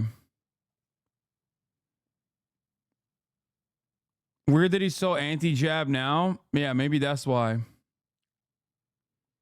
According to him, only Jewish people aren't affected by his condition. Ashkenazi Jews are not affected by the vocal cord frying that I got. It was also due to the Chinese Ashkenazi Jew collaboration.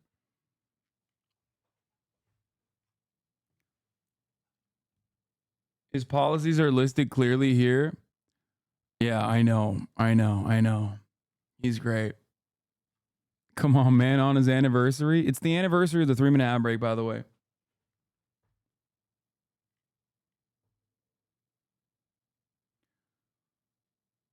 You really think he's a worse candidate than Biden, though? A lot more coherent? Bro, there is no fucking, like, what are we talking about, dude? What the fuck are we actually talking about? What do you mean he's a worse candidate than Biden? Yes. It's kind of hard to fucking find a person that's literally worse than Biden because, like, he has the same positions that Biden does on Israel. Like, my biggest hang up with Joseph Robinette Biden right now, Biden. I'm going to keep calling him Biden. I don't know why. I'm fucking up his last name so much now.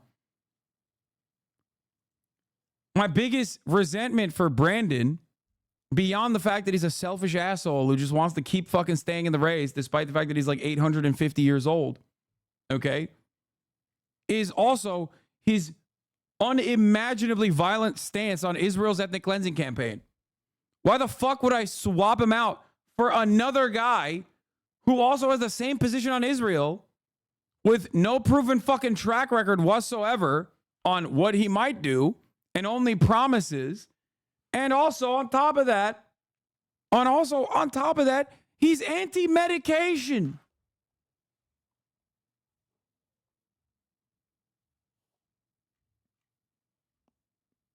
Goddamn right, because I'm right. Wait, what?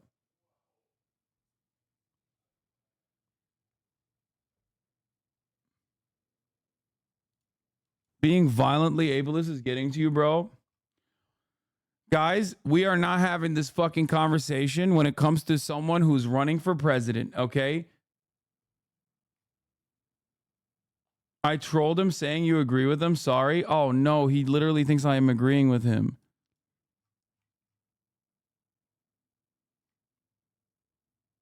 Of course, the RFK supporter, who is a 25-month subscriber of mine, thinks that I'm in agreement with him because a fucking dumbass chatter told him that was the case.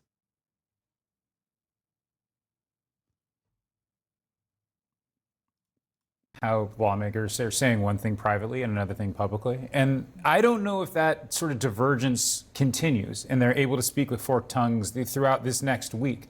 But at least publicly, they're not coming out. And I think that's where you're getting at the resignation. One note of caution on all this is that we don't know how long this is going to play out. There's no shot clock. We don't know if it's 24 hours, 48 hours. We don't know if it's a week. We do know that there are 4 big events this week: the House meeting, the Senate meeting, the whole NATO conference, and then the press conference.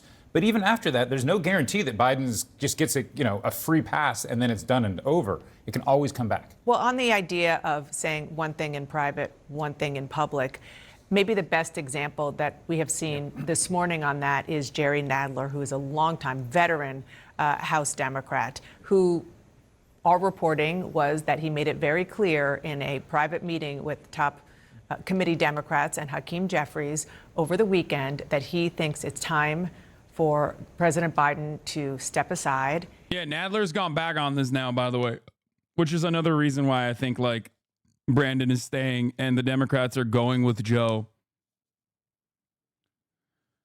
Oh shit. What the fuck? I just blasted my zinnies, dude. No. Here's what he said in public this morning. The president has determined that he is the best candidate, and given the fact that he's won the nomination, I mean, he's got all the delegates. Is your support for the president a pragmatic consideration, given that the president has said he will remain in? Well, yeah. He said he's going to remain in. He's our candidate, and we're all going to support him. Well, I think at this point, what they're saying publicly may be the most important. Yeah. Isn't that the guy who shit himself? Why are we listening to this doofus? Yeah, yeah, exactly. When the guy who shit himself on stage is saying that Joe Biden is too old to run, that's when you do listen to that guy. He's a fucking high-ranking Democrat who's been a Democratic Party politician since before you were born. It is a unique situation. Also, if I'm an RFK supporter, I probably wouldn't be making fun of other electeds shitting themselves. You know what I mean? Because at the end of the day, if you really want Biden out. Oh, I misheard him. I thought he said Biden was the best candidate. No, he said Biden should drop out. And then they asked him again. They're like, okay, well, what do you say now? He's not dropping out. And he's like, what am I supposed to say? He's not dropping out. Nothing else I can do. You got to get out there and you got to, you know, kind of put some bass in your voice and say, I want you out. And so the fact that they're not doing that, it's also, you know, looking at the idea that you cannot make him go. We've learned so much over the past, you know, however many years that, you know, this whole idea of maybe you can just kind of gently say to someone, can you go? Can you go? Look at George Santos or anybody else. If you really want someone out at this point in the game, you got to kick them out. And I don't think they're ready to do that. Well, and it's also, as you know, it's not that easy. It's totally different. It's very hard. Guys, one of the statements, when I saw it, I kind of gasped. I covered the Hill on and off for 20 years. And all of the time I was up there, Senator Patty Murray was a United States Senator. She won in the Year of the Woman, 92. She got there in 1993, served for more than a decade, well over a decade with Joe Biden. She is the president pro tem. So she is a very senior member of the United States Senate, the most. Here's what she said. I believe President Biden must do more to demonstrate he can campaign strong enough to beat Donald Trump. At this critical time for our country, President Biden must seriously consider the best way to preserve his incredible legacy and secure it for the future. I mean, talk about saying something very clear without using direct words. Yeah, it was pretty striking to hear her say that. And it seems like some of the women senators, Democratic senators, have been maybe more candid in their statements about, you know, acknowledging reality. I don't care to listen to Biden talking about fucking NATO. I don't. He's gonna do a teleprompter NATO session. It's not gonna be like contentious. You guys are just like waiting for him to slip up. Just like I told you, the fucking George Stephanopoulos interview was not going to be like major fuck ups. He is fine he's actually fine when it comes to like not fine, but, you know, below average, not like genuinely bad when it is a conversation, when it's a teleprompter session, when it's like a limited, you know, 20-minute interview, that kind of thing. Like, it's not great. But he's not awful. We're going to do Jon Stewart in a second. Reality and what we did see in the debate and what Democrats are so concerned about, their conversations that they're actually having privately and what this is going to look like. And obviously, I mean, this is everything for the Senate because how they do in November could determine the control of the Senate for the end until the end of the decade. And so I think that they are taking a very real look at what this looks like. And you're seeing others say, well, he is the nominee and we're sticking behind him. But we still very much are hearing those concerns. I don't think anyone has All right, let's hear what the liberal God is saying. End of quote. Repeat the last phrase. Bro, okay, I'm going to defend Biden here. When he said 4 more years pause, he meant like no more gay shit, okay?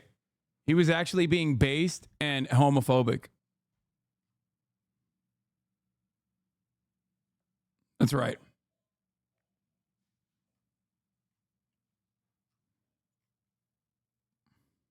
Like, that's what he was saying. He was like, pause. 4 more years of Trump? That shit's gay. Pause. Can't be doing that. That's my favorite line, dude. I love the why won't Trump drop out? Like, saying that to people who are understandably saying, I'm looking at the polls. I don't want Donald Trump to be president. And I don't think Joe is the guy to do it. Telling them, why won't you demand Donald Trump drop out is so fucking stupid. Yeah, that's great, man. Yeah, Donald Trump should drop out. Except, why? Do you want a stronger candidate to defeat the Democrats? Are you fucking stupid? Donald Trump is a bad candidate. Donald Trump is not a good candidate. Why do you want Donald Trump to drop out?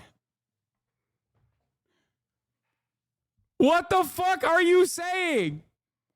This doesn't make sense. You are not thinking. You are emotionally reacting to the situation.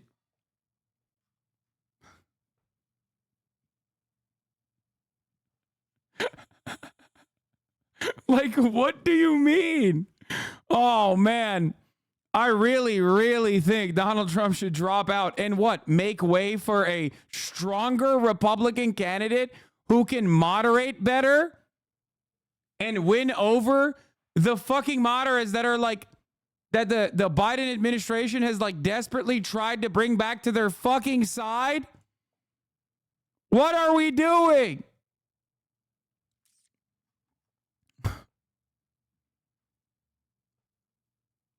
It's so stupid. If I'm currently not watching the NATO speech, perhaps the reason for why I'm not watching it, or perhaps you should know that I'm not going to be watching the NATO speech. It's happening right now, and I'm not watching it. So you don't have to come in here and be like, are you not watching the NATO speech? Yeah, I'm not. Because if there are massive flubs on the fucking NATO speech, then we'll see it on our Twitter timeline instantly. I do not want to sit through Joseph Robinette Brandon reading a motherfucking teleprompter for 15 minutes with the hopes that like he will inevitably flub some of his fucking words. Like, I don't care. It's boring as shit. Where are they? Dude. That is just simply insulting the intelligence of like every person that watches this fucking network, okay?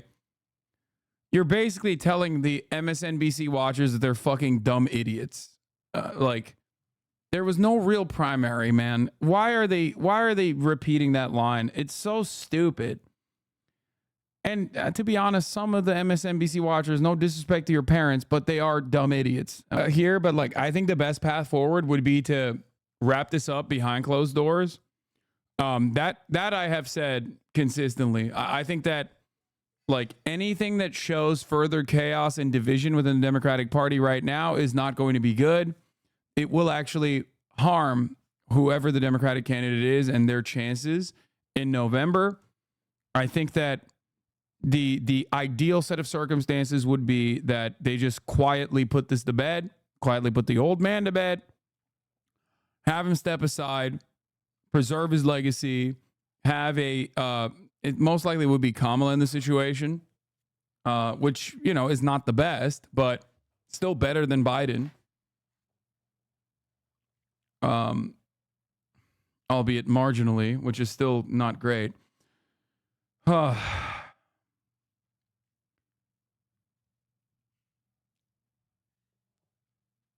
Sorry if you're not covered this, but do you think you can explain why you're not supporting Jill Stein? I don't like women. It seems like if there was ever a time voting green was a viable option, now would be the time. Yes. I'm voting illegally for both Jill Stein, Cornel West. I don't even know if he's still running, but I'm voting for him anyway. And also PSL. Don't worry. And RFK Jr. as well. I get your point, but I'd rather they do it in public. This closed door smoky room shit is terrible. Dude, no. Like, if you want to win, you have to be united.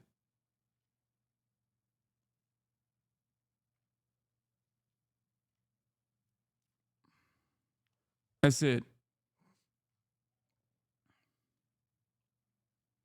Why do you never mention Claudia and Karina? Was your beef with them? No beef. I love Claudia and Karina. They will win if you vote for her.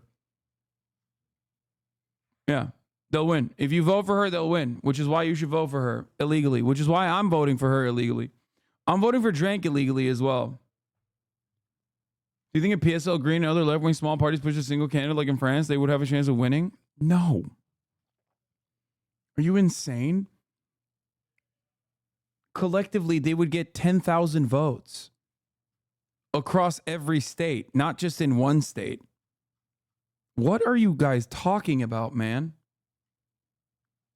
Like, we don't have a parliamentary structure regardless. We don't have a multi-party system. We have a duopoly. Okay, two Two. And it's not even like two genuinely different parties from one another. In many issues, they are united. It's bad and worse. And in a lot of issues, and in a lot of fucking issues, they are completely united anyway. A comparison to keep your mind open. Dude, keeping my mind open doesn't mean I have to have a gaping fucking wound where my fucking frontal cortex would be. What are you talking about? Keep your mind open. Oh my God. All the fucking idiots are back in the chat today. Jesus Christ. This is one of the worst aspects of fucking covering the election and having a lot more people be interested in it. What is happening?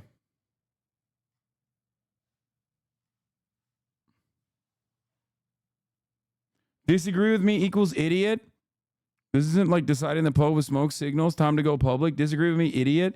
Yes, brother. If you literally think that like the Green Party and fucking the PSL and the Green Party are gonna unite, like please go back and look at how many votes they've won. Some highly misplaced optimism seeping into the discourse. It's not even optimism. It's like delusion. What are we doing?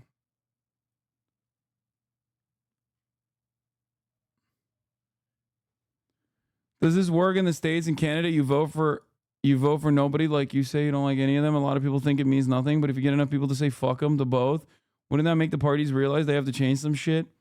Guys, there is a long history in the United States of America, at least in contemporary American history, of there being only two viable fucking parties, okay? Two viable parties, same positions when it comes to foreign policy for the most part. Now, having said that, the notion that you're going to launch like a people's candidacy out of nowhere for a third party, even one that is like actually on the ballot, okay? This is before we even talk about like the difficulties in getting on the ballot to begin with. Okay? Like just go and tabulate how many votes you would be able to accumulate in this situation. Like PSL's great. I love PSL. They're great at activism. Okay? They're great at being at the forefront of a lot of issues. Okay? They're great. But when it comes down to like electoral politics, if you think that like you're going to be able to vote in socialism in a bourgeois liberal democracy, I don't know what to tell you. Like, especially in a country like America, where there is no like robust network of active socialist parties. This is the literal imperial core. We are at the heart of capitalism. This is the country that won the Cold War. This is the country that executed socialist activists.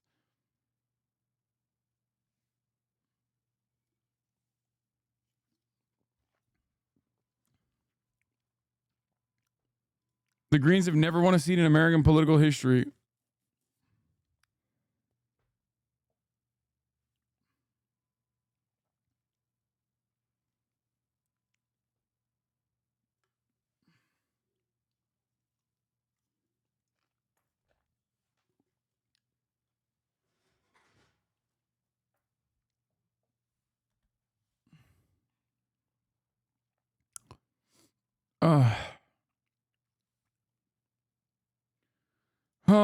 Libs are going insane. Yeah, I saw this. Aaron Rupar, very mad. Stewart ignores that one, there was a whole ass Democratic primary election. He didn't. He joked about it in the video. 2, Kamala Harris is the vice president, only Biden alternative that makes sense. 3, a Thunderdome convention would do anything but unify the party. I'm glad he had a chance to vent, though.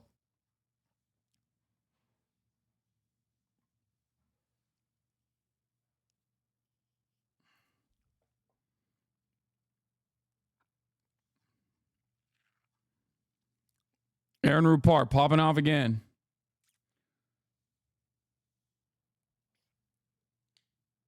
Oh my God, the 67-year-old Jill Stein lady in our local Palestine organization group chat is the most annoying. There are more posts about Jill Stein than Palestine. Don't make fun of them. They're trying their best, okay? They're trying their best. It's the same with the PSL chatters. They have the class. They have PSL chatters are the ones who make fun of the attitude that like, oh, if you vote for her, she'll win when it comes to Hillary Clinton, but then turn around and say the exact same thing about Jill Stein and Gloria La Riva.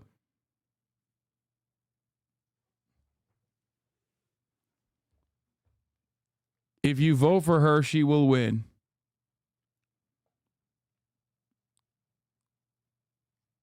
Their heart's in the right place. That's why I usually just don't talk about it too much. A lot of PSL Andes don't understand that the reason why I don't talk about PSL that much is because I just don't want to like make fun of people who I am in agreement with otherwise. And I like PSL. Claudia de la Cruz, Gloria La Riva.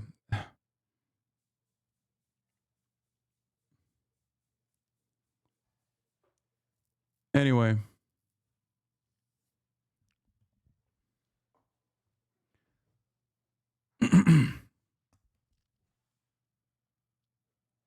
Jimmy Dore arc.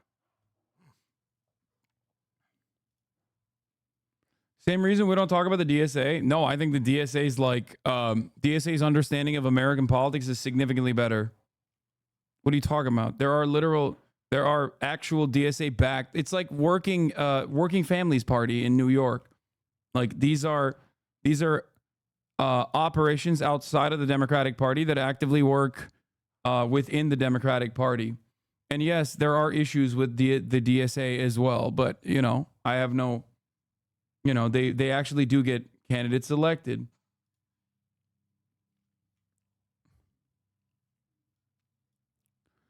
Dave Wasserman, who is the I've seen enough, Mr. I've seen enough, has said, the notion that the presidential is a toss-up was a stretch even before the debate. Today, Trump has a clear advantage over Biden and a much more plausible path to 270 electoral votes. He's right. He's absolutely right.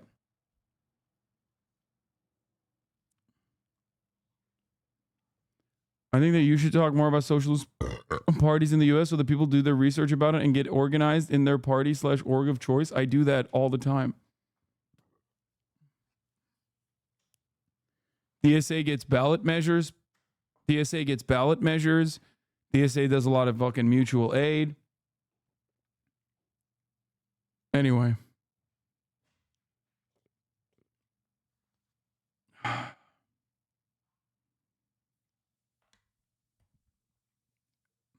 Now that we've actually brought up the PSL, though, you know, get ready for an unimaginable wave of people who will routinely say, you have to advocate for a PSL vote, Hasan. I should have never brought it up, but when I do, everybody starts chirping about it.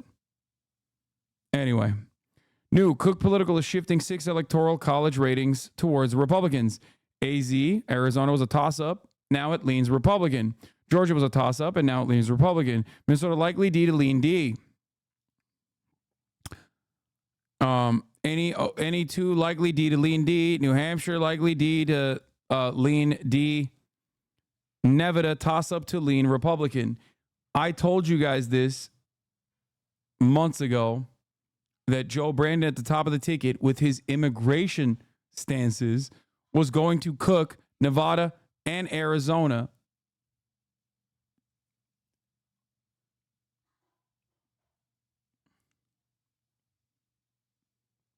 It's ironic because these states still have Democrats running for Senate seats, and they're doing better than Biden, sometimes by 10 points.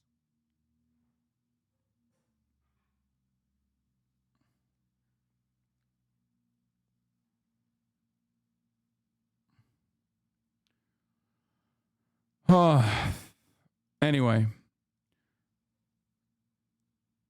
That's why you're hearing more people fucking, more senators coming out. John Tester, Michael Bennett, Sherrod Brown saying Joe Biden can't win at the Senate lunch today.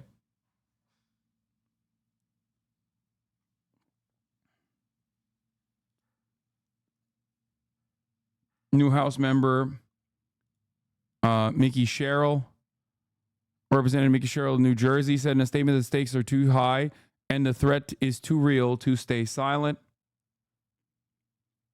Another New Jersey representative also came out.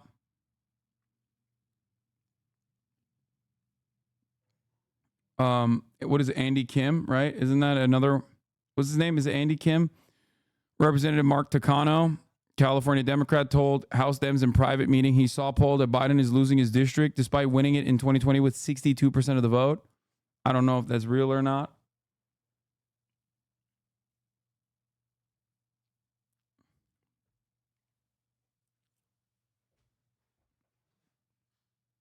He's live at NATO right now. I know, chat. I know. I don't care. I don't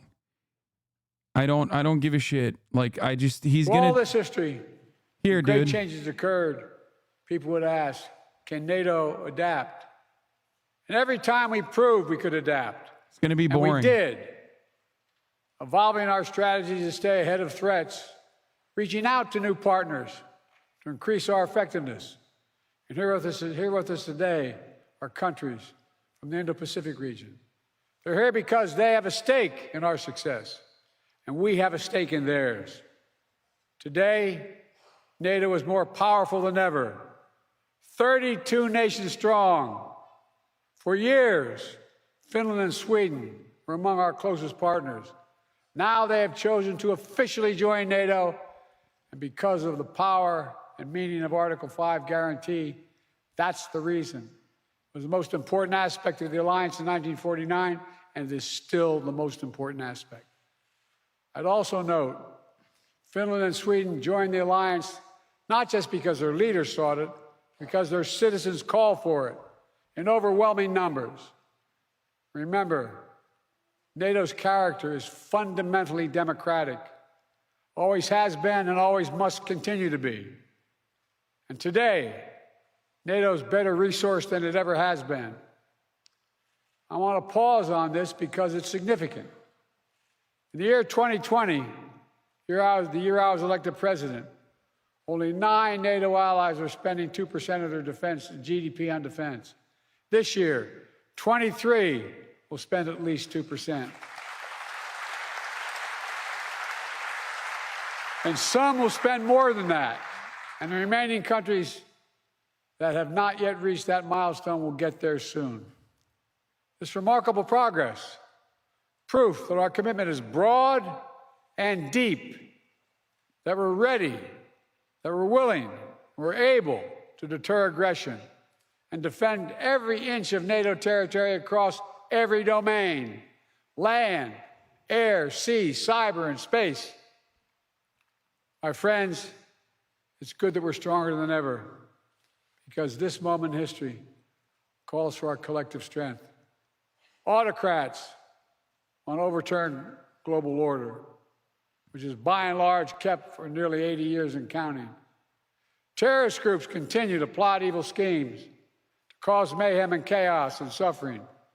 In Europe, Putin's war of aggression against Ukraine continues, and Putin wants nothing less than Ukraine's total subjugation, to end Ukraine's democracy, to destroy Ukraine's culture.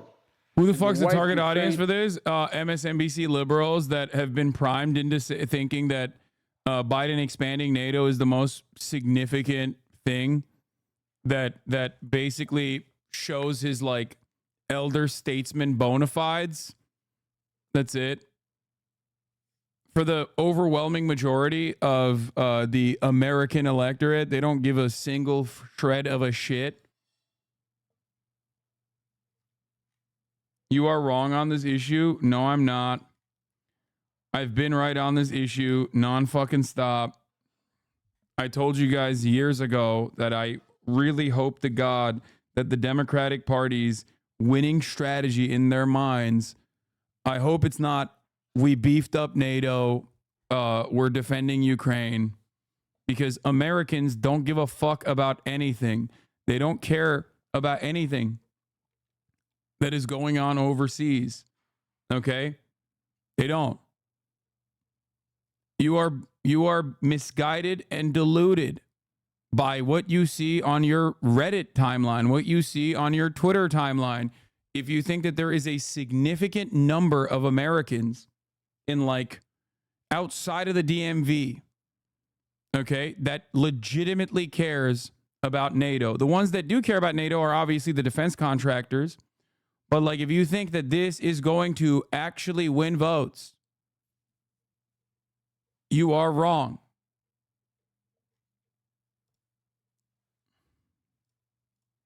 No, you are definitely wrong.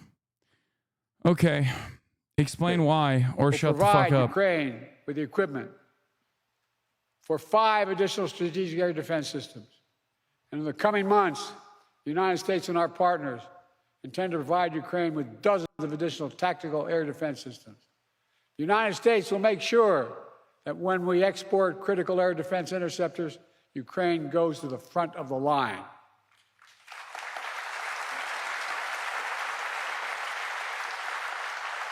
They will get this assistance before anyone else gets it. All told, Ukraine will receive hundreds of additional interceptors over the next year, helping protect Ukrainian cities against Russian missiles, Ukrainian troops facing air attacks on their front lines. Make no mistake, Russia is failing in this war. More than 2 years into Putin's war of choice, his losses are staggering. More than 350,000 Russian troops dead or wounded. Nearly 1 million Russians, many of them young people, have left Russia because they no longer see a future in Russia. Bro, like, the fucking Ukrainian population is half. What are we talking about? Supposed to fall in 5 days, remember? Oh. Well, still standing 2.5 years later, and will continue to stand.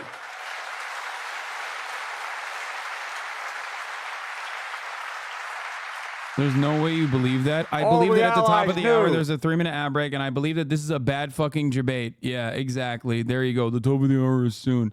Yes, I got it. Chatters, are you excited about this NATO speech? I told you he's gonna read he's just gonna read the teleprompter, and that's it, and talk about how sick it is that he expanded NATO. You know, another 2-parter, by the way. That's a 1-day ban for that chatter.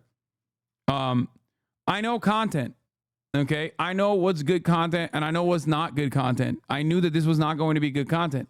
The good content part of this would be if he flubs ginormously, which is not very likely, okay? It's the middle of the day. It's early enough. He's got a teleprompter in front of him. There's no like contest. There's no one is like going up against them. There's no conversation to keep track of.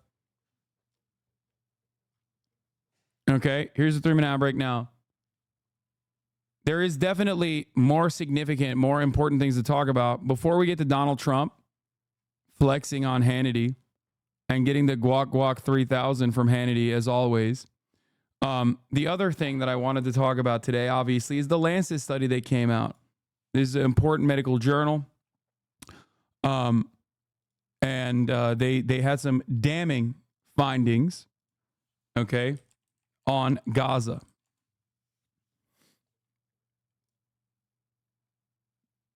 This is from July 5th.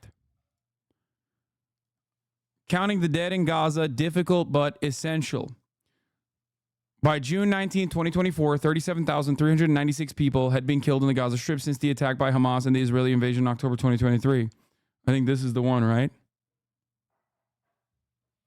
Some officials and news agencies have used this development designed to improve data quality to undermine the veracity of the data.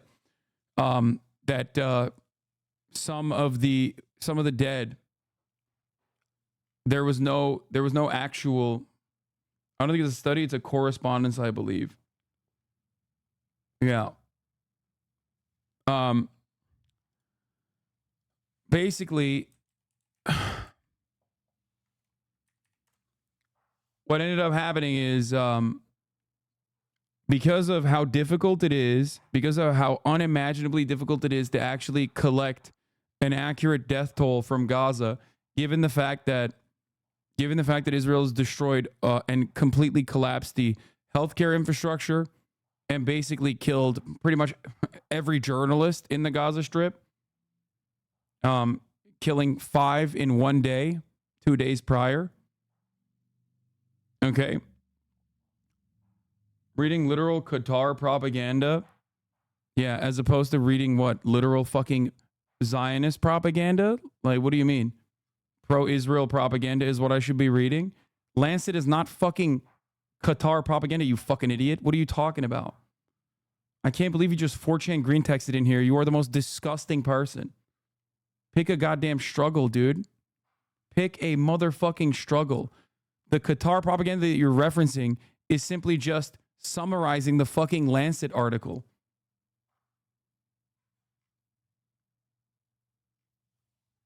What a freak, dude. Imagine being a fucking 45-year-old who's still green texting. Imagining the halcyon days of 4chan. Oh, we memed Donald Trump into existence. What a pathetic fucking loser you are. This is the reason why your family despises you and acts like you're dead at fucking Thanksgiving.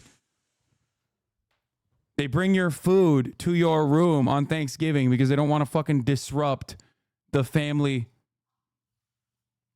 by having your stinky ass on the table.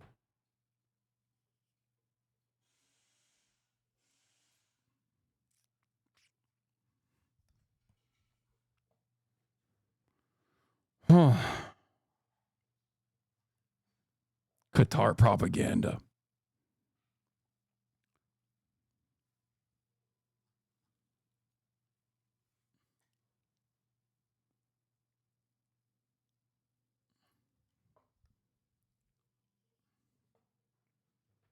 Tell us what green texting is? It's just like a way that fucking people post on 4chan.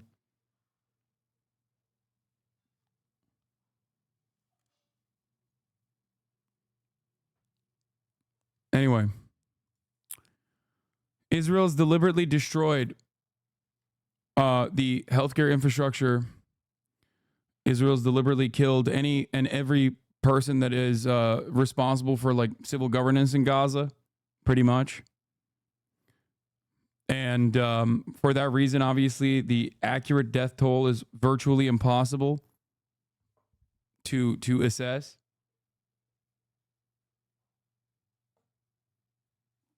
Okay.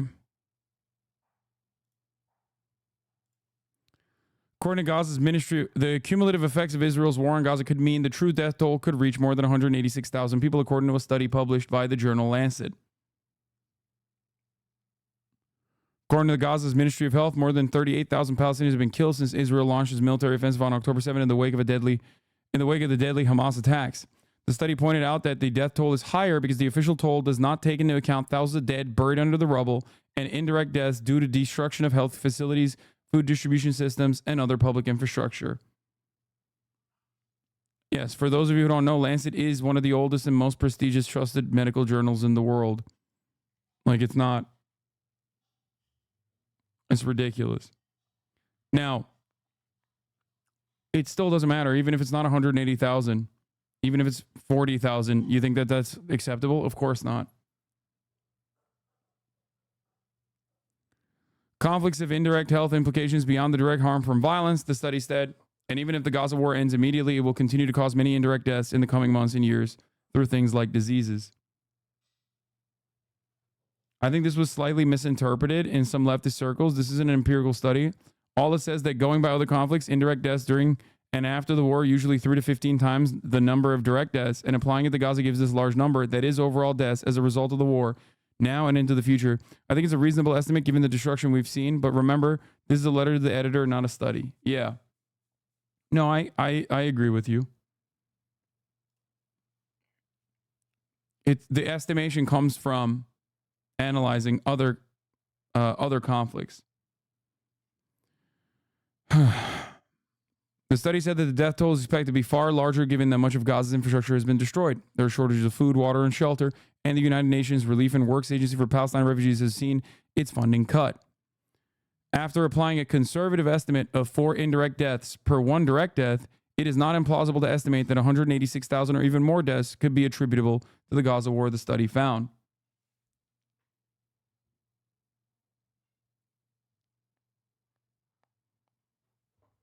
It's not making a claim that like 186,000 Gazans have died, and given the crumbling healthcare infrastructure, we just don't know.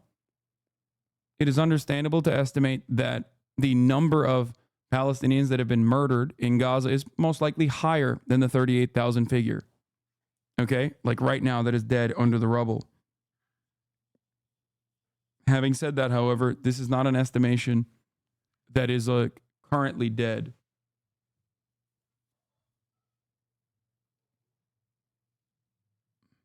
Such a number would represent almost 8% of Gaza's pre-war population of 2.3 million. The Lancet study noted that Israeli intelligence services, the UN, and the World Health Organization all agree that claims of data fabrication leveled against the Palestinian authorities in Gaza over his death toll are implausible.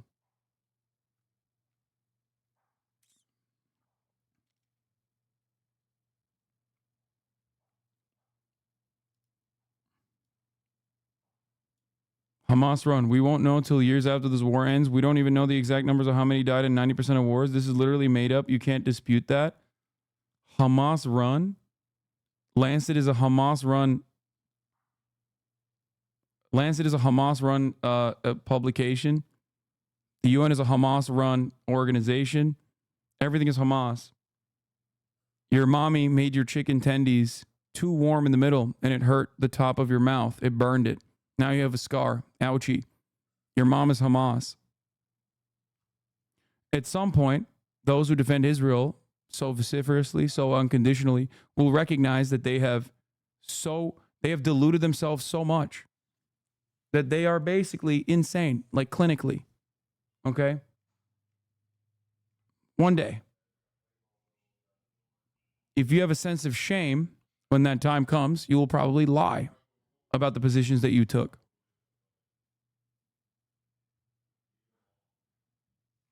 Following since 2019, you know where this guy's from? I know. He's a Destiny fan. I can fucking smell him from over here. He's doing green texting. You know?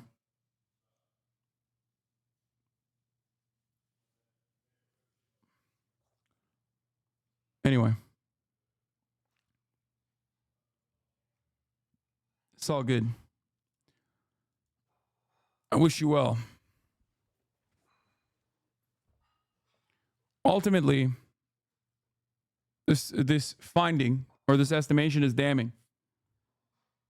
But the reality is even more damning. Regardless of whether it's 180,000 or, 38,000 over the span of multiple months, it is obvious that Gaza is a kill zone. Okay? That's it.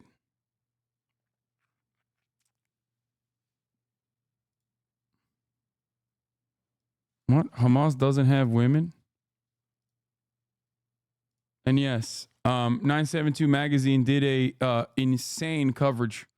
These are the first personal testimonies coming out of the Israeli soldiers. I'm bored, so I shoot. The Israeli army's approval of the free-for-all violence in Gaza. Something that I mentioned before. That the chaos that you see on the ground, the disorganization that you see on the ground, that leads to, the World Central Kitchen bombing, for example, is actually by design. Okay? These soldiers' testimonies will reflect that. Do you understand? It's open season. That's why you have the World Central Kitchen bombing and many other bombings that are called into question. This is the way that they are conducting themselves because they don't give a shit. They want to kill as many people as possible. They want to make Gaza impossible to live in. That is the goal.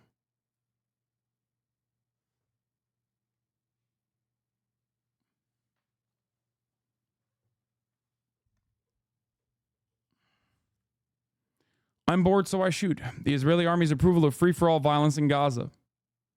Israeli soldiers described the near total absence of firearm regulations in the Gaza war, with troops shooting as they please, setting homes ablaze, and leaving corpses in the streets, all with their commander's permission. Early June, Al Jazeera aired a series of disturbing videos revealing what it described as summary executions. Israeli soldiers shooting dead several Palestinians walking near the coastal road in the Gaza Strip on 3 separate occasions. In each case, the Palestinians appeared unarmed and did not pose any imminent threat to the soldiers. Such footage is rare due to the severe constraints faced by journalists in the besieged enclave and the constant danger to their lives. But these executions, which did not appear to have any security rationale, are consistent with the testimonies of 6 Israeli soldiers who spoke to 972 magazine in local call following their release from active duty in Gaza. 972 magazine. What? What is this person? I'm going to ban you. Will you talk about the situation?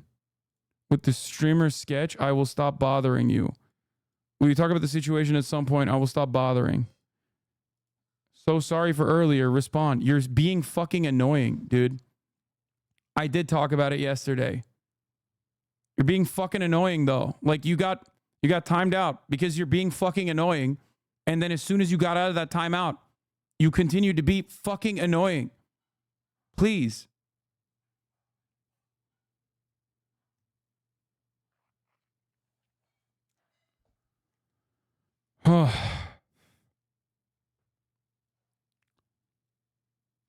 Anyway, people shot as they pleased with all their might. B said it was difficult to distinguish civilians from the combatants in Gaza, claiming that members of Hamas often walk around with other weapons, but as a result, every man between the ages of 16 and 50 is suspected of being a terrorist.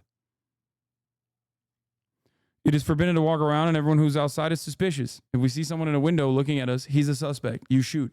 The Army's perception is that any contact with the population endangers the forces, and a situation must be created in which it is forbidden to approach the soldiers under any circumstances.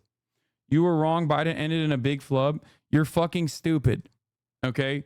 I didn't say he wouldn't have flubs. I said if he has a major flub, we'll see it on Twitter, and there's no fucking reason to like literally listen to 25 minutes of him reiterating how sick it is that he's expanded NATO. Chad is being unimaginably unfucking bearable. Okay? I said there might be some flubs. Overall, he's going to perform as expected, which is fine because he's decently, he's below average in performance when it comes to reading a teleprompter, and that's good enough. Ay, ay, ay.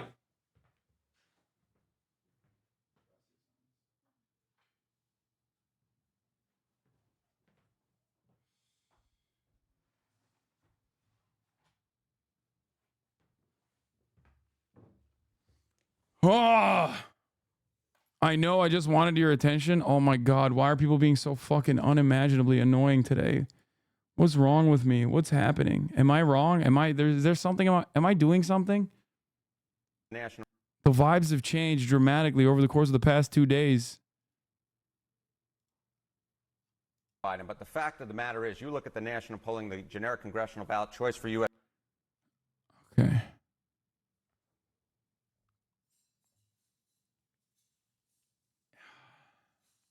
Anyway.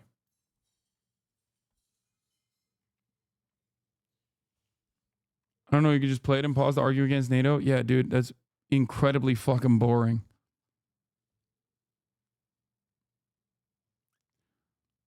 Anyway.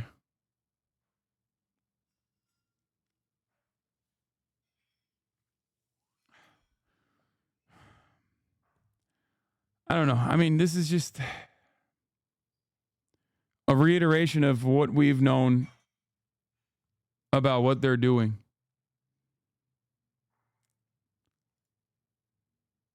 You're trending on TikTok? I guess that's why, lol. Why am I trending on TikTok? I don't think I am.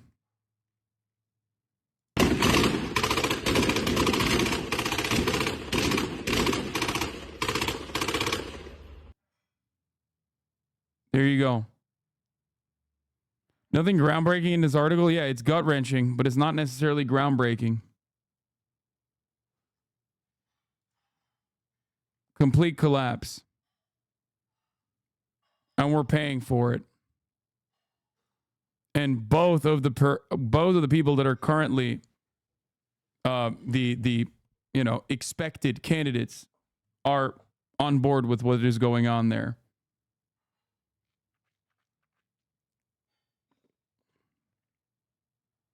I don't know what else to say about it.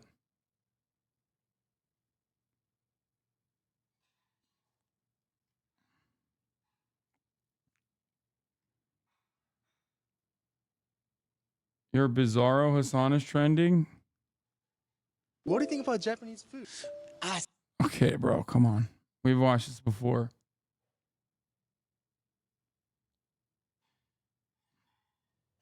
I saw something saying that talking about death totals banned. Is this propaganda? What? I don't know what that is about.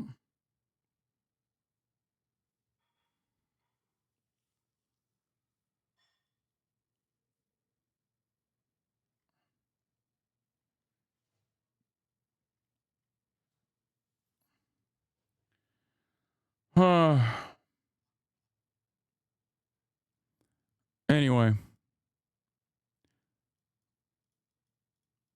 Pelosi is supposed to make a statement soon, amidst all the other House Democrats making statements, including Mark Takano and some others. Dude, we're not going to cover the fucking Hannibal Directive on October 7. I'm sorry. We know this already. We've known this already. We've talked about this a million times over. Half of the Gaza news at this stage is basically just a reiteration of every single thing I talked about on like October 8. Okay? Like, no disrespect to the chatter that just posted this. I know it's you know, you're doing your best here. It's just like we literally talked about this on October 8.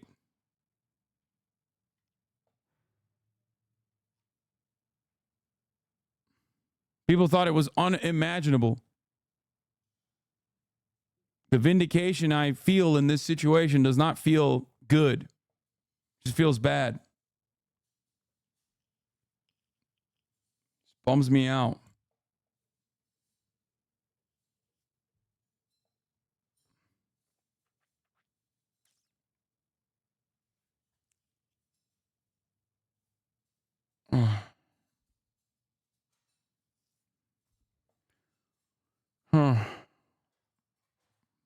All right.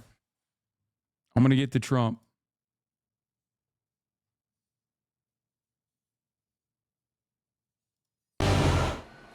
And tonight, Trump talked to Sean Hannity, where he basically shit on Biden in a way that, like, many people have shit on Trump. Chaos is brewing in the Democratic Party as calls for Joe Biden to drop out are growing. Joining us now for an exclusive interview on the phone, former President Donald Trump. Mr. President, great to have you, sir. How are you? Well, thank you very much, John. I'm fine. Thank you. Let's go back to the debate with you and President Biden, because immediately you could notice his voice was raspy, but beyond that, within minutes, I could tell this was not going to be a good night for Joe Biden. What was going through your head at that time? Well, it was a big evening, and you could feel a lot of energy. Boy, energy like you haven't felt in a long time. On any of the debates, I've done a lot of debates, and we've had great success with debates, but this was something very special. For whatever reason, it just seemed big. And when I got to Atlanta, and this was at CNN headquarters, there was a lot of excitement. There were trucks. I call them the $10 million trucks. That's with the antennas all over, and very incredible equipment. I'm looking at things that are, you know, it's just more of a scene than it normally would be. And it really was that way right from the start, right from the moment they introduced us, and then they introduced him and introduced me, and I walked out and I saw him, and he looked extremely pale, to put it nicely. And I don't know, maybe it was a good makeup job or maybe it wasn't, but he was a very pale-looking man. And when he started to speak, I don't know, I thought his voice was weak. I didn't know exactly what was happening. It was strange. I do have to say that the CNN, Jake and Dana, they were really, they were pretty good. I thought they were fair. I thought they were fair in the questions. I thought to him, to me. But it was a strange evening. I will tell you, it was a strange debate because within a couple of minutes, the answers given by him were, they didn't make a lot of sense. Well, let me ask you this. I think some of the worst moments for President Biden were when he wasn't talking. There was like this blank, vacant stare. And it's like he was checked out, and I've run a montage of it. When you were speaking and you'd look over, did you notice that too, or? You know, I was thinking about what I was saying. I wasn't looking over at him almost at all, except when he went a little bit haywire. I didn't look at him at all. And I'm very disappointed in him. He's the worst president in the history of our country. We've never had anything like it, what he's done to our borders, what he's done to our country, inflation, the people that he's hurting. He's destroying Social Security. What? And people are, you know, I'm just so upset with him as president. And so I wasn't really looking over. I purposely wasn't. And I did take a couple of peeks when he was in the midst of giving some really bad answers. They weren't even answers. They were just words put together that had no meaning or sense. Well, but for the most part, I didn't really look over. Since before the 2020 election, on radio and TV, I have chronicled the fact that Joe looked weak and frail and that he was a cognitive mess, long before the election in 2020. The media, I call them state-run media, Democrats, they're all acting shocked, like this just came out of nowhere. Is this one incident, or is it, you know, is this something permanent? I'm like, did they not notice the guy can't give a press conference? Did they not notice that he doesn't use the big boy stairs getting on Air Force One? Did they not notice the plan to surround him as he walks to and from Marine One? That he wouldn't do a Super Bowl interview, a layup interview for any president, really. He's right about that. What part of his cognitive decline do you think they missed, or did they purposely cover for him, in your view? Well, they cover for him, and they still are sort of covering, but now it's getting very difficult to do that. And, you know, it looks to me like he may very well stay in. He's got an ego, and he doesn't want to quit. He doesn't want to do that. It just looks to me like that's what he wants. I think Jill would like to see him stay. She's having a good time. I notice she really seems to be having a good time, and I'm hearing that Hunter is calling the shots. So this isn't necessarily a very...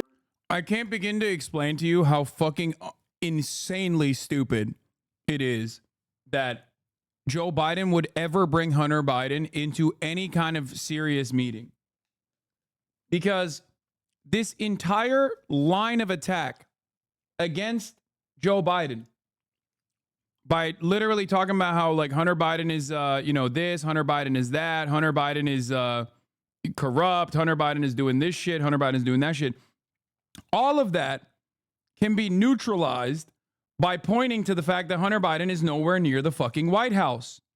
Hunter Biden is nowhere near the decision-making process for Joe Biden.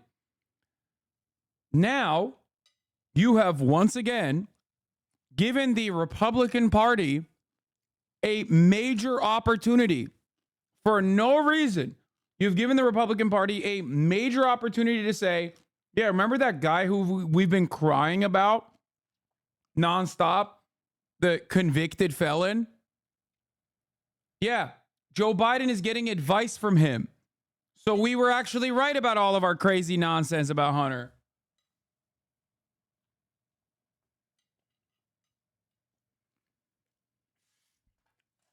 very positive thing for our country. But I think he, might very well stay in. And if he does, nobody wants to give that up that way. He's going to feel badly about himself for a long time. It's hard to give it up that way, the way where they're trying to force him out. So, you really have to speak to his doctors, but obviously he's been sheltered by the fake news media. That's why they call it the fake news.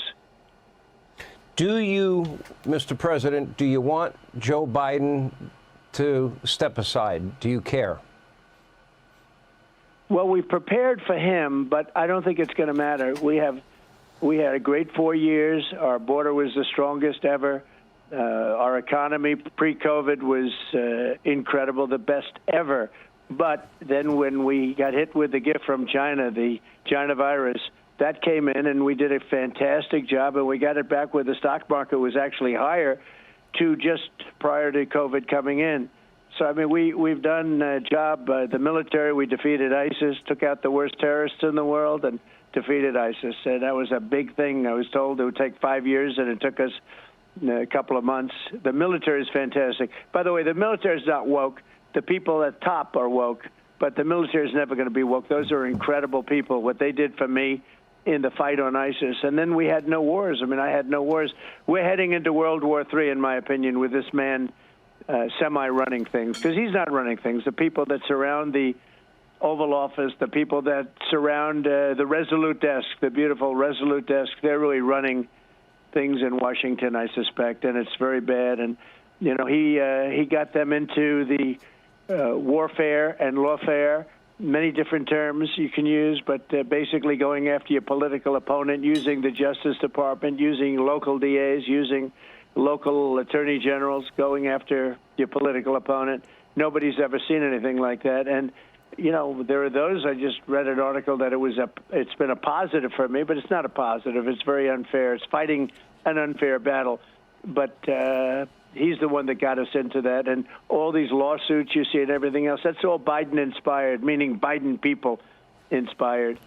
And it's, very sad. I think it's a very sad time for our country. We're not respected anywhere in the world. He's not respected. And our country is in very serious trouble. And I'll tell you what, if we're not careful, we're going to be right in the middle of World War III, and that will be a war like nobody's seen before because of the weaponry. The weaponry is a whole lot different than That's fucking stupid. Trump is an actual criminal running for president. Hunter is the president's son. All of Trump's children were in the White House with actual power. Okay, did you like that? Did you think that was good? No, right? You didn't. So why the fuck is Biden doing that? It's the easiest layup to just completely neutralize one of the major fucking avenues of attack that the Republicans have tried to make a real thing for the past 4 years. They tried to do it in 2020 with the Hunter Biden laptop shit. They tried to relitigate the Hunter Biden laptop shit for the past 4 years. It has been a dead end. Why? Because Hunter Biden has no access to the fucking White House. He didn't have access to the fucking White House when he was at Burisma, and he doesn't have access to the fucking White House. Until now. They waited until he got criminally convicted so they could bring him into fucking meetings with staffers. It's one of the dumbest things you could fucking do.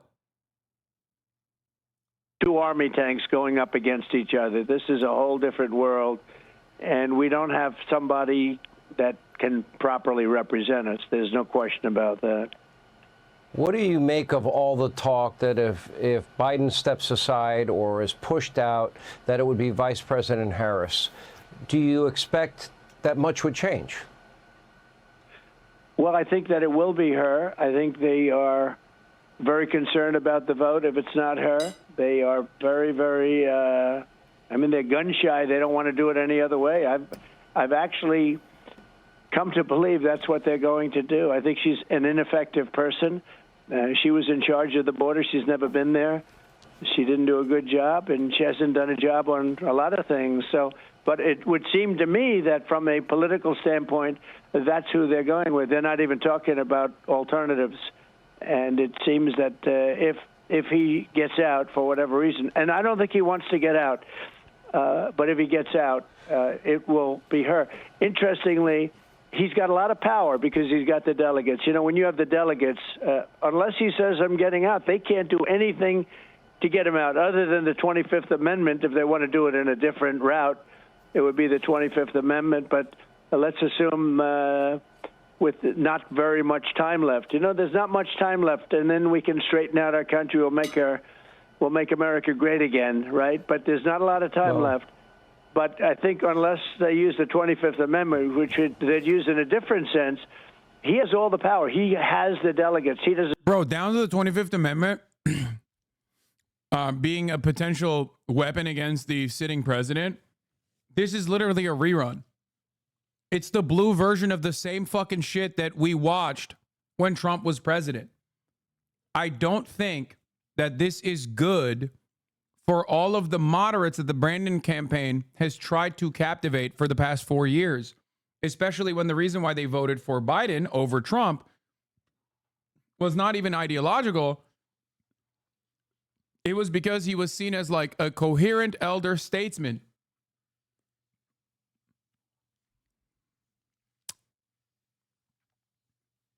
It is the only major difference in the eyes of those who do go out and vote between Trump and Biden. So now, him being an incredibly narcissistic, doddering old fool who's bringing his fucking fail son into the White House,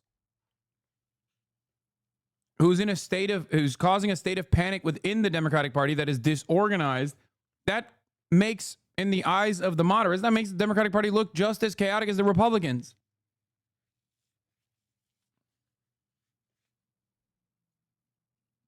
Yeah, I like Hunter.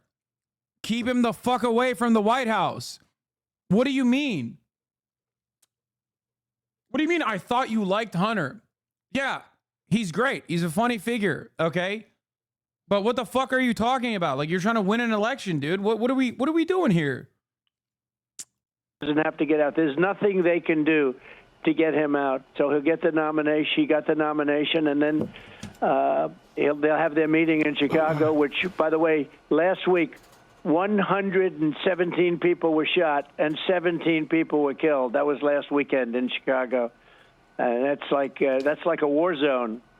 But they have their convention in Chicago, and they're obviously very proud of Chicago. And I love Chicago. I have investments in Chicago. But when you look at the crime in Chicago, when you look at what's gone wrong with Chicago, it's not a very good thing to be displaying right now.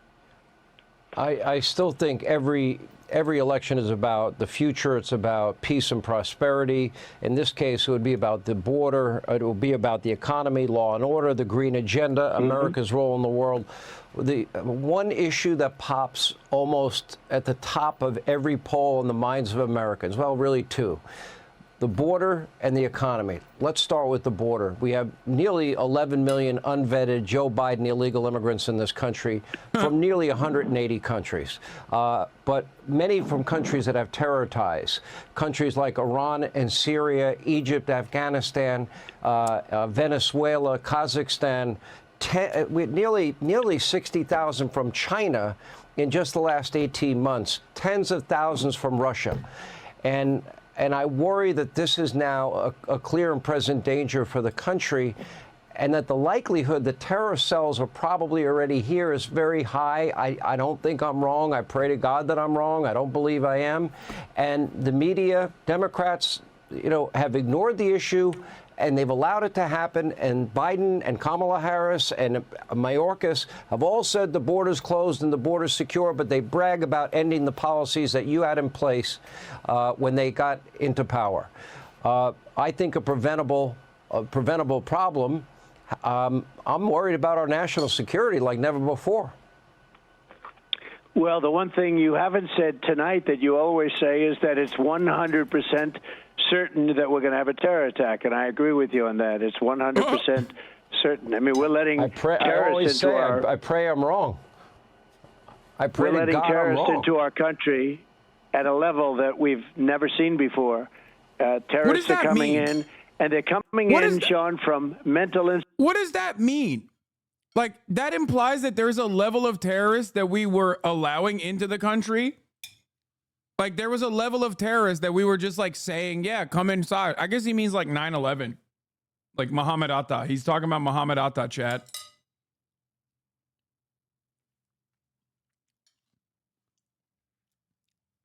Like, what do you mean? Oh, it's an unprecedented level of terrorists that we're allowing into the country, as opposed to previous years where we were like, there was a precedented level of terrorists that we were just allowing into the country.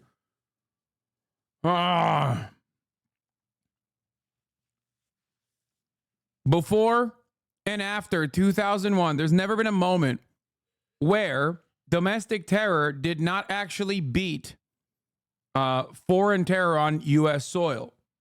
Okay? That has never been the case. Post 9/11, that's the 1 year. Post 9/11, everybody went fucking crazy mode over how much Islamic terror was occurring in America and in the Western world. Stats don't fucking lie. 75% of all domestic terror that occurred on U.S. soil since then, and this was like back in fucking 2016, have been at the hands of far-right anti-government extremists. That's the designation for it. Right-wing terrorists, white supremacist terrorists. That's it.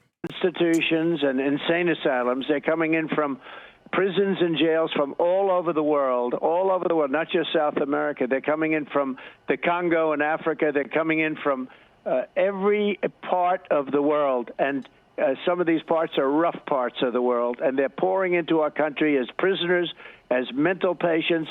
They're coming into our country, and they're coming in also as terrorists. And this is poisoning our country. And nobody should have been subjected to this. They should never have been allowed to do this. There's nothing good that can come of it. And we're going to have to get these criminals, and a lot of them are criminals, and very high-level, very bad criminals. We're going to get them out. We're going to have the largest deportation in our history, larger than the Eisenhower deportation. And we have no choice. I don't want to do that. But this man has destroyed our country. And I say in rallies, I'm doing a big one tomorrow at Doral in Miami, I say at rallies that you could take the 10 worst presidents in the history of our country and put them together. They will not have done the destruction and damage as this man has done. He's been a horrible president, the worst president, frankly, the worst president in history by far. And by the way, Jimmy Carter's the happiest guy around, because Jimmy Carter now is saying, he was like a genius compared to what Biden is. His administration was brilliant compared to the Biden administration. So it's a very, very sad time in our country. Let me ask about the economy. I know that they said from the beginning that Biden's inflation, which they inherited. Hating Jimmy Carter is such a funny, boomer trait. It's a classic boomer trait. Absolutely zero people under the age of 70 is bringing up Jimmy Carter as the worst president. You know what I mean? Classic. 1.4%. It's up over 20%. 25% of Americans say that they've had to forego meals. 60+% of Americans said that they're gulping water because of Joe Biden's economic policies and Biden inflation. How do you fix that? And how quickly do you think you can fix that? Well, we have to fix it fast. And what they're doing is the illegal migrants that are pouring into our countries, many of them are staying in luxury hotels all over our country. They're being shipped up. As we say now, every state is a border state, whether it's Idaho or Iowa or Ohio. It doesn't make any difference. They're all border because they're pouring through our country. One of the stats that was incredible, I actually saw it on You First, was when it came out that we're actually flying them in. So it's not just a question of these people coming through totally unchecked and unvetted. They're flying tens of thousands of people into our country, migrants. And many of these people were not people that were welcome to stay in their countries. They're coming up here. And when I originally said, they are not sending their finest. These are people that are coming from other countries, Sean. I mean, he's not wrong. 52% of undocumented migrants in the United States are visa overstayers. So he's technically right. The problem is he makes it seem like they're getting shipped out here in a military plane or something and just being dumped into Iowa. Okay? No, they're just visa overstayers like Elon Musk. Nobody is coordinating this effort. And also, that is actually important to recognize, because that means that those people, we have some knowledge over their fucking background. That means they got a fucking visa, a tourist visa, but a visa nonetheless, or a student visa, or an H-1B visa, but a visa nonetheless, which means they're not just totally, completely unfucking documented. So the idea that these criminals are fucking pouring over the border wall all of a sudden becomes stupid.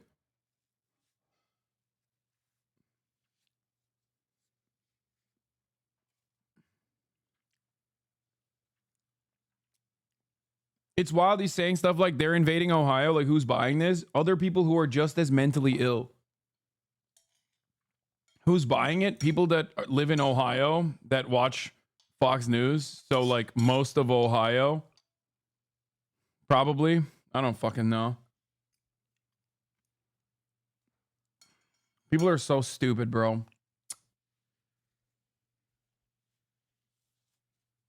Like, my dad, unfortunately. Yeah, exactly. Your dads.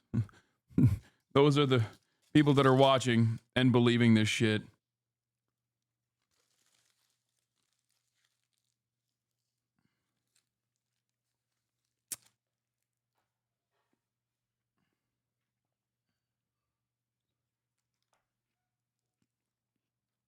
%20 of the U.S. population are boomers. By 2041, that percentage is going to be 1 to 2%. Thank God.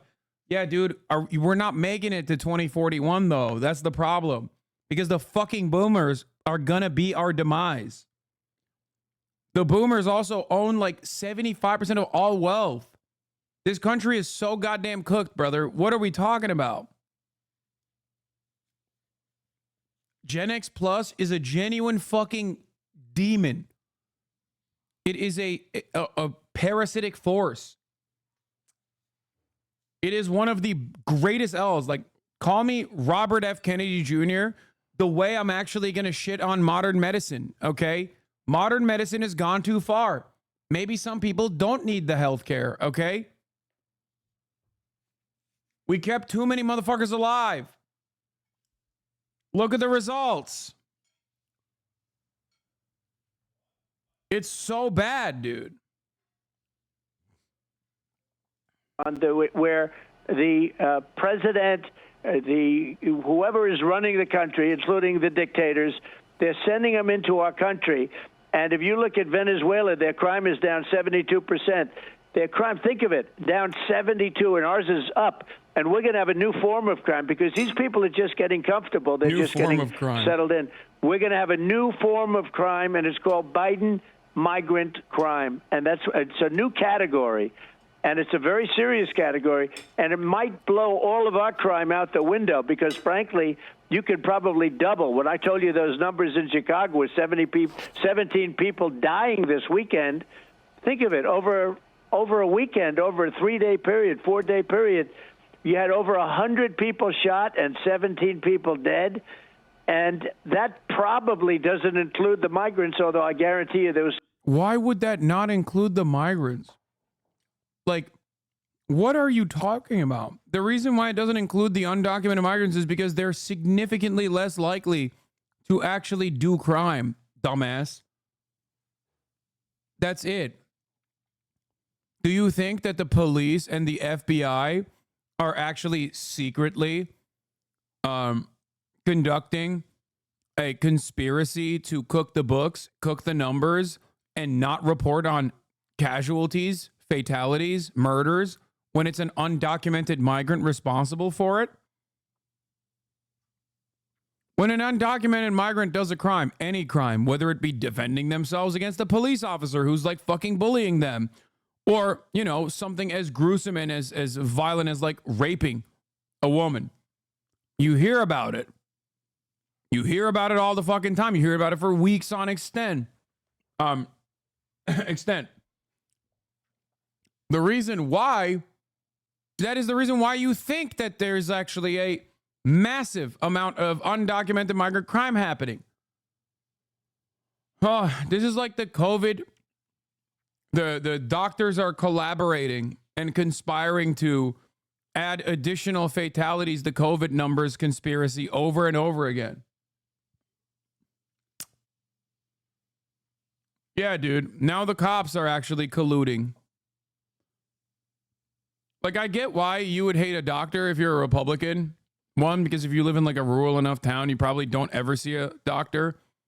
You probably only see the vet. And two, doctors are gay because they went to college. And they went to college more than the average person went to college. So they're double gay. They're trans. They're so gay, they're trans. Duh. Everybody knows that. So I understand why you would hate doctors. But I do not understand why you would think that our brave, beautiful law enforcement officers would be in on a crime. Dr. Physics, bruh. See? Point proven. There's doctors in the HasanAbi broadcast. That is the gayest thing you can do.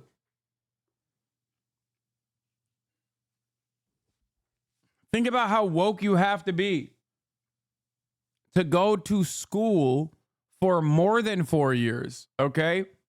For more than 4 fucking years, dude. That's like the woke indoctrination. You're gonna learn so many gay things like an ecological disaster is imminent as a consequence of anthropogenic climate change. Like, I'm just saying those words is like basically the equivalent of sucking at least 3 dicks.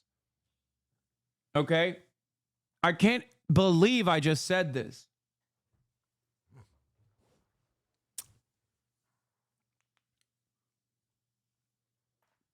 Anyway.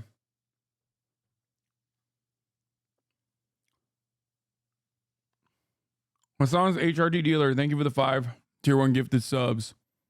Allowing 5 people to no longer see the ads at the top of the hour, which is not even at the top of the hour.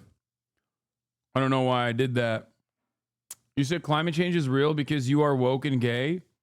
I did, exactly. You got me. I forgot that I don't think I ran the 3-minute ad break in the beginning of the hour. So I don't know what I'm doing, man. I literally just clipped this for you.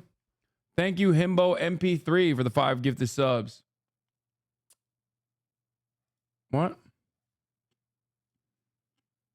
Alliance is thanks to the Secretary. He's a man of integrity and intellectual rigor, a calm temperament. No, he said a man of intellectual rigor. Or vigor, sorry. Well, I guess either. But probably vigor.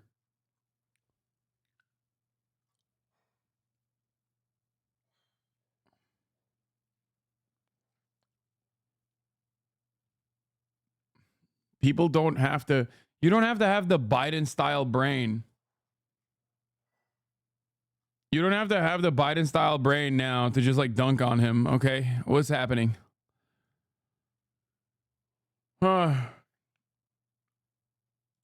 HasanAbi, he's such a cuck. Schumer clarified a statement on Biden running. Schumer said that it was kind of a fait accompli, and there wasn't much he could do. And if the senators thought Biden should get out, they should call the president.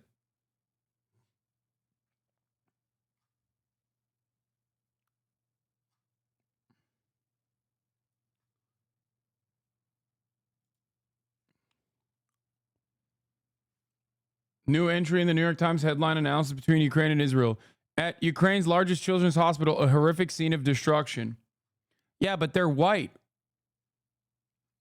And the gross enemy responsible for conducting such an unimaginably inhumane act of violence is the enemy of the United States of America. So, of course, they're going to cover it with,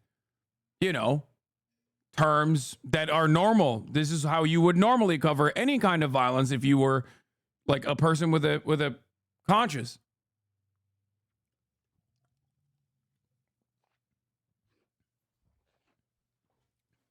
Where is the Russian military the Russian military commander that comes in the midst of this on CNN and tells Jake Tapper like, no, suka bliat, you don't understand. There's human shield inside of Children's Hospital.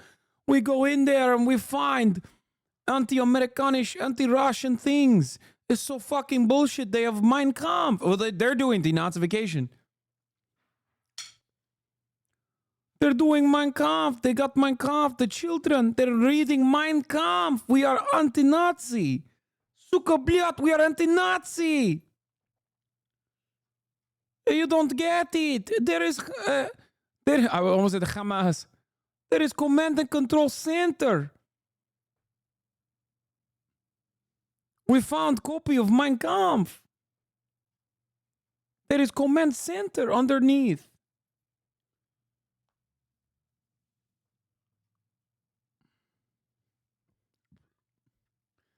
Guys, don't worry. I have it on good authority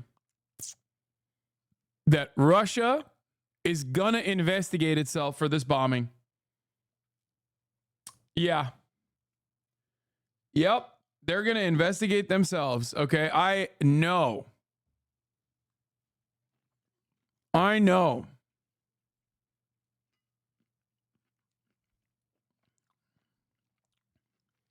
I have all the confidence in the world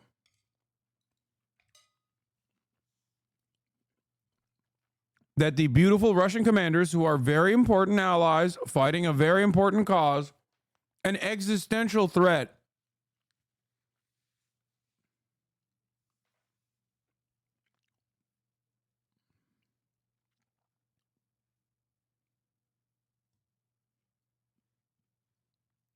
they will investigate it.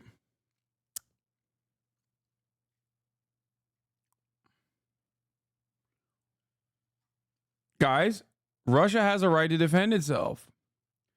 13,000 dead in LPR and DPR, and not a peep from you guys.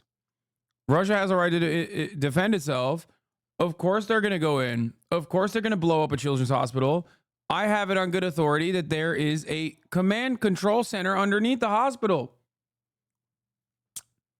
Also, another great, it was a Ukrainian missile. That's a good one. That's a good one too. It was actually a Ukrainian missile. They blew themselves up. It's a terror hospital. It's a terror hospital, and it was a Ukrainian missile on the terror hospital. It was the children that were using the Ukrainian missile, and children are not very good at using weapons. It's the child terrorists inside of the Ukrainian Children's Hospital. And I have it on good authority that there might have been an ammunition depot under the hospital. That's why it blew up like that. And also it's fake. This is not even real Ukrainian wood. Yeah, they're doing Yuli wood, like Pally wood. Yeah. They did try and say it was an American missile at first. Of course they did, bro. What do you mean? I know you're joking, but if you swap Russia for Israel, this is literally what people say. What do you mean? That is what I'm... Hello?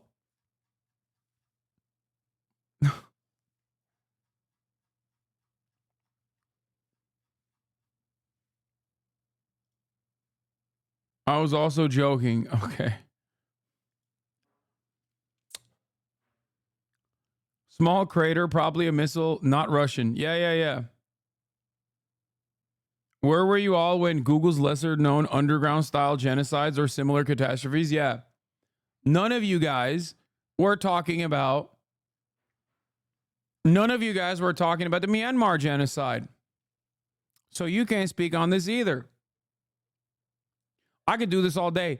You know what's really funny though?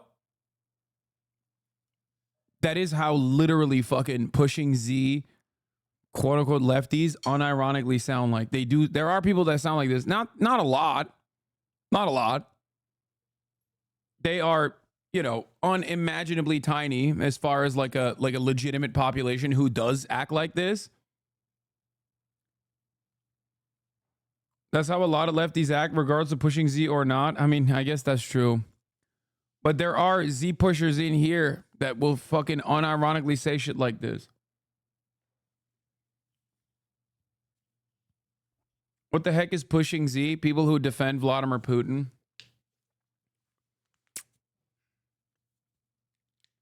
People who like what Vladimir Putin is doing in Ukraine. People who think that, like, I don't know, critical support for insert country means like actually defending anyone and everyone that is not the United States of America.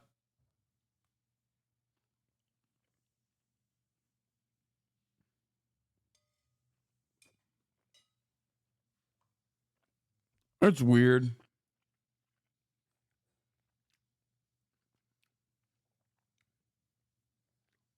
Damn, Chatter hit a good one too. Hold on.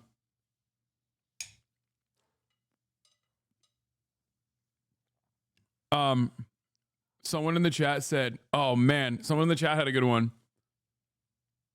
Guys, I'm all for regular political discourse. Russia has a democratic process. They just had an election. Okay. Russia had a democratic election. Vladimir Putin won democratically by 99.9%. And Also, I don't have a problem with you criticizing Russia, but it's starting to feel like you are giving anti-Orthodox Christianity. You're doing anti-Christian sentiment. I didn't want to say it, but it does feel like you are being a little bit anti-Orthodox Christian. Russia is an Orthodox Christian nation. It is. And every action that it takes is actually representative of the global Orthodox Christian attitude. Yes, they are monolithic. So, I don't know, Sweaty. It's giving anti-Slav. The problem with like anti-Slav is that if you say that, most people will be like, yeah, I am. And that's good, actually. So I can't get that to stick. I would rather say anti-Orthodox Christian.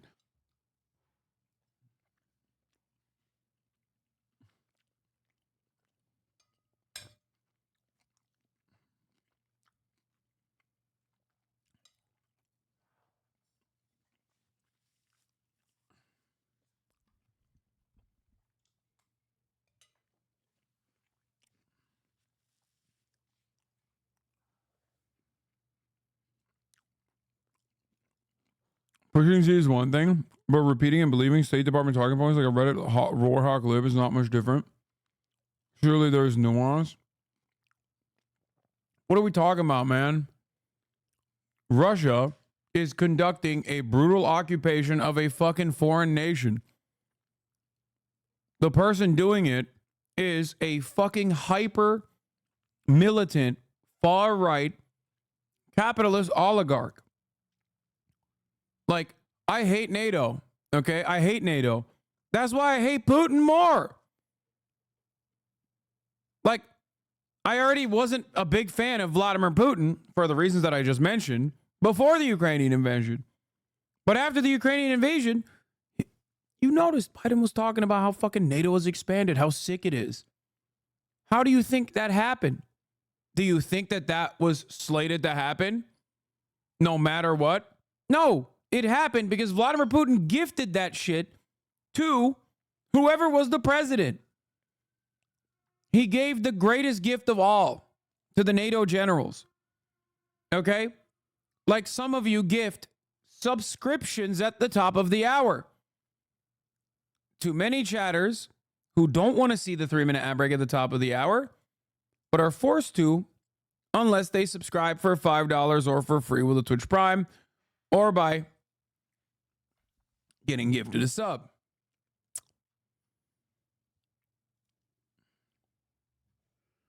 The irony also is that the reason why I brought this up, this comparison, this dynamic up, King Henry the Fourth, thank you for the 10 community gifted subs, is because Putin's own Duginist fucking attitude towards why Ukraine is technically Russian soil is also literally Israel-style propaganda. Like, his conversation with Tucker Carlson was so unimaginably eye-opening to someone like myself. I think that he literally was like, I wish I could have been Israel.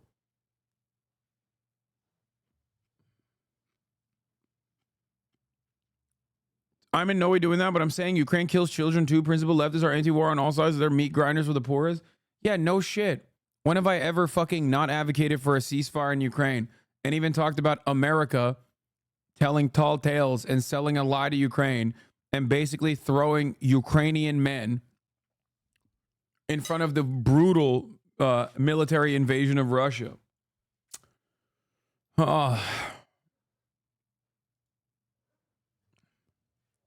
New York Times today.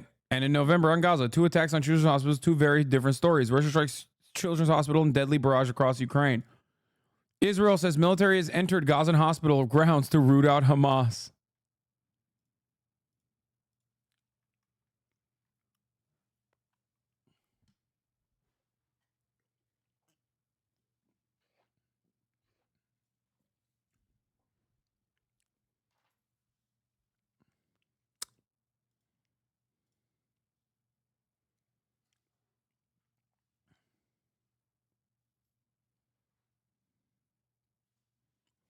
Anyway.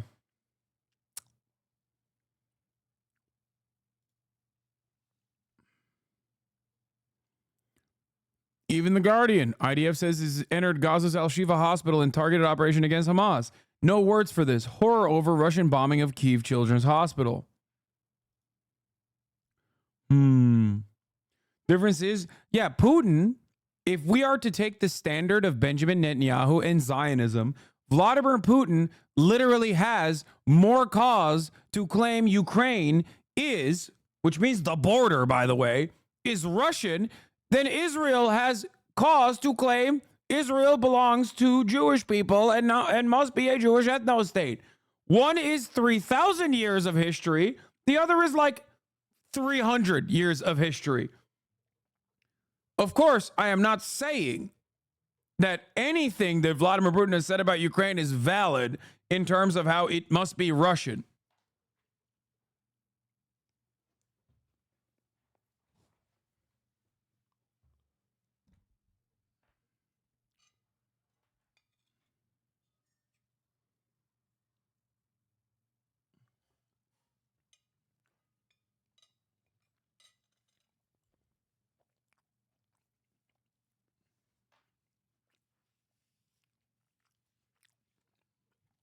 Uh-oh, gonna upset Ukraine Andes now? Huh. Okay. Oh, man.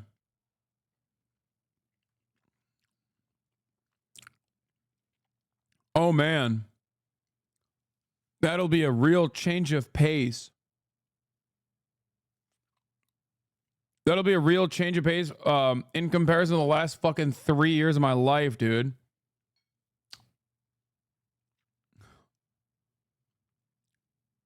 We barely have people in this community at this point that like I don't think there's any like Ukrainian flag in the Bio Andes left in the community. They all hate me.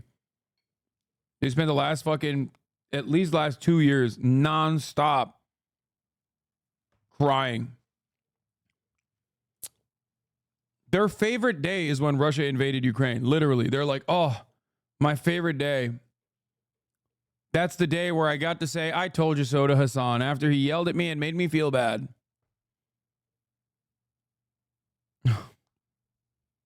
They all died, I think? No, they didn't fucking die. What are you talking about? They're not like actually in Ukraine.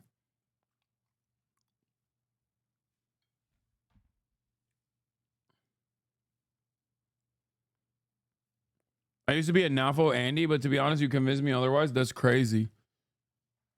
I didn't think that there's like actually I never thought that there would be a NAFO Andy that could ever be convinced that their position is like ridiculous.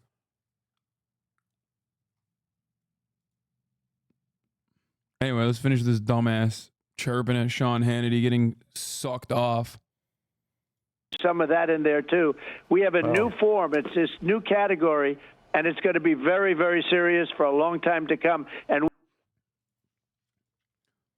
dude, this is my favorite type of chatter. Just like literally all day, just saying the stupidest fucking things. Like, you think Marx was gay? I think Chatter's having an aneurysm. Hasan, is that a Mein Kampf book I see on your shelf? Why you have Mein Kampf book and Ram Ranch painting in the background? Oh my God. You changed my mind on NATO? That's crazy.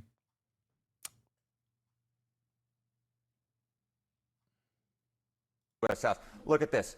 CNN poll, +2 Republican. Wall Street Journal poll, +3 Republican. Monmouth University poll, +3 Republican. Yeah, Joe Biden may be in slightly worse shape in these particular polls, but the fact is when Biden's down 4, 5, 6 points in these polls, you can only run so far ahead of Joe Biden. At this particular point, at least in the race for the House, it does seem like Republicans are ahead because Donald Trump is so far ahead. What's the Senate landscape? Yeah, what's the Senate landscape? I mean, take a look here. GOP needs just a gain of 1 for control if Trump wins. And their path is extremely clear because their best chance for a pickup opportunity is in West Virginia. That's a very likely GOP win with Joe Manchin retiring. And the best Dem pickup chance, perhaps to reverse that so the GOP doesn't gain a net gain of at least 1, is Texas. But that's still a likely GOP win. So the fact is, if Donald Trump wins this election, the race for the Senate, for all intents and purposes in my mind, is over.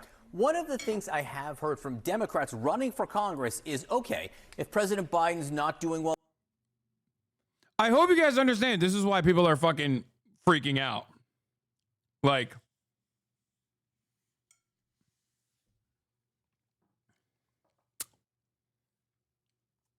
this is why many people are like, we're cooked. We're fucking cooked. It's so Jover. It's never been more Jover than it has before. Well, what we'll say is it makes it all that much more important to elect a Democratic House and a Democratic Senate. Maybe they can gain support that way. But does it work like that, split tickets anymore? It really doesn't. Let's go back since 2000. Same party won president. Chowder's asking why I, HasanAbi Piker, a Turkish man, a Turkish American man, despise NATO.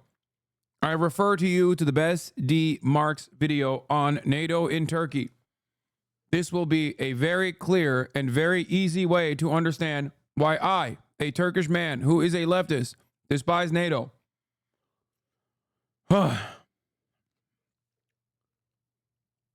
Presidency and Congress. Yes, 5 times. No was just 1 time in 2012, the House that year. But the House popular vote that year actually went Democratic, even though Republicans maintained control of the House. So the fact is, 5 out of 6 times, that's not good math. And let's just take a look at the Senate here. Senate and presidential races in 2016 and 2020. States that voted the same way in both, 68. States that voted for a different party, just 1. That was Maine back in 2020. The fact is, straight ticket voting is the way of the land these days. The idea that Democrats down ballot could somehow outrun Joe Biden to such a great extent to win control in the House or maintain control in the Senate, that seems to me to be an unlikely proposition. That is a pretty stark number. Yeah, right? those are pretty clear numbers, John. Harriet, thank you very much.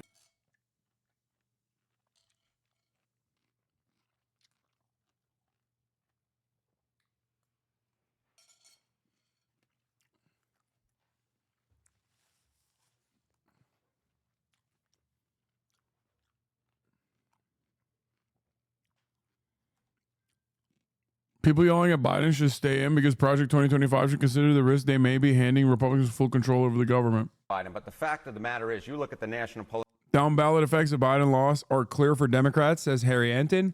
The House would likely be gone. GOP has opened up an edge on the generic ballot. The data they're covering is indicative that Biden isn't doing well. If he was, they would be saying so. Yes, the reason why they are running with some of the worst possible counters I've ever fucking heard in any race so far, because no one that is this unpopular would like desperately stay in the race this fucking hard usually, unless they fucking know something, I guess. But in an incumbent with maxed out name recognition, it's not the same. Well, you made an important tier list. Generated N-word tier list.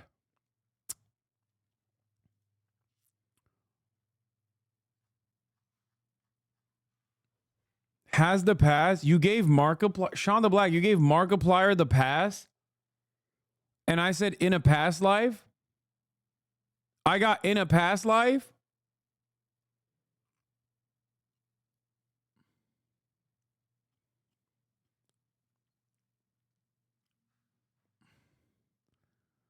Would never. Murat. You didn't even put me in would never?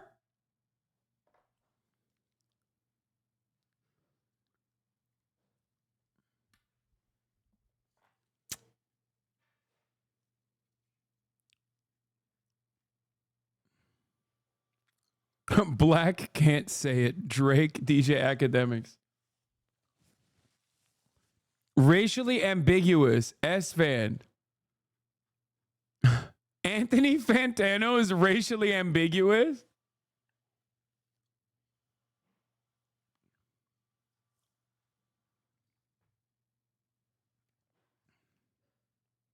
I can't believe you put Markiplier over me. That's your... this is so fucking unacceptable.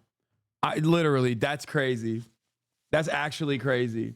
You gave, like, I get why you give Pokey and you know, Quarter J and everybody else the pass. I get it. You're a fucking simp. Okay. But like Markiplier over me?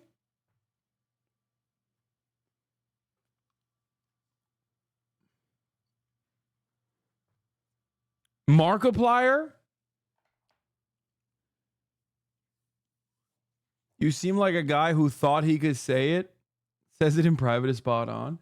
You get a man a stream deck and that's what he does. HasanAbi, know your enemies.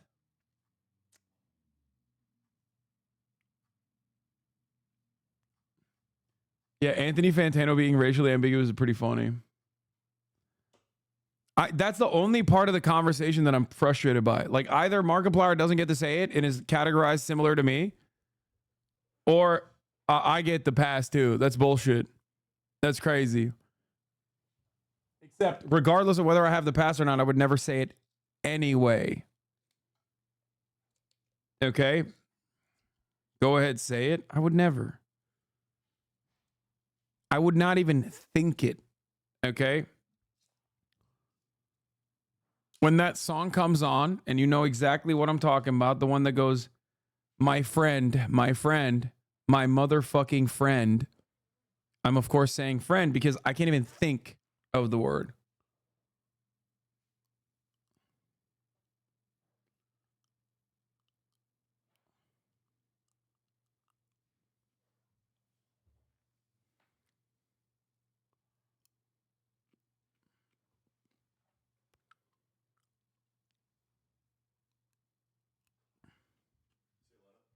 Where you going? Oh, nice.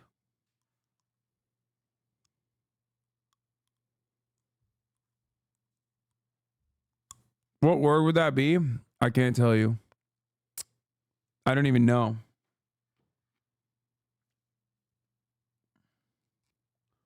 You don't even say ninja? That's how respectful you are?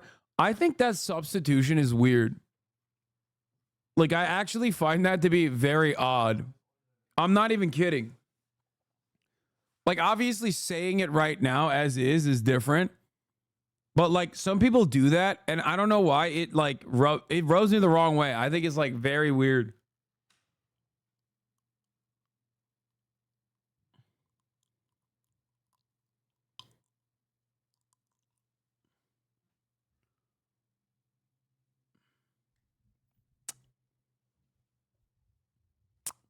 Juggalo started it. That's weirdly respectful. Anyway. That's like shocking. From the criminal gang, the Juggalos. All right, ask Cinna. She knows who was in Paris. Oh, I saw that. Dude, you guys want to hear something funny? Okay, maybe this is fucked up. But like, not only did I not know that Cinna was half black, I literally thought she was like not even spicy white. Like, I thought she was like racist white. Like, I know she's not, but like background wise, you know what I mean? No, I straight up. Hello, Kyle. I straight up thought that like she wasn't. I didn't even know that. Chill on my girl Cinna. She's so nice. No, I know she's. Are you confusing Cinna for Brit? No, I'm not. I'm not confusing Cinna for Brit at all.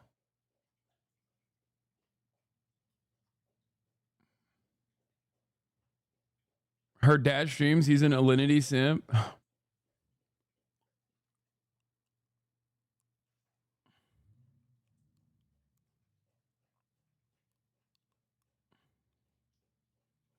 Why are chat is acting like you don't know Cinna? I don't know.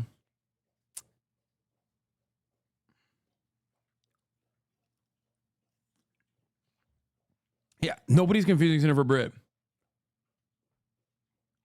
You missed this?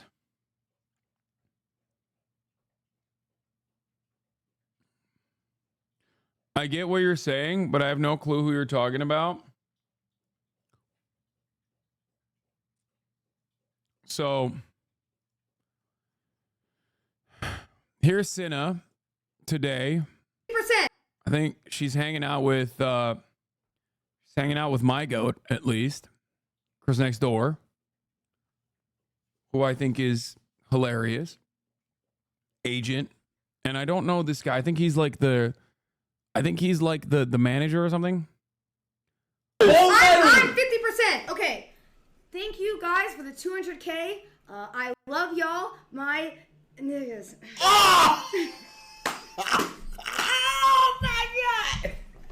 Oh my god! Hey Mike! Hey Mike! Niggas. Hey! Hey, what up, Mike? Niggas. Oh my gosh, bro. I'm not kidding. Like, this is when I found out that she's half black.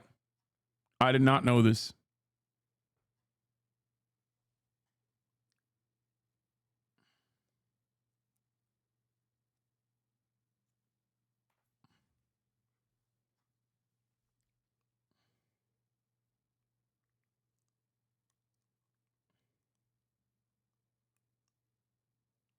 But she's not that white.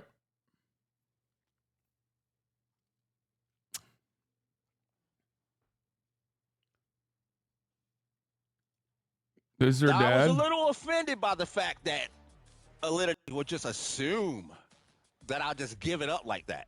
You know what I'm saying? Because I don't just give it up like that. I really don't. So let's let that be known. So I'm just going to say now, so when I'm having sex with Alinity, I'm going to let her know that I don't normally do this shit. Okay, that's awesome. He's dope. That's crazy. That's, oh my God, imagine your father saying that on the same website that you're fucking streaming on. Oh my God. I mean, like, to the outsider, that's like hilarious. That's awesome.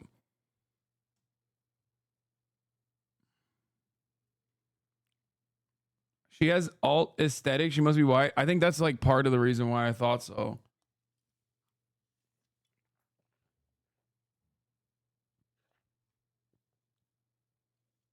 I didn't know Cinna was half Turkish.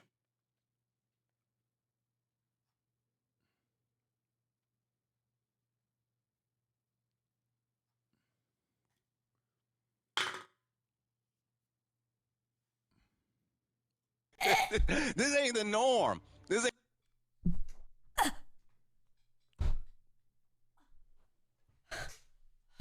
I was a little.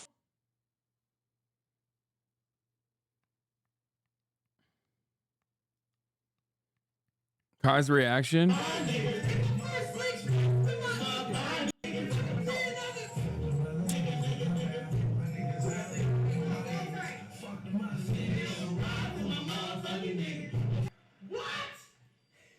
No, Kai, you have to read this part. You gotta read the disclaimer. You gotta read the disclaimer. 50%, but I don't like to say the words, so they force me. It's cool. Ray say it all the time. Say what's up, my niggas. Yo, what's up, my niggas? Oh my God.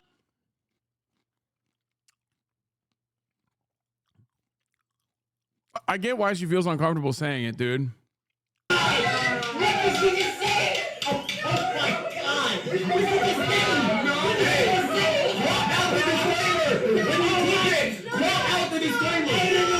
What's up, man? I'm not gonna lie, it does sound racist when she said it. Like, I get it, but like, it's like when you teach a toddler to swear.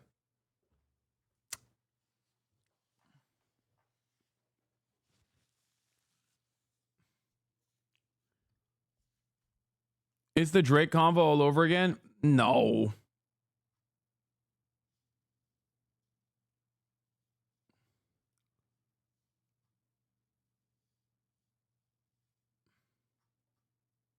No, it's not the Drake combo. It's the Logic combo. Because I don't think people are like, the Drake combo is different. I think this would be, I would say that this would be closer to the Logic combo.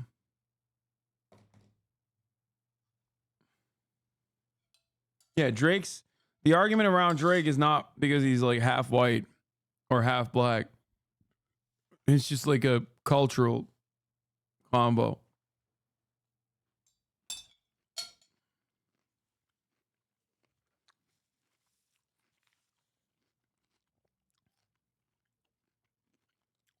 My motherfucking niggas. Oh!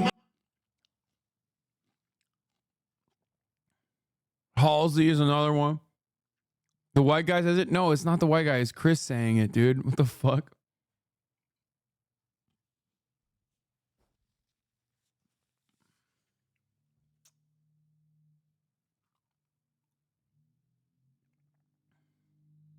The Eminem convo? Wait, what do you mean? Eminem doesn't say it, does he? I don't think so. Anyway, what are we talking about right now, man? What the fuck's going on? We took a funny, like brief aside. Oh, it's because we saw it was because of fucking Shonda Black made a disastrous N-word tier list.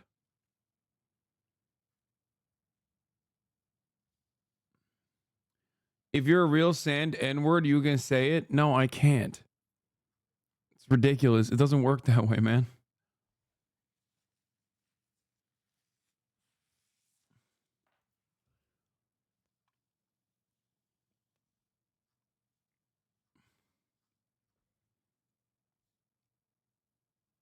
Anyway. Let's continue. Let's finish this. We have to get them out of our country.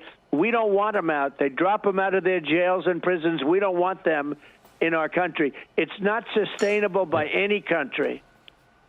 You know, it's amazing when you came down that escalator in 2015 and you said some are very good people, they want a better life, and then there are going to be bad people and there'll be murder and rape. It's unfolding. You know, look at Lake and Riley on down, and young girls being raped in broad daylight. This young girl in Texas that was killed, a mother of 5. Let me ask you one last question, if I may. And I know this was last minute. Thanks for calling in tonight. And I want to ask you about your VP choice.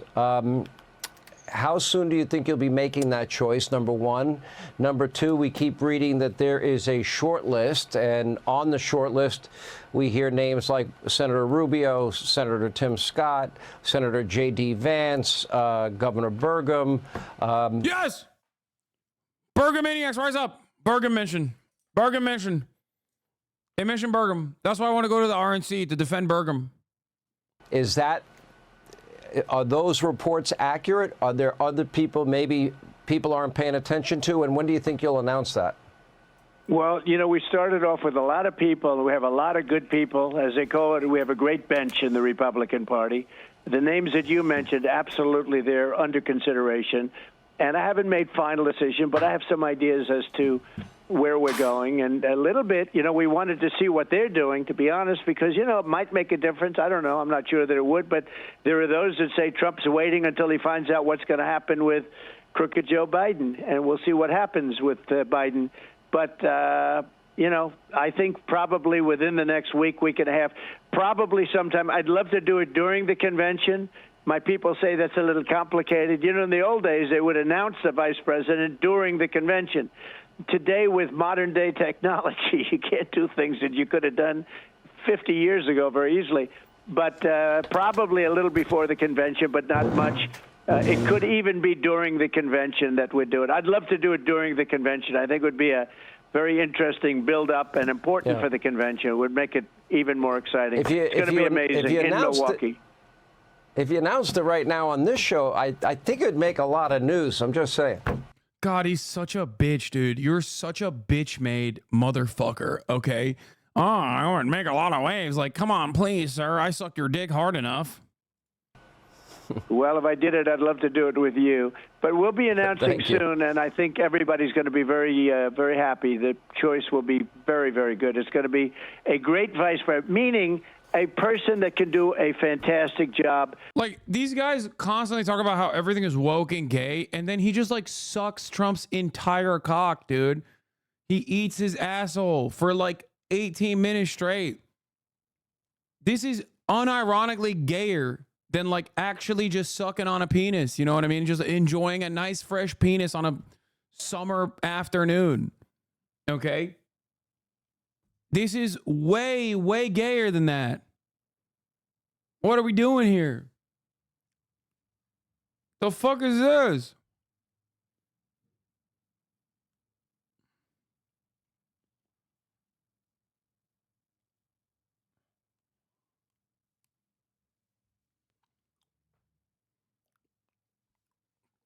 Anyway, It'll be a great vice president. Won't betray me when I want to do a coup.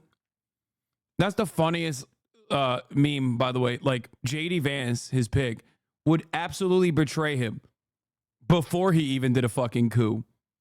Like, the notion that J.D. Vance is like a loyal person to Donald Trump is great. It's a funny meme. You talking about penis like his ice cream? Yeah, dude. I am. As president, because you always have to think of that first. And then second, somebody that helps you get elected. And there's nothing wrong with that. Mr. President. Talking about it like it's a fucking tasty treat, you know? Do you think Mike Lindell has a chance? No, but it is pretty funny that there were like genuinely a shit ton of chatters in here who unironically were making the fucking claim that it was going to be, what's his face? Not Mike Lindell, the Mike Flynn. That was so funny, dude. That was awesome. Just more classic moments from the fucking HasanAbi broadcast right there. And I just had to like walk people off this cliff. Like, hey man, walk people off this ledge. Like, no, dude, you're pretty crazy. Here's why.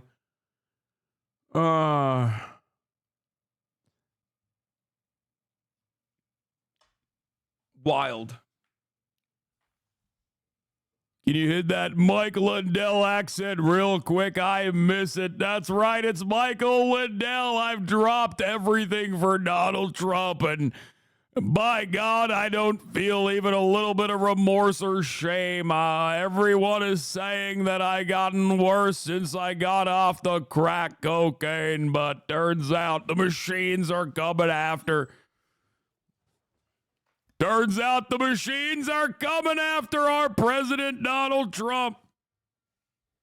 That's Jesse Ventura. He does sound like Jesse Ventura. I'm Michael Pillow.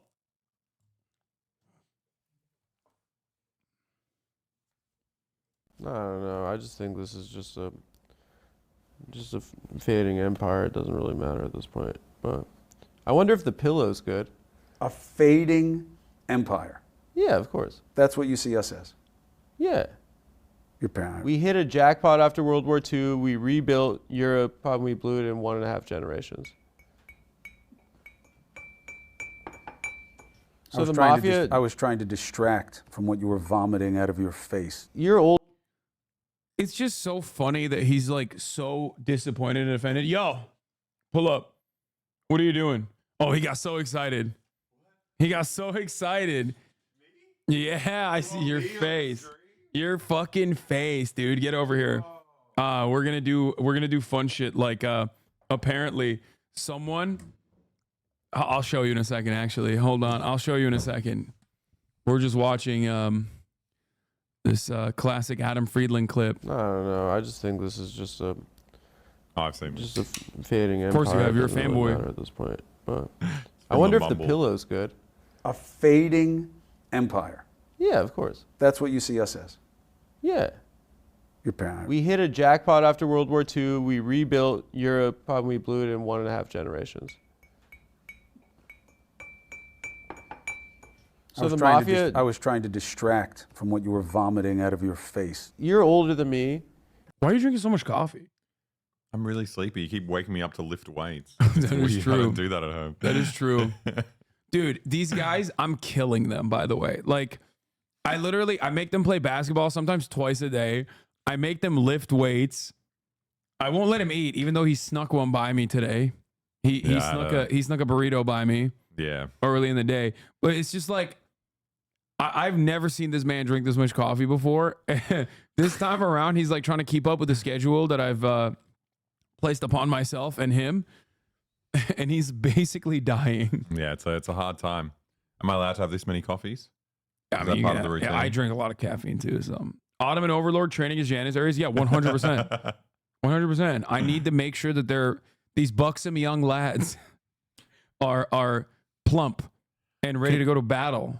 In Australia, you can do like the the DNA testing? Oh no, they check your lineage to see if you're like a convict if you came on the First Fleet. Do you have that in Turkey for Janissaries? Could you test if you were like? I think if someone's like tall, so you're potentially Serbian. Yeah, most likely. I mean, my family is from Greece. Oh, like right. my father's side is like completely from Greece. Like they're Turkish, but from Greece. So you know They what got that kicked out You know at what some that point. fucking means. You know. Yeah. Well, they did a border swap, right? Yeah. But it's like, you know, that's kind of a pretty solid indication that there is a lot of Balkan in me. I've never done the 23andMe. HasanAbi has a body built to row an oar in a galley.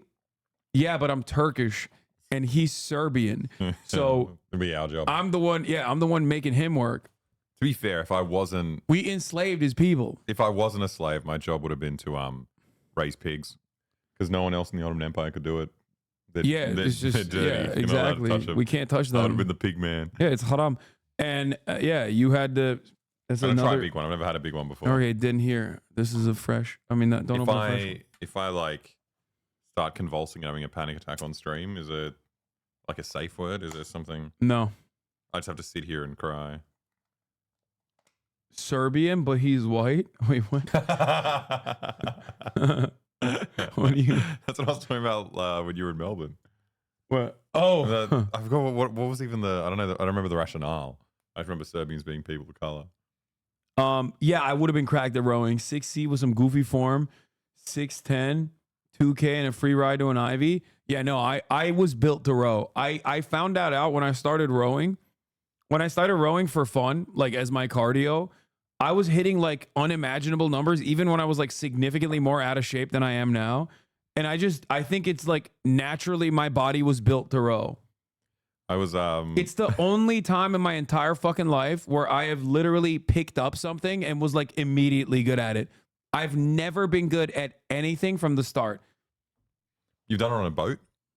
You've actually rowed I've never done it on a boat. No, I don't know. machines. But it's like, it literally is just like on the rowing machine. Remember when I was in exchange in Colombia, I met this like Spanish guy who was the coach for the Spanish Euro handball team. And he told me I had the perfect body for Euro handball.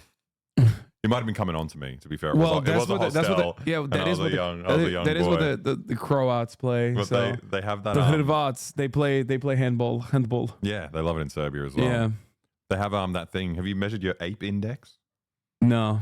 It's like when you look at your arm length compared to height. Yeah, no, it's stupid. My arms are like way too big for my body. Oh, really? Yeah. I think mine too. Because of my arms are definitely way too long for my body because of my very wide frame. Because you aren't lanky enough. Source rode in college, if you say so. But oh wow. But what was I gonna say? Oh, my shoulders are very broad, so my arms are incredibly fucking long. That's why I need to get like XXL no matter what I get, like on suits, like suit jackets. So annoying. Yeah, it's really shitty. Ape index is defo a racist dog whistle? No, no. I think it's just like apes have long arms in comparison to the rest of their body. I think that's what it is. Yeah. You are really good at staying in a seated position for a long time? No, I wasn't good when I first started. I would get like angsty and shit. Like it took me fucking 5 years to be able to get to this point where I can like even sit down straight and well, not even straight, but anyway. Let's unpause. You had Reagan was the president when you were a teenager, right? Yes. Okay. When I was a teenager, Bush was the president, and I fucking hated Bush. Hey, why would you ever invest that in anybody else? Because they killed 1 million people. Nah. That's fair, right? Okay, so I wanted to show you this. Oh, I thought you already watched this. No, I didn't. So Chatters came in here and we're like, dude, have you addressed the video that came out on you? And I was like, what? Of like Charlie Kirk obliterating you. And I was like, what the fuck are you talking about, bro? I haven't talked to Charlie Kirk since like 2018. And it turns out a couple conservatives, including the based conservative. Oh, the based one. made Hasan Piker, made this video. And I thought it was this video that they were talking about. I was like, oh, what the fuck? People are still doing like the fuck Hasan videos, which used to pop, but they don't anymore. But I guess they still pop in conservative circles, right? And then I found this. Millionaire mentor. What? Fight erupts as Charlie Kirk obliterates Hasan Piker in epic debate. And this video has 921,000 views since we fucking last played. Since I mentioned on stream. All your fans are watching in 2 fucking days. Fuck, my channel's shit. I know, dude. That's what I thought too. this? Dude, that's what I thought too. You need to start making like Hasan Sucks videos, and I need to start making them too. I've got all this like rare access to your like darkest moments. I know. I can film you sleeping. Yeah, I saw you at Denny's alone the other day, and you took a massive shit in the restroom. Yeah, totally. Anyway, so are his other videos? Of course, no, dude. Okay, so millionaire mentor. You're like, what the fuck? That's insane. He teaches us how to do. He's doing like that's classic millionaire mentorship stuff, though. I looked at his other videos. In his other videos, his other videos get 2,000 views, 3,000 views. These other videos, 3,000 views. Woke student gets humiliated as Dinesh D'Souza destroys his argument. Piers Morgan goes off on woke activist, 44,000 views. This is insane. Woke culture shattered by Jordan Peterson, 11,000 views, 17,000 views. He has 300,000 subscribers. Wait, what the fuck? He owes you money. And then we looked at his you've like, given him we looked at his video. social blade. And last year, in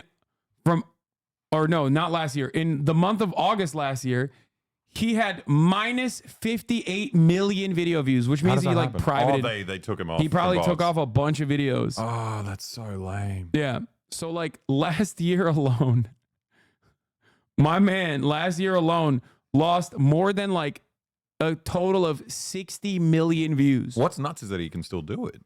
Like, surely if 1 year you lose 57 million views because of bots, surely you'd be like, okay, this guy can't upload anymore. Like, it's insane. It could be a bot account, or it could be a botted account. See, I've had it on my channel where they're like, oh, there have been some, suspicious views on your channel. We're going to alter the views for that. And they get rid of like 200 views or something. Like it's not, 57 million is pretty hectic. This guy's paid a lot of money for that. Yeah, apparently this video was like posted on the Turning Point USA shit. Yeah, likes are still at 23K. You've never seen an intellectual beating like... By the way, likes were at 23K. Video went up by 100,000 views. Likes still at 23K.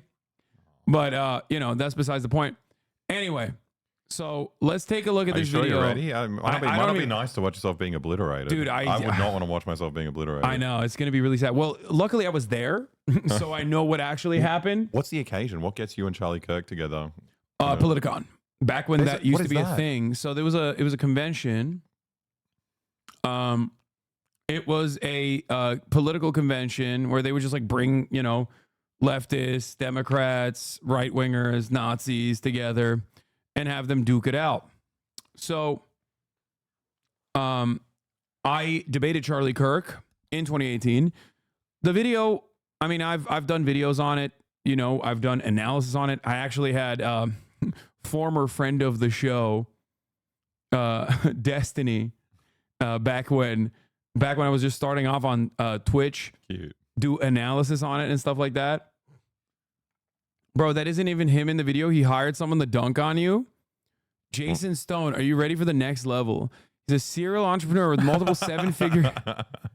Wait, this guy's like at least camera ready. Why did he hire like a incredibly unattractive person? Wait, that's actually him? Wait, if this is him, why? What is going on right now? Maybe conservatives need people who look like them in order to spruik the message. He could be a conservative-looking person. Anyway, I think that guy might have just bought the account and is like rebranding it potentially. It's so rough. I just feel like you can't do bots on YouTube. Like they want internal views. It's just a weird thing to do. So this is a bought YouTube account from India. Wait, what? So this guy bought it, but then hired this guy to do the video? I don't know. Anyway, let's continue. this, Hasan Piker stood no chance against my boy Charlie Kirk in this debate on capitalism and the free market when Hasan was exposed as walking and talking contradiction against his own positions on the subject. Technically sitting, but that's not all, because you need to stick around. Wait, is he gonna say that I was like I'm rich and that's why I can't be socialist? Because like back then I was broke as fuck, which is like the pivotal moment that he's gonna show in this debate is when Charlie Kirk is like talking about how much money I make. And I tell him I make $60,000 a year. Like, what the fuck?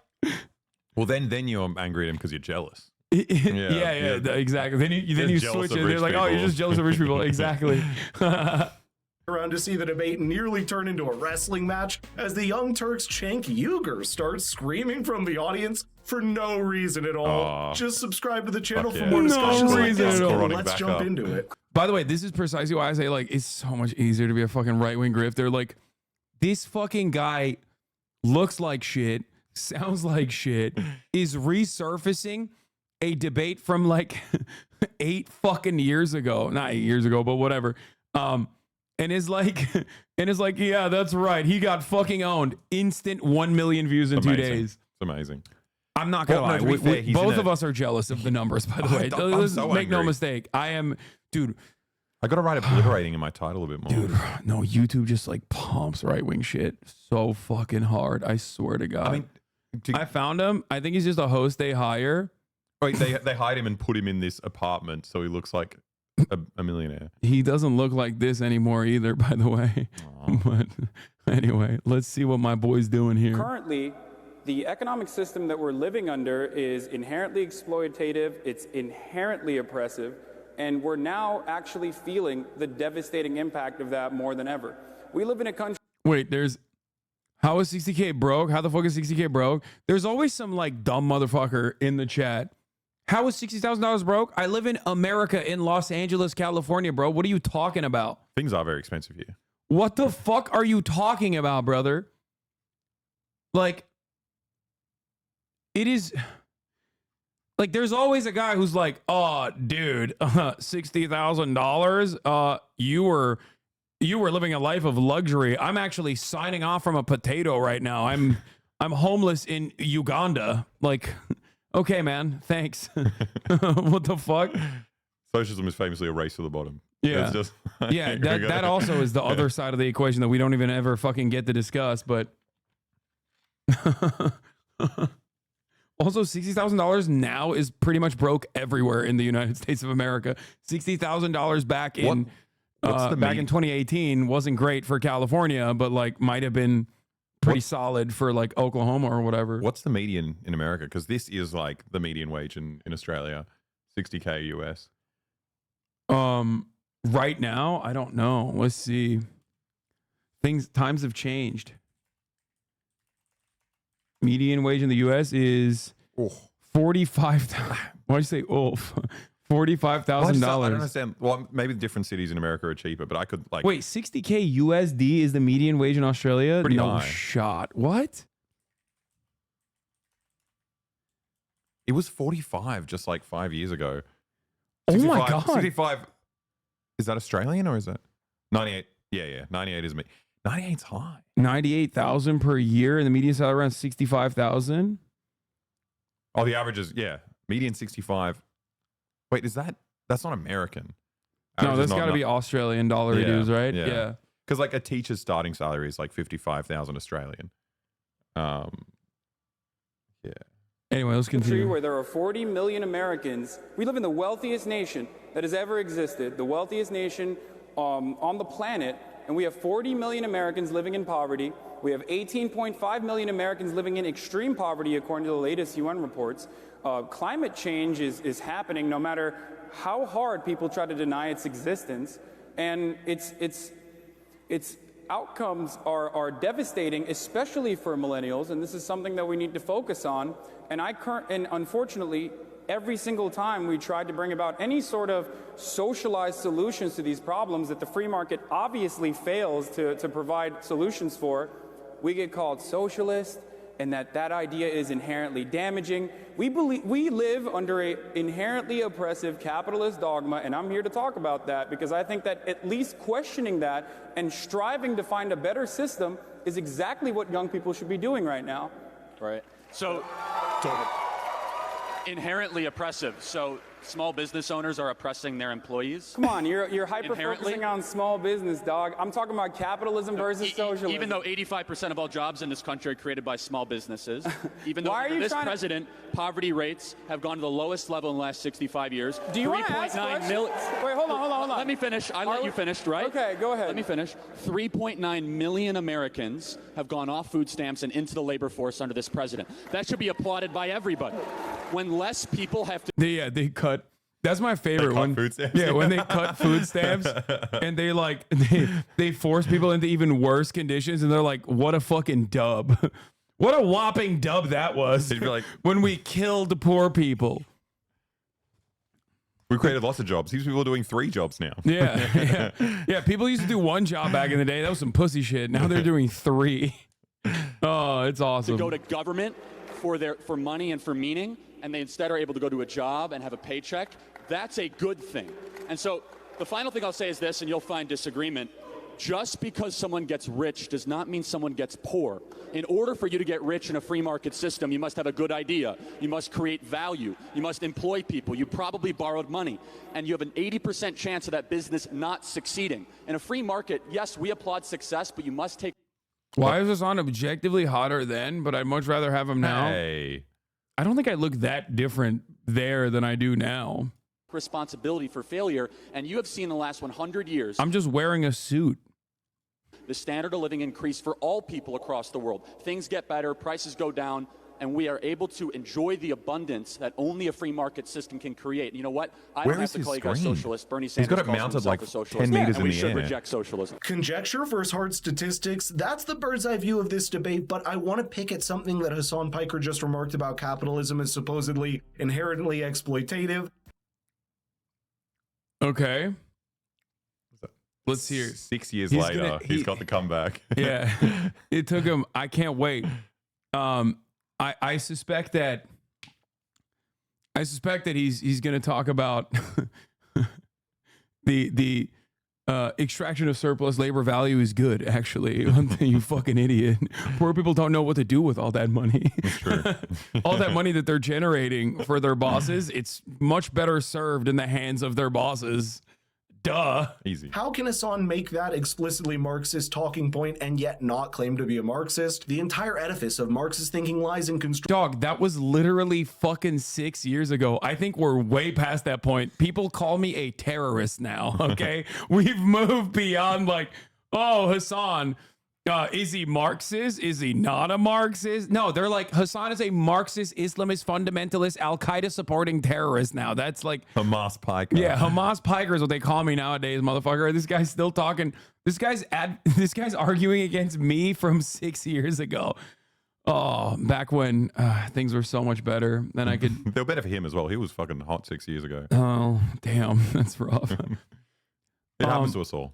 Things were so much better. That is like the one big L. I should have never said what I believe in, and I should have just been like, "What are you talking about? I love capitalism, but also like, wouldn't it be great if workers had more control over their lives? You know, that sort of shit." Everything's fine. Yeah, everything's literally fine for everyone.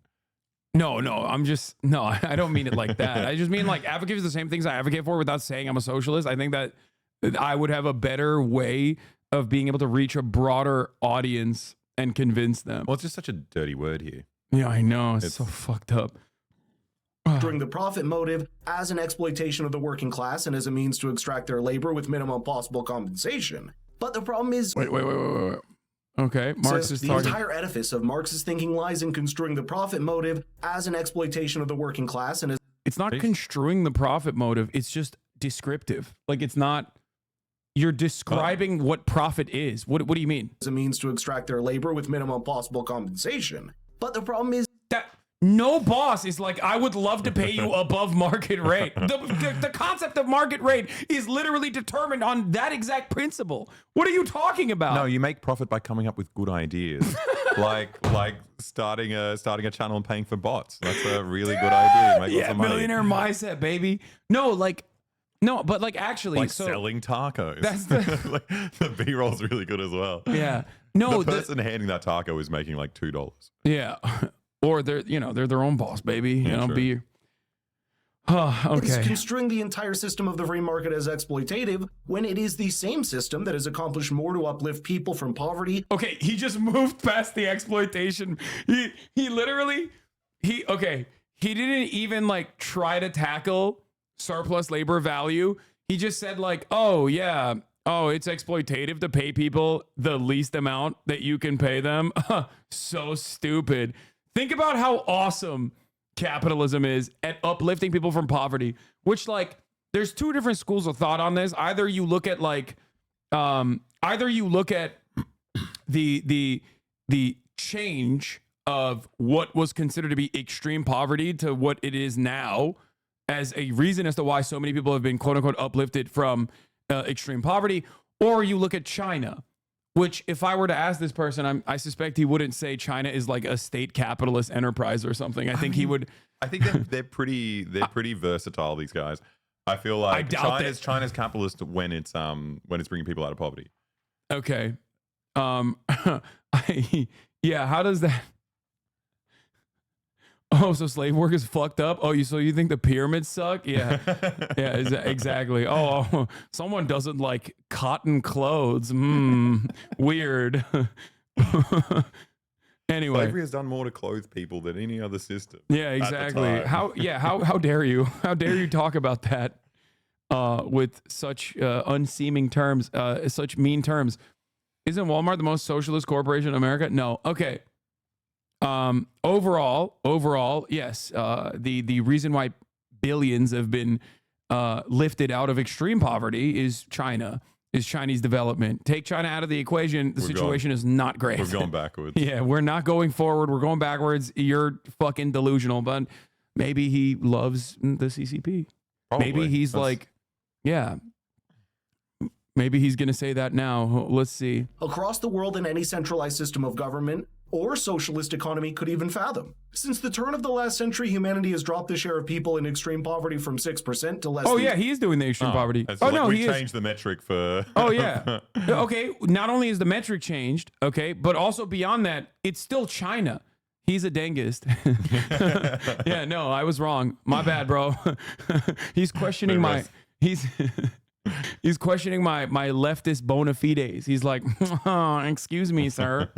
10%. There's no single person or government that can claim credit for that, but a simple idea at the heart of it. No, there is one. It's China. There's one. Like literally. That's not even. By the way, the funniest part about that is that like it's not like economists even call into question that reality. Like economists will openly be like, no, it's China. So it's like there's not a book that agrees with you on this front. You can just like leave that data as it is, and that's one thing, right? You can leave that data as it is, and that's fine, okay, to make an argument. But if you like, I don't know, scratch the surface of that data a little bit, you will recognize that it is literally China, which is ironic because he talked about centralization. Yeah, like, he didn't even talk about socialism. He's talking about centralized governments. Yeah, centralized government is a bad thing. Okay, I don't know which government is not really all that centralized ultimately, especially not fucking the United States of America. But like, China is definitely. Once again, the argument that you're making is China, and they are due to arguably their centralization. But let's continue. People have the right to private property and the freedom to engage in trade and cooperation to enrich everyone in the process. And yet there's no shortage of people in the United States and across the world.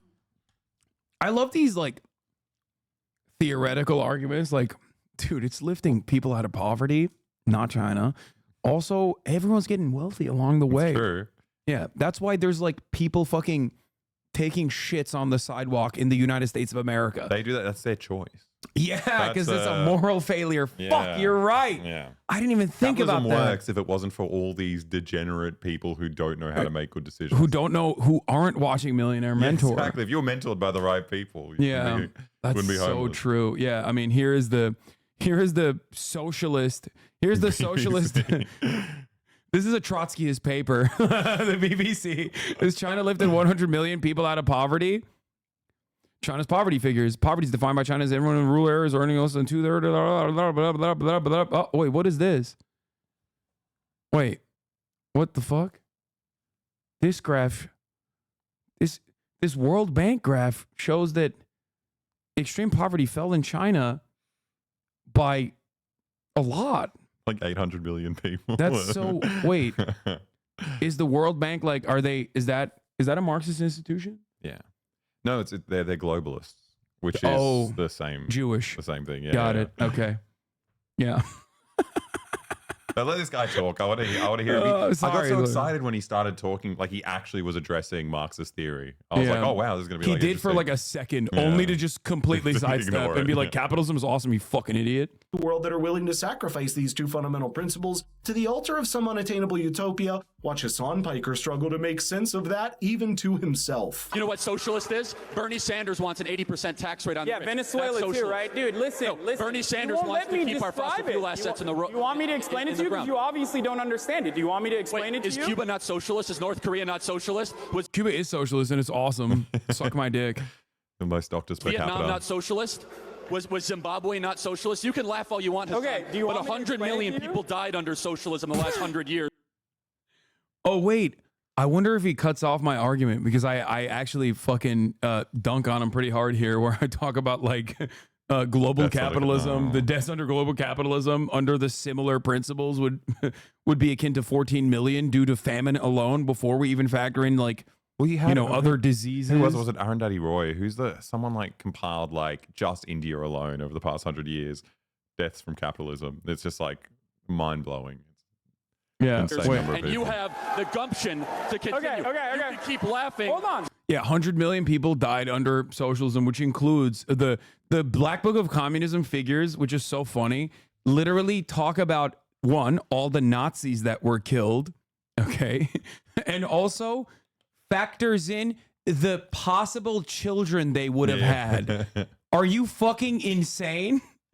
Oh man, I cannot believe all the Nazi children that could have been alive today if the communists didn't fucking kill them in World War II. It's also just it's also just a general economic development thing where like if you start industrializing, you move into cities, people do just have less children. That's just what happens. I mean, I think that's like a bad thing. That's what this guy's, Yeah. To the victims' families from Cuba, from Venezuela, from Korea, from Vietnam, from Mao's China, from Stalin's Russia. Vietnam? Wait, dude, he was just dropping so many bombs in there. I didn't even fucking. It took me 6 years to hear him say Vietnam. Who was more victimized in Vietnam? I wonder. Who was responsible for more deaths in Vietnam? Communism, which under the watchful gaze of Ho Chi Minh, gave the Vietnamese people liberation and autonomy and sovereignty, or the American Defense Department that dumped so much fucking Agent Orange in Vietnam that children still have fucking birth defects in the country to this day. Anyway, Russia, the #1 killer of citizens from innocent civilians in the last 100 years has been the very idea that you shamelessly wear on your sleeve every single day. Marxism has killed more people than any other ideology over the last 100 years. Okay, thank you for those words. You're welcome. When 100 million people die under a communist dictatorship, and some of those millions are also Nazis, which is included there, whatever, you blame communism. National Socialist Workers Party. Or you blame... I forgot about that. Hitler's a communist Oh, too. yeah, Hitler. Oh, yeah. Adolf Hitler, famous communist. He was such a communist. He wanted to kill all the other communists to make him the best one. Yeah. Dude, World War II was leftist infighting. Yeah, FDR, also communist.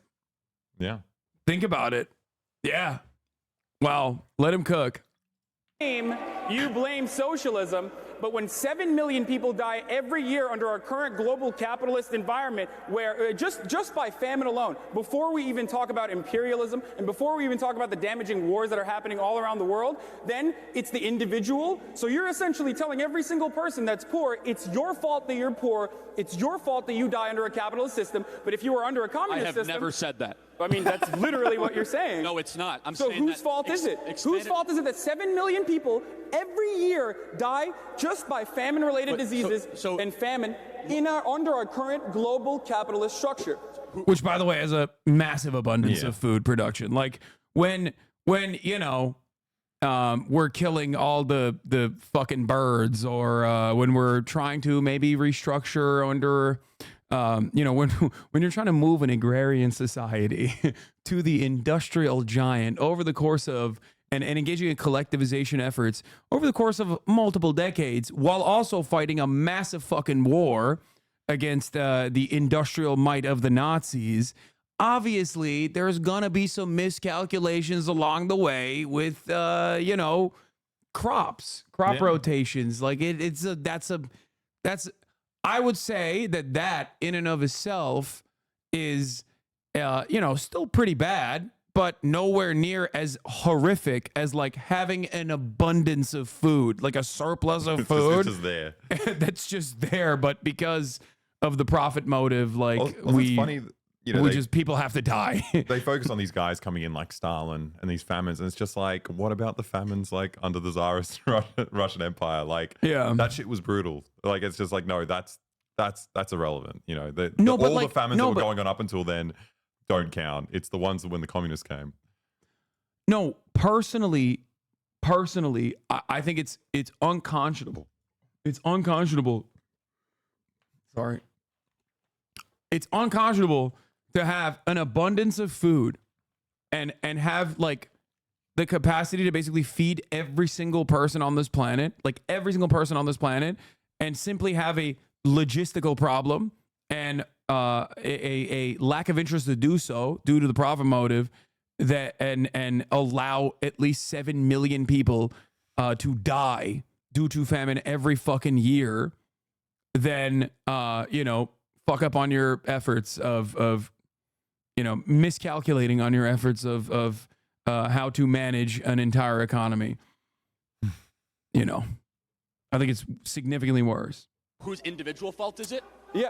Why is it with the system when it comes to communism? But it's actually, go from 40 years to 80 years in America for women and 76 years for women. You're not answering my question. Global poverty is at its all-time low than it ever has been. It's dropped below 10%. You're not answering my question. You're not answering. You're talking about something completely different. There's not a singular person why individuals might die, unfortunately. However, what's going to stop that? It's unfortunate when they die. Oh, yes, yes, Hasan. Death is unfortunate. Yeah, I know. I love what Charlie Kirk just did there. It's incredible. Sick. Yeah, he's wearing I think those are the fucking Kanye foam runners, aren't they? Aren't those the Kanyes, by the way? Like the wave runners? Because like this was literally when he was like first linking up with Kanye, I think. Anyway. That people like Hasan Piker would first decry the corruption by what is fundamentally just crony capitalism, and then call for a select few people to have centralized control over the economy, with seemingly no understanding that centralizing power also means centralizing corruption. And guess what? That's exactly what is happening in every state. I don't see a difference between those two. I think centralized corruption and dispersed corruption are both bad. Like, I don't. Yeah, no, like, you don't understand. Isn't dude. it worse when like the government? No, you don't understand. That's crony capitalism because because real capitalism hasn't been tried yet. Yeah, right. Real capitalism hasn't been tried yet. Once we do, though, oh my god, dude! Once we get once we open up the baby market. The free market of babies, okay, as Rothbard intended, we will literally arrive at full tilt, perfect utopian capitalism. Okay. Anyway, yeah, you can have decentralized socialism.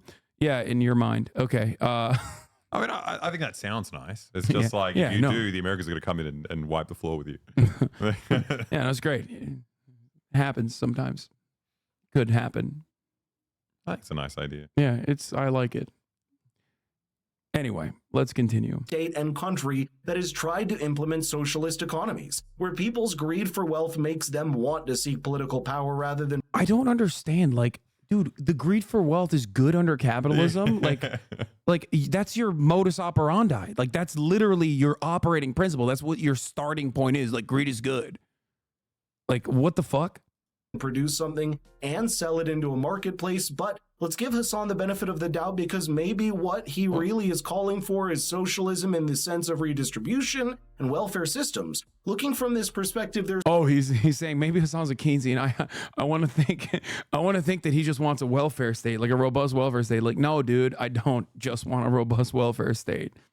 Anyway, you could also interrogate my opinions as I have like broadly stated them very loudly and proudly, almost to a fault, for the past, 6 fucking years since this debate happened. There's one critical flaw in socialism you hardly even see socialists themselves deal with. It is that socialism of this kind works very well in theory when you've got the wealth to begin with. But to lay out the right incentive structures... Wait, but America does have this kind of wealth to begin with.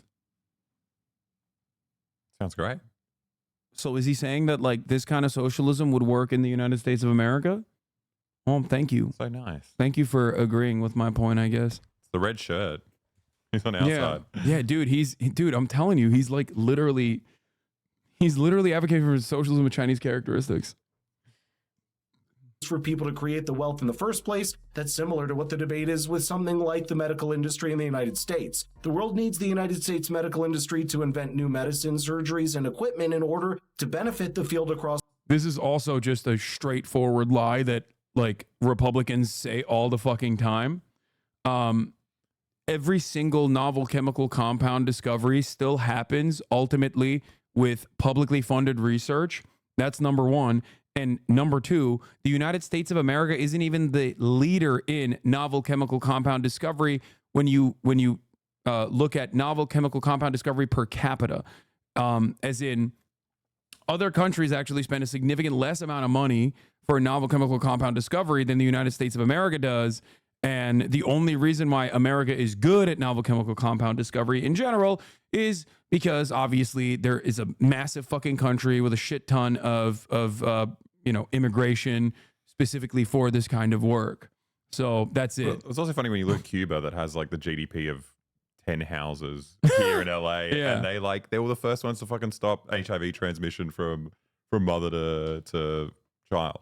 Yeah, through childbirth. And they have it's a, just like you like can a do lung, that on they a have a fucking lung cancer shoestring. vaccine as well. So yeah, And they're doing that with no money. They're just doing it over there. It's crazy. Yeah. U.S. Pharma also just won't produce life-saving drugs if it isn't profitable enough. I know, it's so fucking stupid. And also they stop people from like actually like making innovative things by like evergreening their drugs. So it's just like doing like tiny little changes that have no purpose, and they just give you like property rights. It's and no one else can do it. Juggling patents by finding new.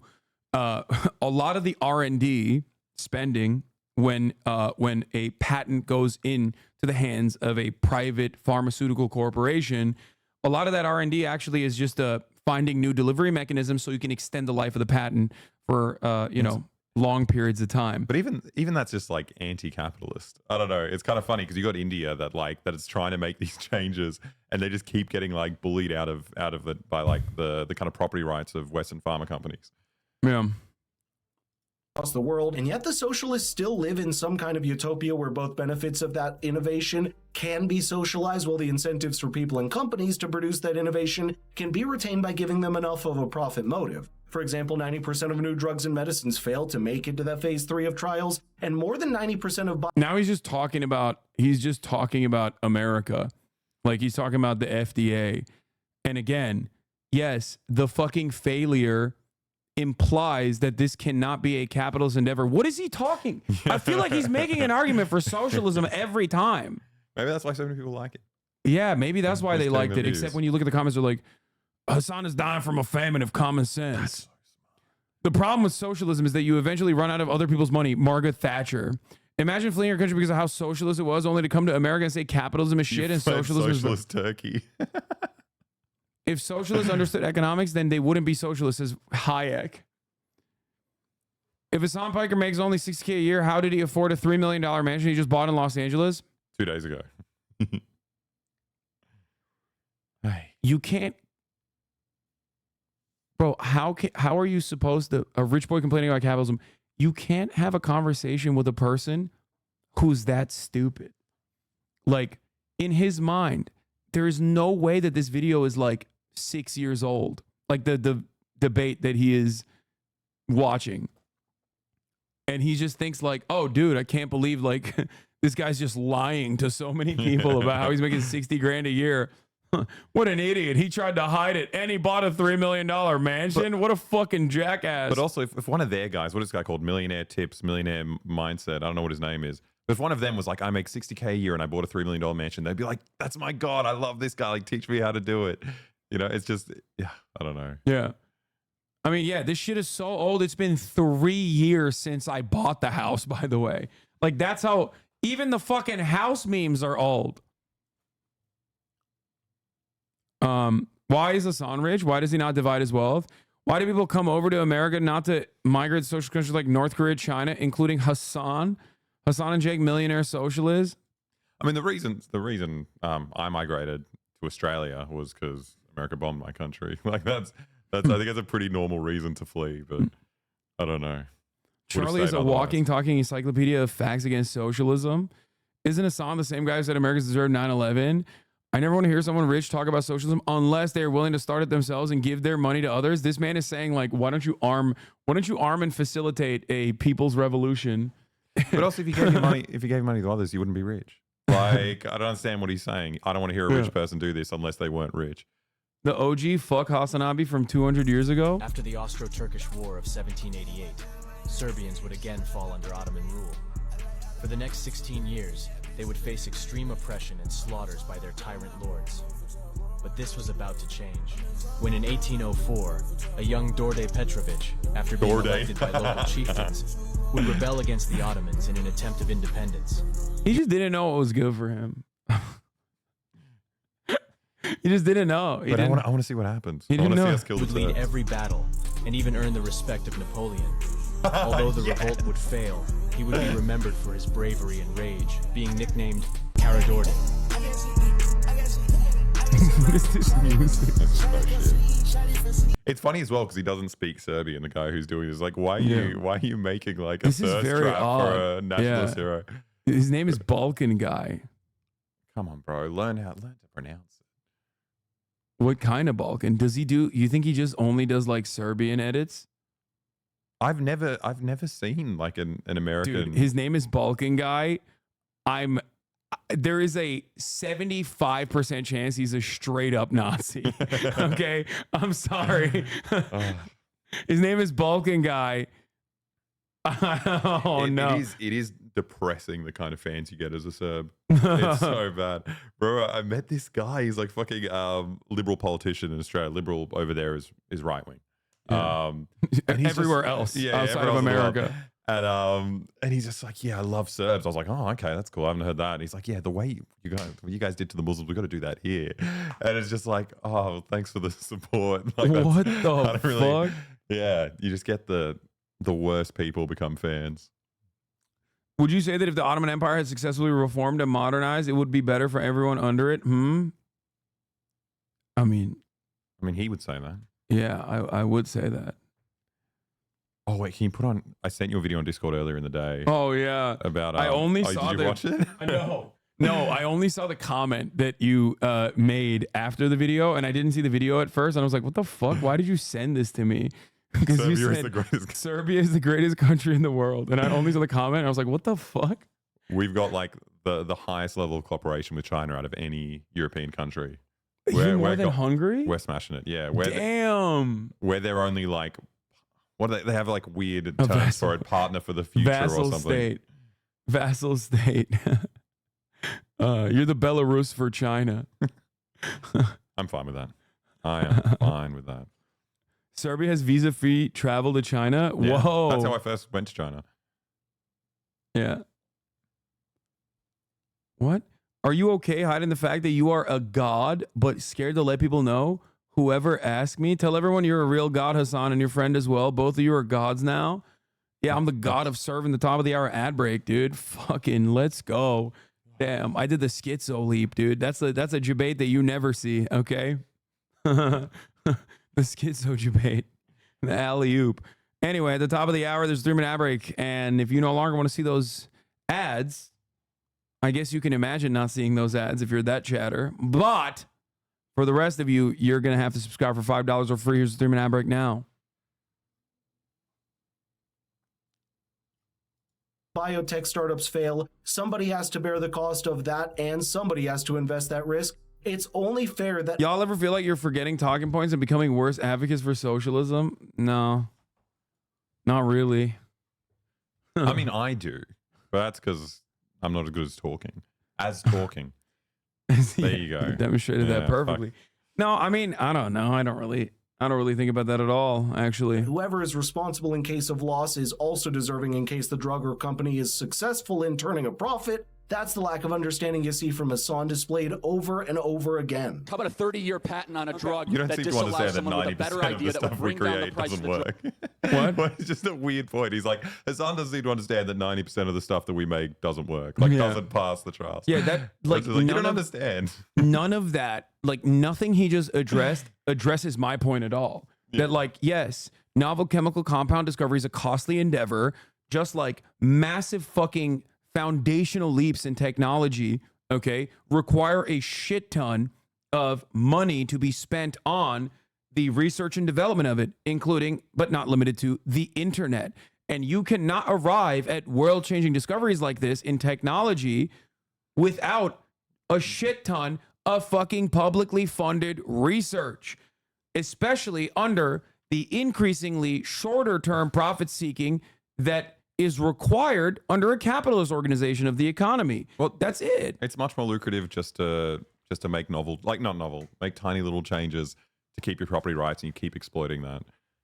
Yeah, this is like a moot point, especially when it comes to medicine, considering that like the rest of the world makes this work. It is one of the funniest ways in which Americans are cucked, and it's always the Republicans who are like, America first, I'm a nationalist, I love America, who then will turn around and be like, we're subsidizing the rest of the planet for, medicine, which is not even true, because most companies literally have either global distribution patents for the same fucking drug, or they have the American patent for the same fucking drug. It's never both, okay? Companies usually don't own both the American distribution patents and the global distribution patents, okay? That's how much money you can get in the United States of America, that the entire rest of the fucking planet you can sell to, or, you sell to just America, because we're fucking stupid, and our government is unimaginably cucked to corporations that until Barack Obama, it was literally illegal to do,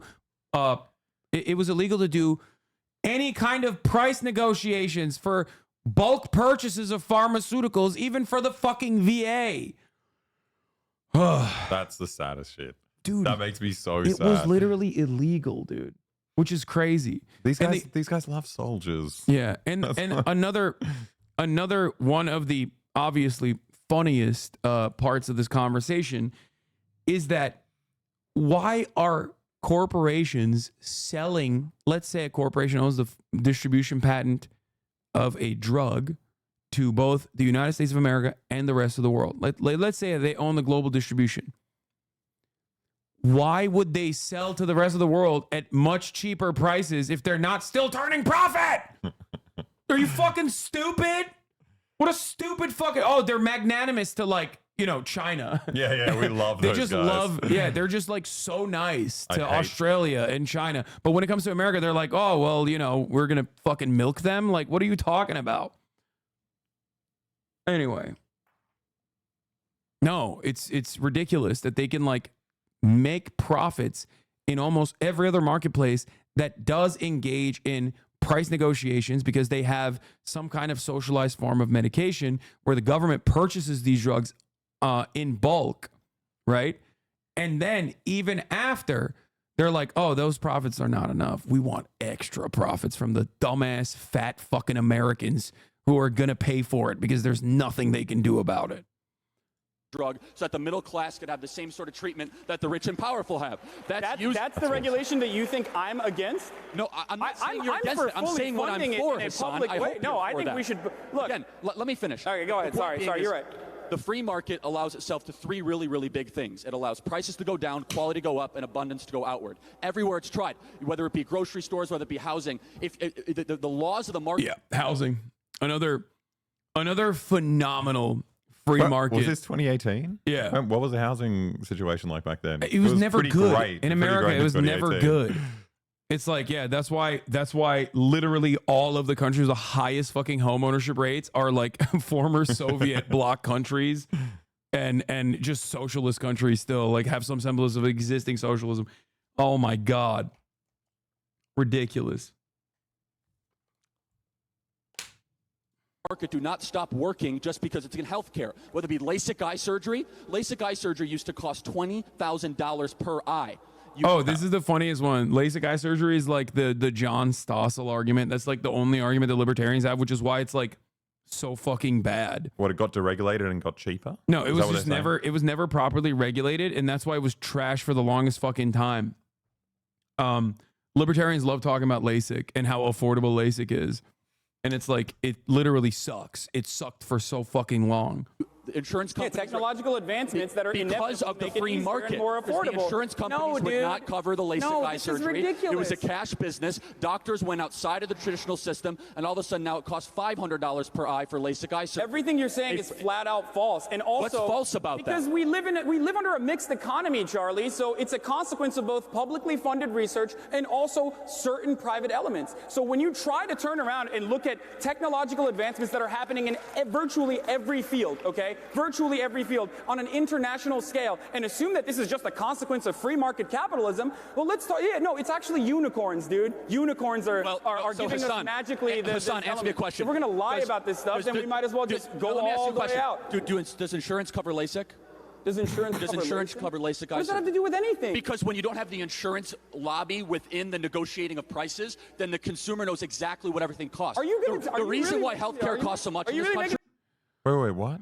He's trying to say, he's trying to say that like insurance lobby is like engaging in like rent-seeking behavior or regulatory capture or any number of different like things, such as like they are the reason why prices are so high. Which there's truth to that argument, except I'm not pro insurance. I'm pro abolition of insurance and abolition of any kind of privatization in the field of medicine due to inelastic demand.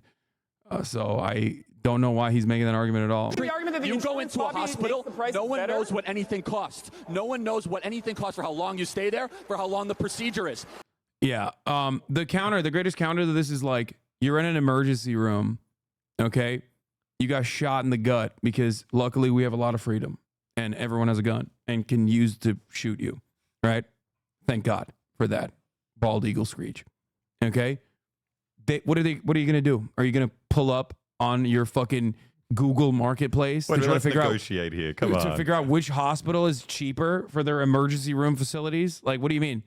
Price transparency is not the end all be all of making healthcare less costly. Okay? It's fucking ridiculous. No, I'd rather die. I think I'd rather This die. dude is just watching your video, not even reacting. How does this have 1 million views? I think people are stupid. That's I think in a year he's going to lose 57 million again. Yeah. it's obvious where the views are coming from. Component of a market is pricing. Yeah. The problem with the system we have and we now, live in a country that is it's not a virtually the free only market country system. on the planet that does not negotiate drug prices. Even Donald Trump said he was going to do this, and he's failed to deliver on that promise, among many other promises, like he was going to solve the economy or that he was going to bring about world peace. Like, this is preposterous to assume that, like, insurance, you could just unjustifiably just throw out a claim without expecting me to, I can't even talk, holy shit, refute it when you say, when you make this ridiculous assertion that insurance companies are actually decreasing prices when it's not the government no, they're who not. should be regulating Hasan, them. I asked a very specific question. What? LASIK eye surgery. Someone said this dude's doing Sniper Wolf commentary. Yeah, he's just sitting there like, You didn't even Not talk. covered by insurance. Okay. Consumers went straight to the doctor, so they knew how much it cost. Therefore, prices went down, quality went up, and accessibility went outward. That's what happens when a market is allowed to exist. Again, there's only one person that appears to have done their homework on the issue, and that is not Hasan Piker. All you see from him. Yeah, that's why healthcare is so good in America. Yeah. But do you need the other kinds of healthcare? I think LASIK is pretty much all you. Yeah, is the main no, thing. classic. Everything's Once kind of, again. The only reason why LASIK was as cheap as it was is because it's literally deregulated. That's number one. And technological innovations have obviously made it easier to do LASIK in general. Having said that, however, the idea that like price transparency, because he has to triangulate his messaging to what Donald Trump was saying at the time, and Donald Trump was saying like price transparency, I'm going to give price transparency. The notion that like you're going to need immediate procedures that are like life-changing, like life-saving, right? And you just like pull out your phone to be like, oh, well, let me scroll through to look at all the hospital rates here, okay? Like, it's so stupid. It's a libertarian fantasy, okay? There is, at the end of the day, inelastic demand for healthcare, okay? That's it. No, And this people- isn't like this isn't like some fucking Marxist concept. Inelastic demand is you know, it's capitalist, okay? Are you sure? I reckon it's pretty elastic. I think under communism, people are going to exploit it. They're going to just get their spleen removed, you know? Just They're like gonna- they're gonna- the demand's going to go up if it's free. Yeah. You know? They're gonna get too much healthcare. Oh, Jesus Christ.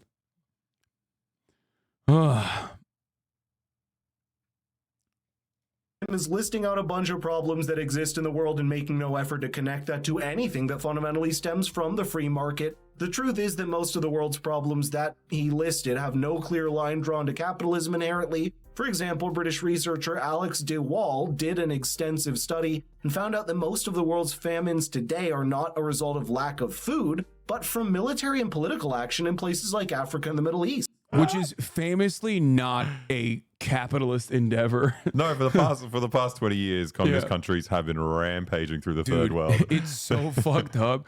The amount of wealth that has been extracted from the global south by communist nations is unimaginable, okay? Let me tell you. It's definitely not America. Who is responsible for these wars, I wonder? It's not capitalism, it's America. Yeah. Like that's Which is a very sensible answer. Yeah. And the problems in the economy, like the 2008 crash or the manipulation of the markets to their detriment, happen more from corruption and a pervasion of... It's not capitalism, it's corruption. Dude, why didn't I think it's bad guys? Yeah. It's like there's good guys and then there's bad guys, okay? Let me tell you a story. It's like there's good guys and then there's bad guys. The bad guys are Jewish. This is why liberal unmaterialist, like anti-materialist thinking lends itself so perfectly to anti-Semitic conspiracies, okay?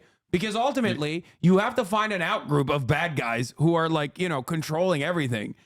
And of course, historically, and these guys don't have, you know, they don't have a penchant for invention. So they end up using the oldest fucking conspiracy, which is that Jews did it. Classic. Capitalism versus the genuine free markets. But in a world like this, it's really something to see that kind of blind virtue signaling from Hasan, and it nearly spilled over into I like the that he physical. launched into this being like utopian socialist Hasan, Yeah. like these utopian thinkers. No, my favorite argument is like when they call what I'm saying virtue signaling, where you're just like automatically admitting it's a virtue. So what are you doing? Vice signaling? You're just saying the right thing because you want to look good. Yeah. It's like true. Yeah, okay. Oh, thanks, man. Yeah, no, I agree. It is the right thing. Like, no, I'm going to say the wrong thing because it's the hard thing to say. Okay? Domain, just take a look at this incredible moment. So Hasan, why don't you give 95% of your money away and go live on a commune? Do you really think that that's how it works?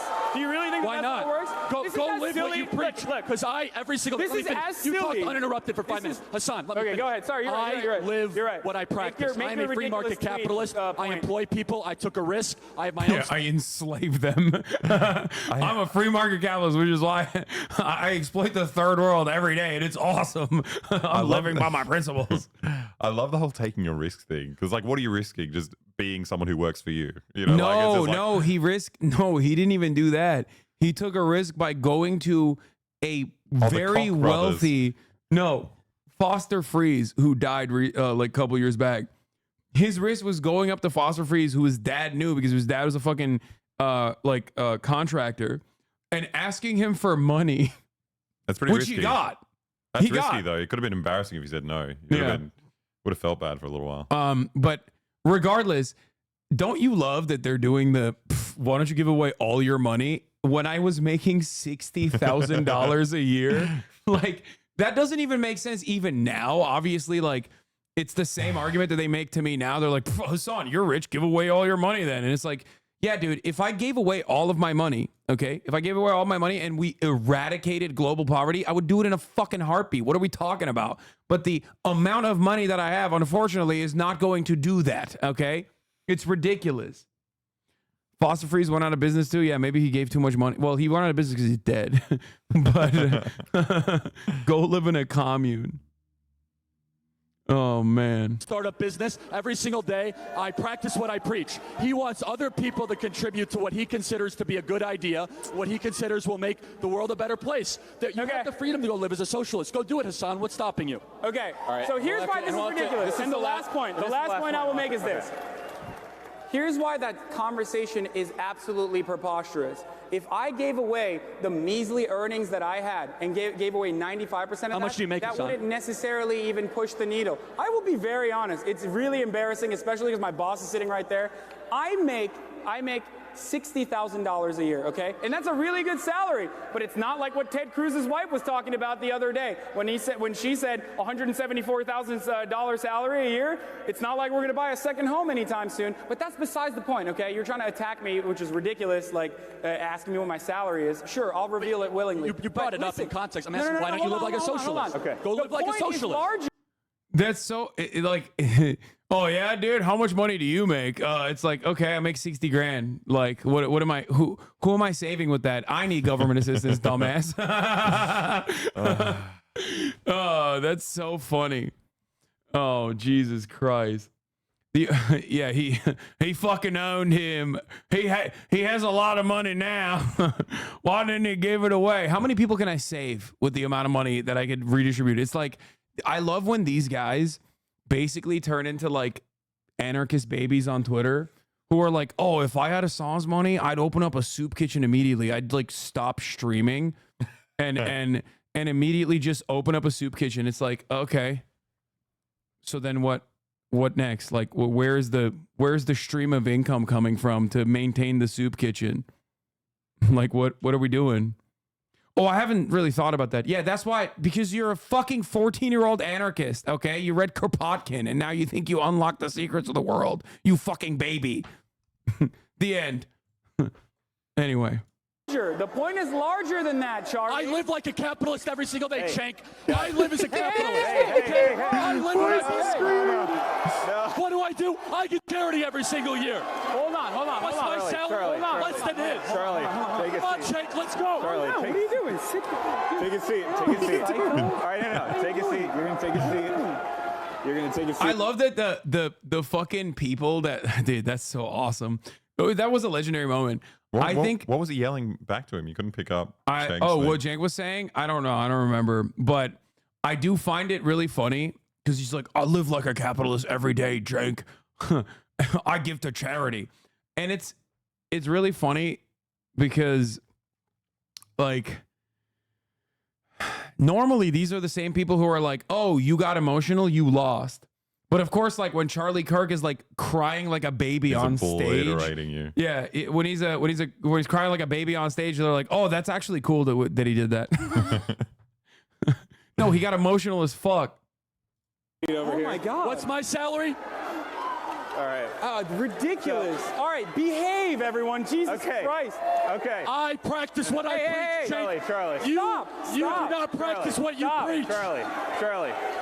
All right, hold on. I live like a capitalist every single day, You Shank. don't want to give him the attention here. Everyone. I live like a capitalist every single day, Shank. This is what his face looks like now. Yeah. When you put up the video, I'm like, I live like a capitalist every single day. I live like a capitalist every single day, Shank. I live like a capitalist every single day, Shank. I live like a capitalist every single day, Shank. Who made this? I wish you could redo this. Fuck debates and all, but I hate seeing him getting to you. You handle heckling like he started with so legendary now. What do you mean? He looked pretty chill there, to be fair. I don't know. What did this guy say? Oh, I missed it. Nobody beats creation, not even with a really strong preference of governing self in the death spiral. What? What is this guy doing? World already showed their colors. The slave population wasn't producing enough. What the fuck? Dude, there's so many people like this in my chat sometimes, like, where they're just like, they should be taking their medication. You know what I mean? It's just, I find it so depressing. It's like these people are so siloed that they like come up with their own like political theory without any kind of conversation with anyone else. Yeah. We need to keep that guy? No, we're keeping him. Chen got so pissed that you said you got paid $60K. Yeah. Aww. Yeah, he was mad. He's like, oh, why are you leaking the secrets? 5,000 donors across the country, my friend Shank. We are funded by the grassroots of this country. You Foster Freeze. Dude, Turning Point USA is funded by the grassroots of this country is so funny. I mean, it's true in their ideology, because this is just a guy who pulled himself up by his bootstraps. You know? He's a regular guy. He's just super rich. It's just funny because it's like the exact opposite of grassroots, obviously, because it's like billionaires and millionaires. Like, it's literally just astroturfing. Like, making it seem like you have this like robust people back movement when it's just like a couple people. It's like 8 people giving you the money. You could try to demagogue it all you want. $60,000, Hasan. That would take him more than 50 years of living with zero expenses to buy the $3 million mansion he just bought in Los Angeles. But wait, it's like a 2018 video, and he linked to an article from 3 years ago. Yo, I can't have a conversation with a person like this. This is like not a human. Like, this person is too stupid to be declared like a human being. He's like medically something else, dude. What the fuck? That's crazy. Like, how do you deal with 1 million people thinking that like this debate happened yesterday and I wasn't making 60 grand back then? Like, how do I deal with that? You say you're good at basketball, but last time I checked 30 years ago, you couldn't walk. So something doesn't quite add up here, Hasan. Someone's lying here. How old is this video? This video is from 2 days ago, chatter. Turning Point UK is a bad idea. They're trying to, because there's a charity with that name, helps the homeless. What? Bro forgot to make this video 3 years ago. 3 years ago, this video would still be old. It's a debate from 2018. He watched a debate from 2018 and linked to an article from 2021 to be like, wow, dude, kind of weird. How did you buy a $3 million house with a 60 grand a year salary? Maybe we all heard that wrong. Play it back. Yeah. Take a seat over here. Oh my God. What's my salary? All right. Hey, Charlie. You do not practice what you preach. Charlie.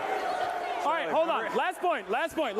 You don't want to give him the attention here. Everyone, 35,000 donors across the country, my friend Shank. We are funded by the grassroots of this country. You can try to demagogue it all you want. $60,000, Hasan. That would take him more than 50 years of living with zero expenses to buy the $3 million mansion he just bought in Los Angeles. But no,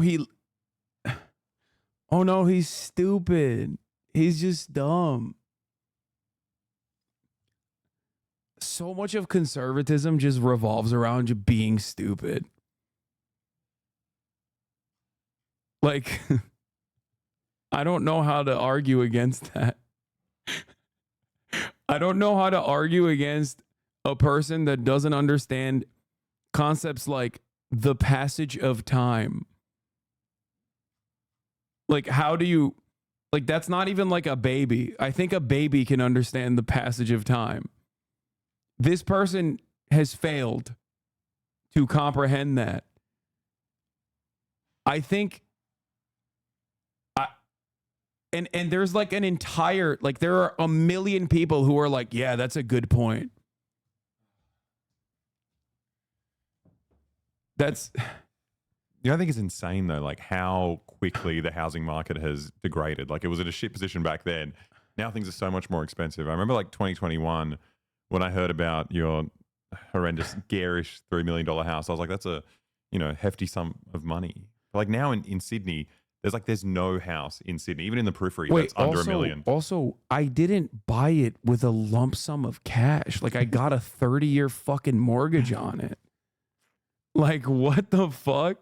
I mean, damn, you were saying right-wing commentary is easy, but I didn't think it was this easy. Yeah, I'm in awe of the stupidity in display here, and also the dumb bitches in the chat going, yeah. Exactly. Yeah, he's right.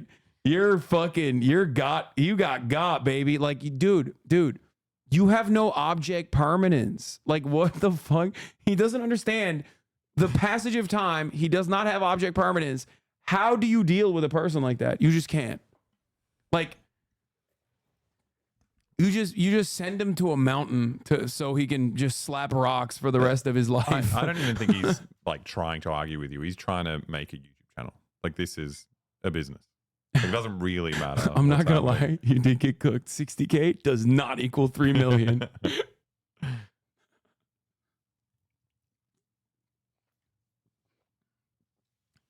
He's gonna start reciting the Shahada. Yeah, he's doing the fucking. Yeah, he's doing the learned scholar. But that's besides the point. There's nothing wrong with making money and buying what you want. The problem is when your actions don't line up with your words, even while lecturing other people's morality on that very basis. I think Charlie Kirk throughout this entire debate tried to match the loudness of his opponent, which is certainly a different tactic. Yeah, that's why he was jumping up and down. Yeah, that's why I was jumping up and down, and that's what he did.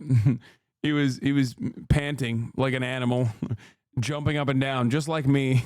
Remaining calm in response, and obviously doesn't work when you got someone like Cenk shouting from the audience. Why does Cenk seem to lose his cool at the worst possible time every time? And it certainly did nothing to help Hasan, in fact only made his side look weaker, and the larger point...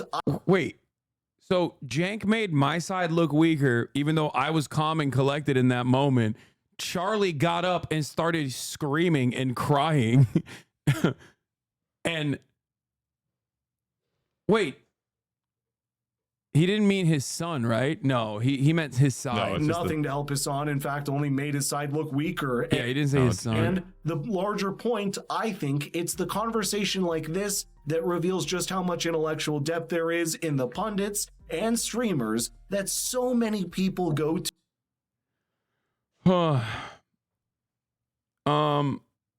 So yeah, I like that the pivotal, like the big point here was that, like, the big own here is that I'm lying about how much money I made in 2018, which isn't even in 2018, it's in 2021, which is still not how much money I make now, which is what he's sourcing off of. Yeah, I love that videos like this get 1 million views in 2 days. It truly demonstrates how fucking, how devolved we have become as a society. I feel like I don't even care about socialism anymore. I would like to have a channel that gets views. Yeah. Bro, people in the comments are saying you bought the house to help smuggle illegal immigrants. These people are lost. I mean, that is true. We are always crashing here from Australia, undocumented. Oh, that's right. You are. Oh my God. We wouldn't have anywhere to live. This is, I'm genuinely in awe, like, of how much momentum a video like this can have. This country was founded on Christian values, and this country was built on capitalism. Cool. Nice 2018 debate footage. Oh, this is one of mine for sure. This debate happened in 2018. You've been deceived by this editing. You have the cognitive function of a tree stump. It's funny to call yourself a millionaire mentor, but not understand how mortgages work. You've never seen an intellectual beating. I I legitimately don't know what to say about a video like this. Like it's makes you realize Piker's never read a 20th century history book. Yeah, you're famously referencing communism from the 1900s. Yeah. Read this tweet and tell me what part of this is pro-capitalism. The federal government mobilized within 24 hours to protect hedge fund managers, but left American families to suffer lockdown and jobless for 10 months while they debated a stimulus bill. It looks like you obliterated him. He's on your side. Yeah, Charlie is a commie now. Wow.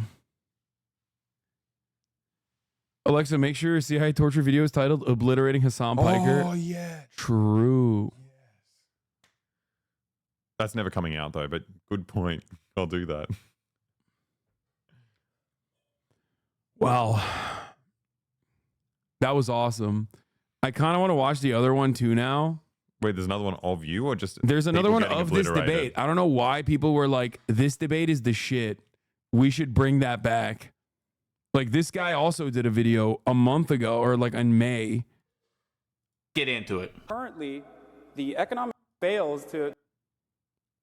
It's hard work. Hey, listen, guys. I enjoy doing these 100 years. Hasan Piker, the streamer, the millionaire streamer. This is why I call this guy a phony. He sits there in his mother's basement streaming all freaking day. Has the audacity. I saw a video of him saying that streaming was hard work. Hey, listen, guys. I enjoy doing these YouTube videos, but by no means is this hard work, right? You're not roofing in 40-degree weathers in the summer. I'm not out there like I was.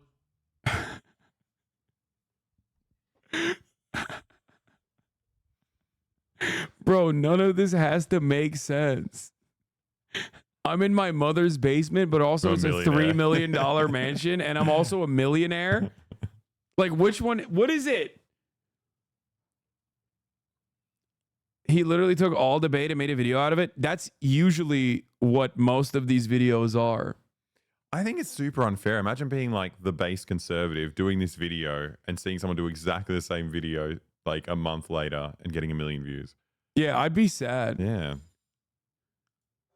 Here's another one from a year ago with 1.2 million views from Rattlesnake TV.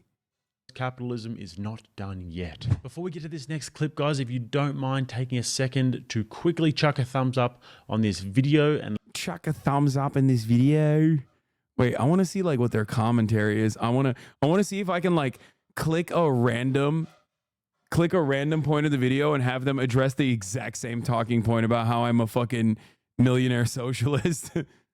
over and over again. And this one gets wild at the end when they go full on WWE, UFC, and a fight nearly breaks out. We don't have with rattlesnakes the in audience. Australia. So stick around for that. He's and grifting. This is the same title of the other video, by the way. Oh, decimate and obliterate. There's some nuance there.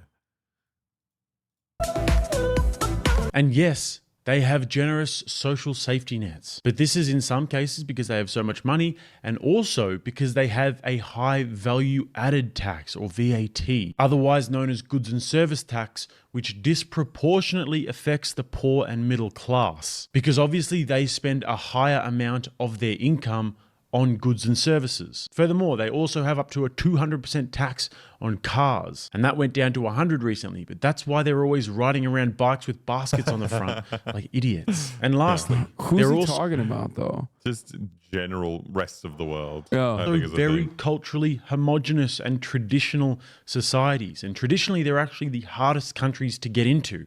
And Sweden changed this recently and let a whole bunch of immigrants in. And they are paying the price for that. So Hasan's "but Scandinavia brah" argument really doesn't resonate with me. And Denmark even told Bernie Sanders to stop calling them socialists. It doesn't make any logical sense. Denmark, the country. The country. Stop, Bernie, stop. It. Yeah.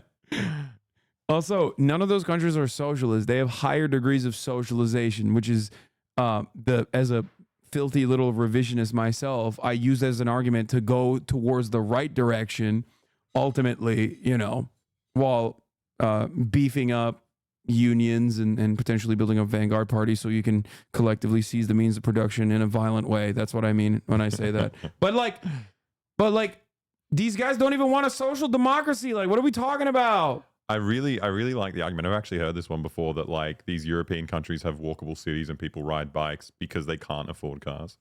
Because cars are too heavily taxed. I've never heard that before. Because they're gay. Yeah, well, I mean, that They makes should sense. just say that. That one makes sense. All these Euro cucks are driving around. They're riding around on bikes because they're gay. At least you have an impact on many of us that have started to realize it and acting on it against you. Yeah, I mean, dude, this has been my life for the past 10 years. It just got, the larger I got, the more popular I became, the worse like the slander became. You know what I mean? When I was like not even the 10th most popular commentator on TYT, I was getting fucking shit like this. It is what it is. There's not really much you can do about it. You know, the funniest part is you just point and laugh at how fucking stupid the arguments are, I guess. Let's see what he says here. So regularly goes comment enough about fleet Havana, Cuba for Miami, Florida. I don't know. Maybe our sanctions have something to do with it. Havana, Cuba. So I don't know enough about this Veterans Administration to have an opinion, and my American friends can let me know in the comments about that. But on the debating side, Hasan so regularly goes for the appeals to emotion and the ad hominem attacks, which are obviously logical fallacies. Oh. I live in a socialist country and it makes my blood boil to hear someone praise the very system that plunged my nation into misery. What socialist country? Is this? Which one? Yeah. It's an ad hominem. Currently in a socialist country, this person's like writing YouTube comments from North Korea. Like, what's Hasan at $60,000 per year? How on earth did you buy a $2.7 million house? The price has gone down. It's kind of nice. It was $3 million before. I mean, it was 2.7 when I bought it. It's probably much higher now because the fucking housing market is dog shit. But imagine being a Hasan fan. I feel really bad for those 12-year-olds. Me on the other hand. Coming off to chat. Yeah. How do you guys feel about that? I will never work a 40-hour work week if the government ever takes 60% of my income. I'll die. I'd rather die. I'm not going to eat. Yeah. Hasan sounds and looks like an 8th grader trying to act cool in front of some 6th grade schoolgirls. Ridiculous. That's weird that you're thinking of me as an 8th grader. They always do and like it. 6th grade schoolgirls. You're a fucking pedophile. Sorry. Can get you nowhere in a debate. And this to me is the weakest points for Hasan. I mean, his ideas themselves actually make no sense when you just peel back the layers a little bit, because they're essentially just Marxist ideas and it's never worked anywhere ever. But his rhetoric is just so whiny and emotional. And every time he gets upset about something, his voice... Unlike when Charlie's crying, when he gets up and cries. That's cool. Passionate. Fight breaks out. That's passion. goes up about 8 octaves. Socialized medicine does not work. That is disgusting. And he tries so hard to be so hip and cool. But on the other side, I think Charlie actually could have handled this a lot. Isn't this kind of like a cell phone though? Like they admit that I'm cool. Like, am I misunderstanding this point? When people say you're virtue signaling or you're trying so hard to be hip and cool, it's like, so you're recognizing that like the ideas that I'm bringing forward are cool. Like, what the fuck? What does that mean? Why are you advocating for not cool things then? Follow up with no examples. Himself, that if Charlie were to stay nice and calm, show a stoic temperance, and just focus on being very sharp and compendious, the contrast would have been day and night. You can see that Hasan was actually trying to get a reaction from Charlie here. And interestingly enough, when he does get that reaction, you see him briefly laugh and then like wipe the smile off his face. That's because this is extra parasocial. He should do the posture angles. What's that shit called? Oh, I don't check if you're dominating in the conversation. Oh, yeah. Because Charlie took the bait. But Charlie's very strong from here on in. This is the kind of deregulation that already caused the 2008 housing. All right, crash. I'm not going to get into No, you're not going to Fannie get and into Freddie the rating when agencies. I know what the fuck Federal you're talking Reserve, about? Federal Reserve lowering. Whatever, Federal Reserve dude. lowering interest rates. Hold on, what's Fannie and Freddie, genius? What's Fannie and Freddie? Tell me what that is. Tell me about the rating agencies. Tell me about how we should have allowed Wells Fargo to pay a price, and those people should be in prison right now for doing what they did. I agree. And lying to federal regulators. Charlie sounds like and it a was communist to Democrat me. Congress and a Democrat Senate and a Democrat president. Advocating that to did jail not- bankers, Hasan, I'm on board, dog. Hasan, Let's we do just it keep right on talking now. over each other for the next 45 minutes, or you can let me finish. The final thing I'll say on banking regulation, one of the biggest misrepresentations of reality is somehow that free market capitalism contributed to the 2008 financial crisis. It was the rating agencies. Well, the rating agencies, they're businesses, right? They're trying to make a profit by giving people AAA ratings. No, you don't understand. They were communists, dude. Yeah. The rating agencies are socialist, and so is Wells Fargo. This is insane. Yeah, predatory lending is actually a socialist concept. That's like, you're so dumb for not understanding this fundamental truth. In bed with Fannie and Freddie Mac doing AAA bond rating with B and B- rated bonds. No one looked what they were actually rating. It was the government institutions that were telling Wall Street to...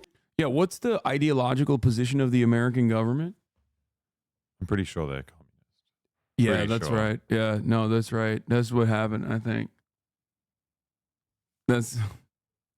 continue to go after subprime mortgage lending where they did credit default. The rating agencies forced Morgan Stanley to bundle junk loans. Dude, no, you're wrong. Morgan Stanley is also socialist. So they were acting independently in a socialist way when they did that. Swaps on top of it, leveraging the entire American economy with Alan Greenspan artificially lowering interest rates after 9/11, playing with cheap money.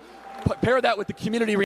What does he think about? Wait, what? No, you go. No. I think I suspect he's probably a fan of increasing the interest rates under the Brandon regime.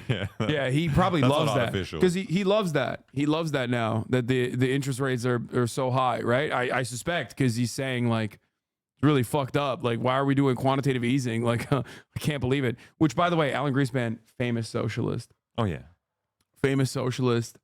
Alan Greenspan, he did that for socialism. Reinvestment Act, and no one actually knowing what they're no, trading. I don't like liberals all either, dog. certified We're on the same page. by Washington. We're on the same page, but you sound a lot like a communist when you make those points. I'm just going to let you know. When you're like, let's jail bankers, let's regulate both our politicians and also these corporations. You can't just sit here and say that it's deregulation. You keep mentioning Predatory lending is acceleration to ensure the downfall of America. Trust Wells Fargo is a literal double agent. Yeah. They were trying to do permanent first world genocide by collapsing the housing market in America. the failures of capitalism, and then your solution to the failures of capitalism is I've mentioned more the failures of capitalism, corporatism, more free market. Failure of statism. Well, you know how about the failure? How about the successes of free market capitalism? The fact that we have abundance in light, air conditioning. The fact that we have more food that we throw away every single year. Yeah. You're talking about Thomas Edison? No, socialism means no. Dude, what? You don't know? Socialism means no light. Oh yeah, true. Yeah. I like that China is literally the perfect counter to all of these arguments, by the way. Like, Lots of lights. whether statism, lights, abundance of air conditioning. Oh, God. Poland is the most socialist. They have no light bulbs. That's because they don't know how to turn them on. Yeah. It's funny that they like watch this debate once again from 2018 and they're like, he's doing a great job when he says socialism is no light. Like, Then we actually eat. The fact Wait, that in the Western you world, think that's a good thing? You think that our waste is a good thing, dude? we have an abundance problem in the West, we not a have an scarcity abundance- problem. Yeah. In Venezuela, the average Venezuelan has lost 17 pounds. Oh, yes? 4,000% inflation. Yes. Brink on the Civil War. Venezuela, yes. Number one the oil only reserves in the world. socialist They don't have a country on the functioning planet, economy. everybody. Venezuela, higher rate of privatization than France, like in 2012. The beacon of socialism, Venezuela. Well, you like Maduro, so go ahead. You can take this one. No, I Go ahead, think defend him. everything Venezuela's done has been correct. The only thing that brought them down is like oil price. Yeah, they should have. They would have been right there if the Saudis didn't start. That and selling also it for cheap. That and also not immediately arresting and nationalizing the entirety of the food production in the country, in my opinion. That is a genuine problem. The Chamber of Commerce, after the first coup, should have literally been, dismantled. Every single enterprise that is privately owned should have been given to the state. And they would have been like, yeah, sorry, you get to do one coup. If it fails, we take everything. They also have like a million Charlie Kirks there. There are so many, like, all the private channels are guys like him. Yeah, that's what I'm saying. They're too fucking cucked. Like, you got to do full Cuba. Like, you can't do half measures. When will these dumbasses learn? I think it might have been one of the more like red hot things that Corbyn said. When What? he was like, the failures of Venezuelans, so they didn't get rid of everyone when they came in. Was it Corbyn? It was some English politician who was like, where the fuck, how could you say that in England? Like, you're You get in so much trouble. This is why our ass gets clipped. I mean, I do low key kind of mean it though. If you know the history of like, if you understand the history of like Venezuelan coups and whatnot, like the entire media apparatus that is internally ran by like 8 food, like they're like the grocery store franchise owner owns like every fucking media company, and they're constantly pumping out reactionary ass propaganda. It's literally, there's so much of that. And they're meant to be a socialist country. They're not like, they're very, very democratic. Lyra Peach, Cuba is so great. People escape on rafts. I know. Cuba is so bad that like we have to keep them under full blockade. That's why. Yeah. It's just so bad in Cuba. And not because of the largest imperialist force on the planet consistently dominating it for the crime of fucking resisting against our guy, Batista, that was literally fucking running slave camps the entire time. Oh, I'm from Venezuela, says Lyra Peach. Good on you. Okay, great. Cool. Yeah, Cuba is an island, the tiniest of islands. The tiniest of islands that has been dominated by American imperialism since its revolution, for the crime of doing a revolution. They will literally tell you the embargo doesn't hurt much. Why don't we stop it then? If it's not like, if it's inconsequential, why don't we stop it? I don't know. We're just having fun with it. Like, what's the reason?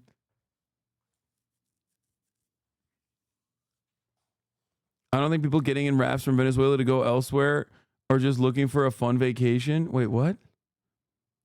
Who the fuck is getting on? The only people that are getting in rafts to go to Venezuela and getting arrested. Oh, yeah, I've seen those guys.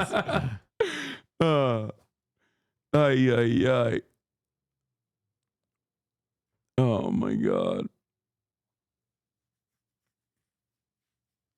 You got to take a look at our New Zealand's prime minister. He's the king of the thumbs. Have you been to Cuba? No, I had the opportunity to go. I mean, there's protests because there's no food or water. Yeah. Once again, first of all, protest because there's no food or water in Cuba. What the fuck are you talking about? That's number one. Number two, yes, Cuba is extremely poor. Let's think about, let's just take a deep breath and think about why it's poor. What do you think is going on in this fucking tiny ass island?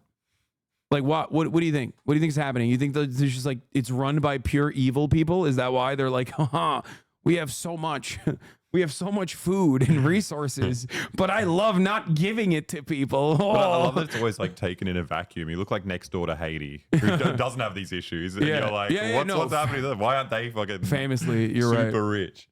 Yeah. Anyway. Out of all your debates, I don't think you've rolled Charlie harder than this. I'm not clicking on that. I'm not saying it's their fault. I'm saying what is going on. Yeah. I mean, no one's disagreeing with him. It does seem like, yeah, if you were Cuba is, you kind of are though. Cuba is so great, people escape on rafts. Like, whose fault is that, you think? Okay? Like, you can't come in here and be like, Cuba is so great, people escape on rafts, and then you just like avoid the top of the hour, which is the elephant in the fucking room here. Okay?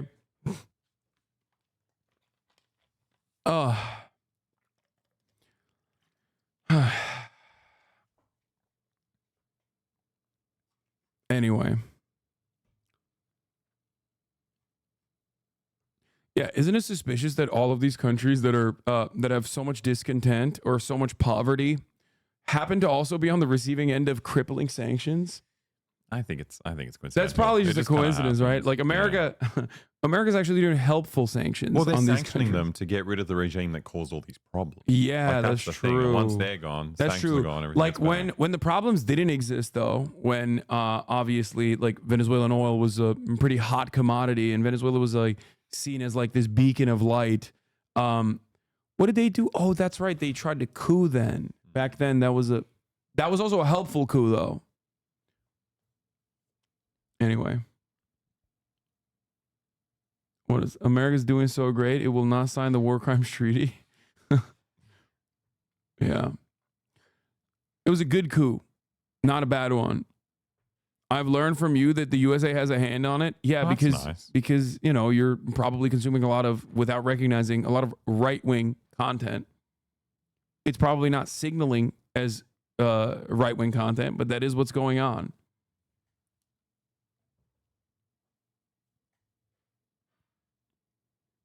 Yeah. Anyway, here's the 3-minute ad break now. Yes, the fact they have 42% unemployment. Yes, the fact that Maduro continues to exploit his citizens around the lies of Karl Marx. Yes, is that what we're talking about? Yes. He's so cute. fucking nerdy. I love him. Ay. If Cuba had just let the American casino mob bosses stay in control, had the money, then they wouldn't have so many problems. Capitalism wins again. Yeah.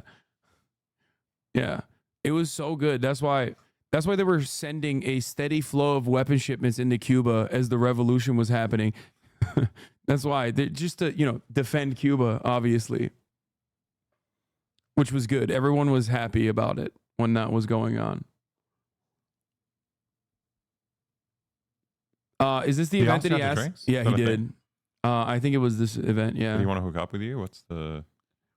He literally invited me to go get drinks with like Mike Cernovich. I was like, that is the worst. I would rather kill myself immediately. Whoa.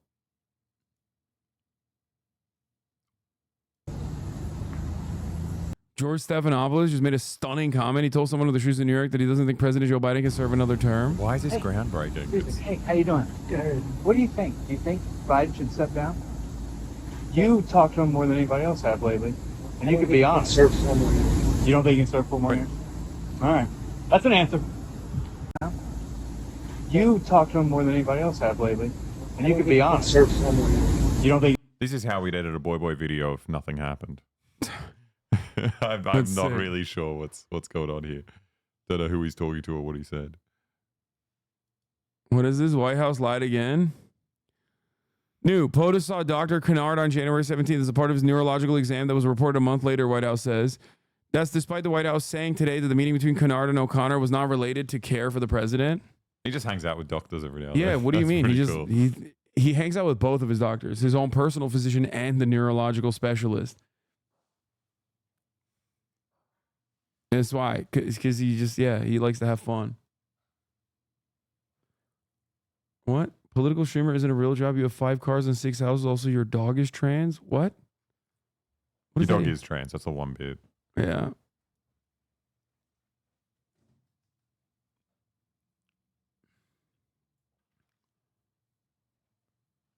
I still don't think he has.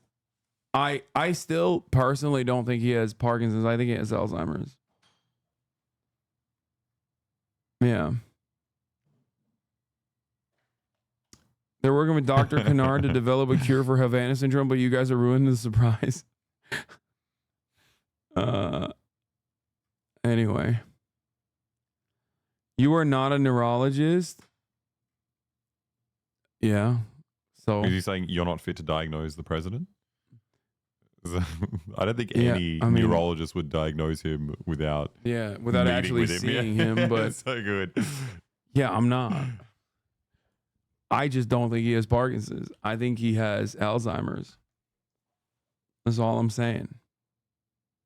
I think speculating about his condition is a bit silly. The fuck do you think we do here? What do you mean? This is literally what do you think these guys are doing? They're speculating that he has Parkinson's. Also, it's the president. What are we talking about?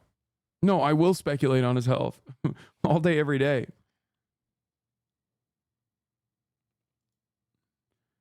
The worst part is, he's just going to lose and immediately die. I can't wait for a pundit to say it was from a broken heart. This one's going to go crazy on Ruth Conda Twitter.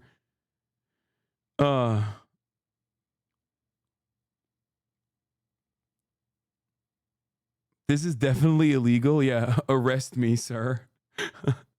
Bro, they would have to arrest like 200 million Americans, okay? Like more than 200 million Americans. Who has not over the course of this past week, who has not speculated that the president has a severe mental health complication?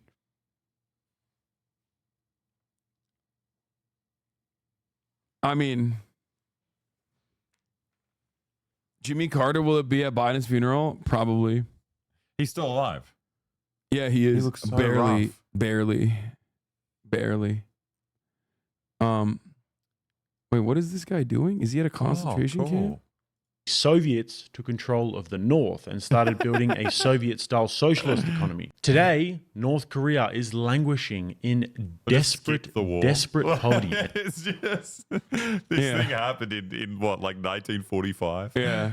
And now, which you know, I love, dude. South Korea under like American rule was military dictatorship. literally more brutal than like what you think North Korea is right now. Okay.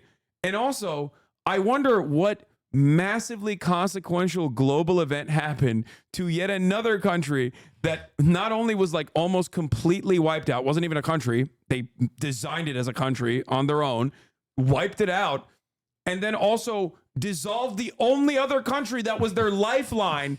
I wonder how this country was so fucking poor throughout the entirety of the 90s, like into the early 2000s. Like, I wonder what happened. These people live in fantasy land. Okay? I'm not like this man to my left. I'm not going to run around saying everyone's eating hot dogs and hamburgers in North Korea. they were. Okay. That's what I saw. I'm just talking about my experience. Yeah, I mean, you did go there. You did go there. Here's the proof.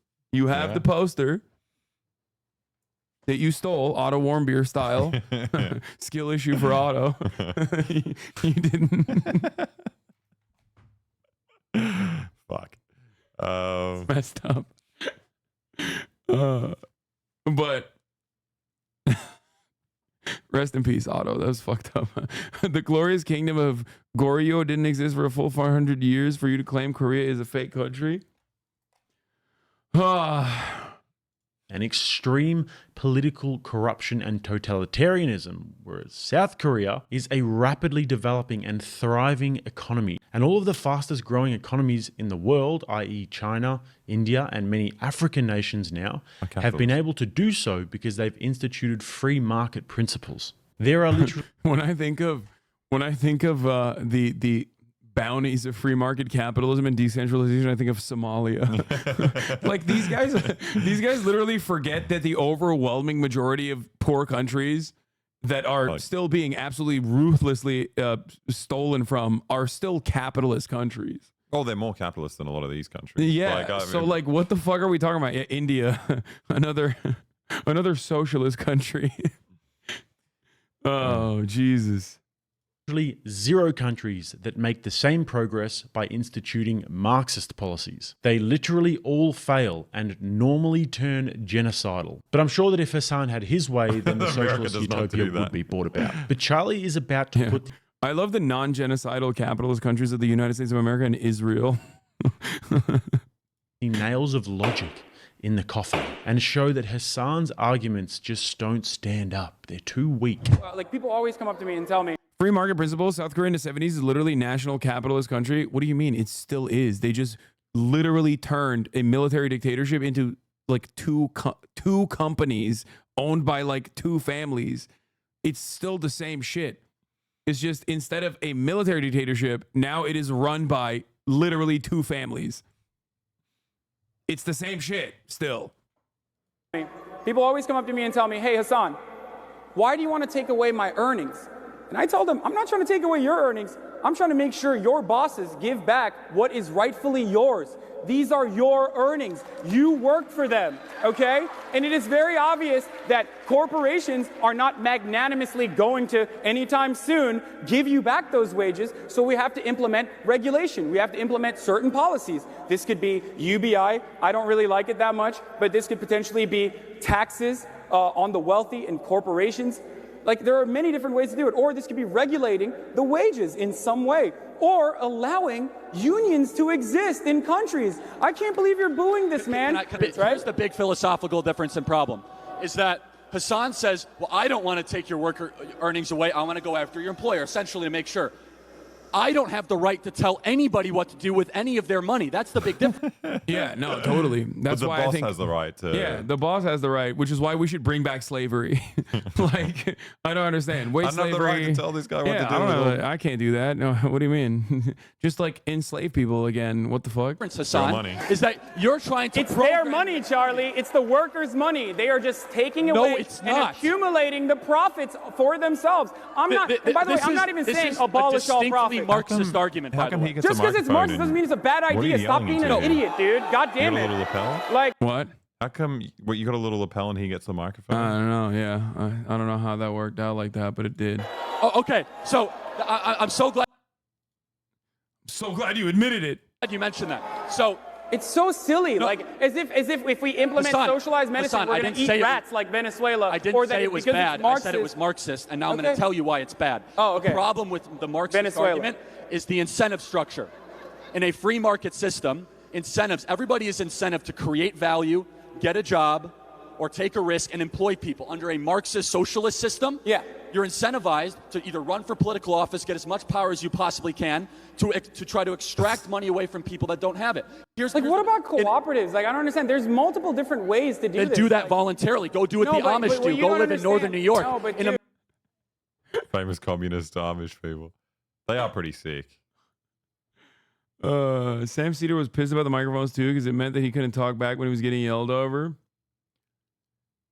He saw how Charlie was able to yell over you and opted for the hand mic. Yeah. Mm. In America, we have people that live in cooperatives today. Don't tell me how to live my life. You can live your life however you want to. It's just, look, the big difference the and biggest distinction. problem- Yeah, it's just freedom, dude. I don't understand. Like, it's the freedom to fucking die if you don't work for me. It's not, death is an incentive. Yeah. It's an incentive to get a job. Yeah, being homeless, seeing all the homeless people, like, what do you think is gonna motivate people to get back to fucking work? Okay, we gotta have these homeless people around. Hey, what the fuck is going on? Oh my goddamn phone, dude! Is someone out there? No, the aircon is not working. Oh, I wondered why it started feeling so nice in here. Is that it's impossible to live as a capitalist in a socialist country. You can live as a socialist in a capitalist country. It's impossible to have capitalism without socialism. You could never. How's that? You could never implement capitalism without public roads, without the infrastructure necessary to bring private industry. What the hell are you talking about? You okay, can live so- in a socialist country. It won't be great. If it's a fully socialist country, I don't think we've been able to figure that out yet. So I'm not even saying that a fully socialist country will be great. But you have never. Coward. Yeah, he got you there. Fucking, I'm a coward. Coward. Ever So, lived do you pay in a tolls? fully capitalist You country. pay tolls. You What pay is tolls. going on? So that's it. That they're Because that's a user financing. fee. Toll roads only. There aren't any other kinds of roads in America. Toll roads only. That's awesome. Dude, sometimes I do want to live in that fucking anarcho-capitalist dystopia that they want to talk about so I can just, like, buy Charlie Kirk. You know what I mean? When all of his, like, donors die out and then I can just buy him. Beautiful. And make him my manslave. There he goes again. Ottoman talking about buying white people again. Dude, I'm sorry. It's just... Lord, forgive me. I'm back to my old ways. Oh, Jesus. Your tax dollars still pay for the toll roads, so that doesn't work either? Yeah. Never tell a libertarian. never talk to a libertarian about how, roads will be built. Toll roads are so fucked. Sydney has the most meters of toll roads out of any city in the world. We love that shit. Whenever we want to build a road, we just outsource it. Yeah, I put his ass in a coliseum. Get the emotional reaction, it's a win. And look at this, just as Hasan did before, when Charlie gets that emotional reaction, he sits back and laughs about it. But Well, that's what they were saying about you. Yeah, but he like got up and started jumping like a monkey. What do you mean? What are we talking about? Anyway,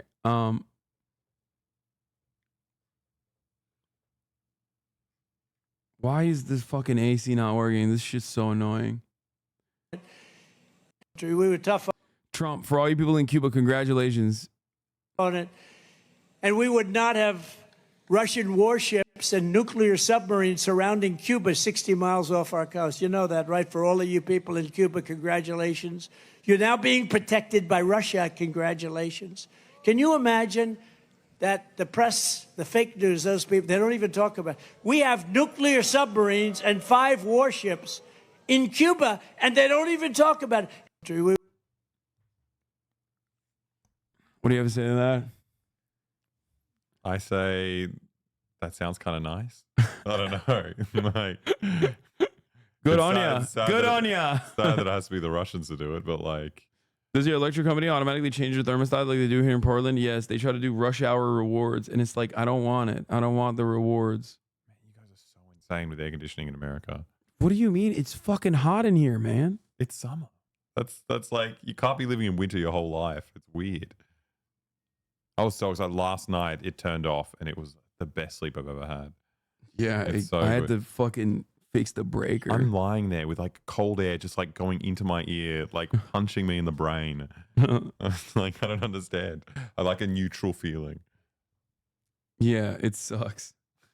I don't know how the fuck you do that. Oh, that's pretty funny. I've seen the this. Whataburger app works as a power outage tracker. Handy since the electric company doesn't show a map. Still nearly 1.9 million power outages. That's capitalist innovation, right? You can't trust a government to do this shit for you. You need the fast food. No, you don't understand. Texas is socialist. Oh, yeah? Yeah. This is socialism, dude. This is Vuvuzela. This is Venezuela. H-Town till I drown, baby. Well, there's a use for an app we didn't think of. Hope you and everyone else are okay. Can you DM us a good mailing address? We'd love to send you something for using the app so creatively. Yes, and thanks, says Barbecue Brian. You know he loves them barbecue burgers.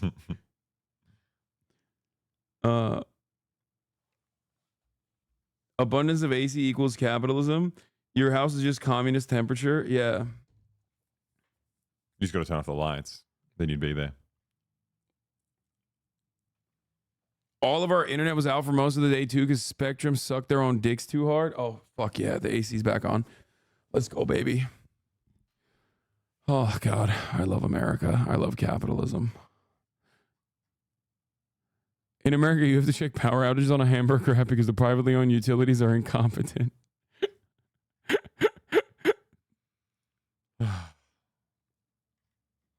That's great.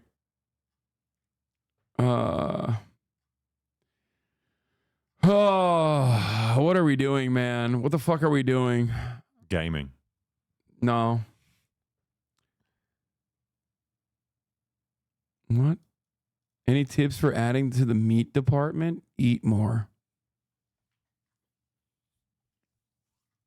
Oh, we were gonna watch the Amazon video. Another. Oh, sick. Yeah, I hate forgot. This shit. It makes me so jealous. I mean, I like that someone's doing it. Yeah, getting caught working undercover at Amazon. Yeah, sure. To help, to seek the support that is readily available to them. Yeah, yeah. You go up to your manager and you tell them you want to sit down, so they fire you on the spot. Safety team check every day, every hour to ensure the working temperature is acceptable. Additionally, we use. Oh, the real reason why they're talking about the air conditioning, by the way, is because they used to have a process in Amazon facilities, which Oobah did not cover here, I don't think, unless I missed it. They used to have. They found. This is really fucked up, dude. I don't know if you know about this. They found that it's cheaper to just have an ambulance ready to go at the facility instead of having air conditioning. That's awesome. People died. One of the Amazon facilities where people died, they literally put boxes on top of him and then continued their day of work. People did not know that there was a dead employee under the pile of boxes. So when we say like Amazon is the most dystopian, neo-feudalist bullshit, like it's real. It's like people think like, oh, cyberpunk, that's a dystopian future. Like, no, it's here, man. No way that happened. Both of those things have happened. Look it up. People, didn't people die in a fucking tornado too? They wouldn't let him leave. Google it. A 20-year-old Amazon employee died at work. Indiana issued a $7,000 fine. Holy shit.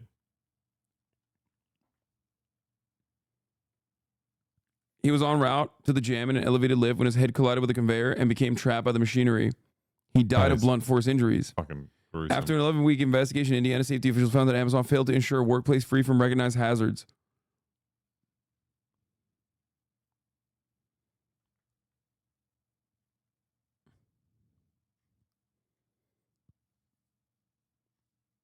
Yeah.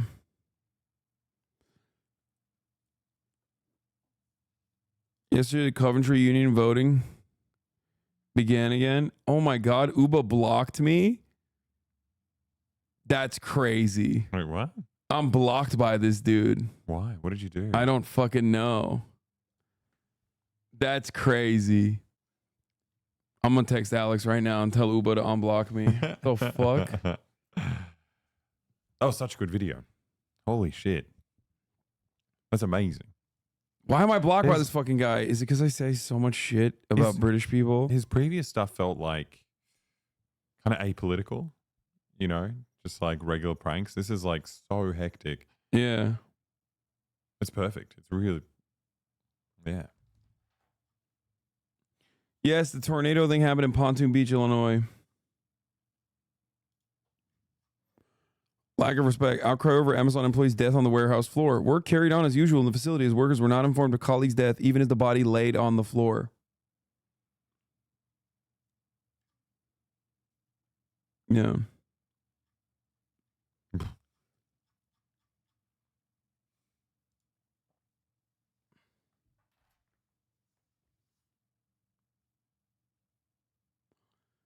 She said, he has you blocked. What the hell? Lol, will do. But I have definitely mentioned you to him. That can't be intentional. I don't know. We're about to find out something horrible. Maybe a blue check blocker or something. Chat will find why he blocked me. I'm sure if he has like a negative tweet about me, chat will find it immediately. Or maybe he just hates Turkish people. He's heard the accent. You do it a lot. What? You do it a lot. Yeah. But it's good. Nancy Pelosi will be... Wait, nothing works. No. Everyone's blocked you. He don't fuck with you, gang? Yeah. What is going on? Maybe Twitter is just broken. Is Twitter just broken? Oh, it might be. Damn. Remember when Alex taught XQC about unions? Yeah. I love this. This is a video of me getting Alex Press to explain unions to... Did it work? What? Did he learn about unions? XQC, yeah, Union totally. guy now.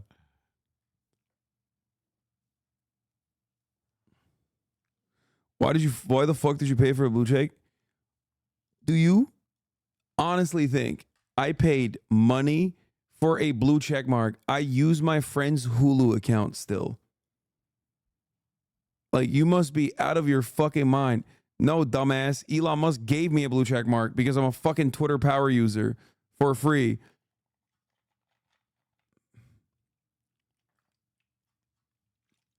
Like, imagine thinking I paid for a blue check mark. Ridiculous. She's nice. Does she have a real job? Is it like a real job? What does that mean? I mean, well, what we're doing now is not a real job. I mean, like is she like a... She's a writer. She's a writer for Jacobin, and she's a journalist. She's a labor journalist. She writes about, you know, strikes and labor action and stuff like that. Okay. Okay. Well, he meant real job, like not like us. I was just trying to have an idea. Is she like an out there Norman, or is she like more like a hermit, like some of us, you know?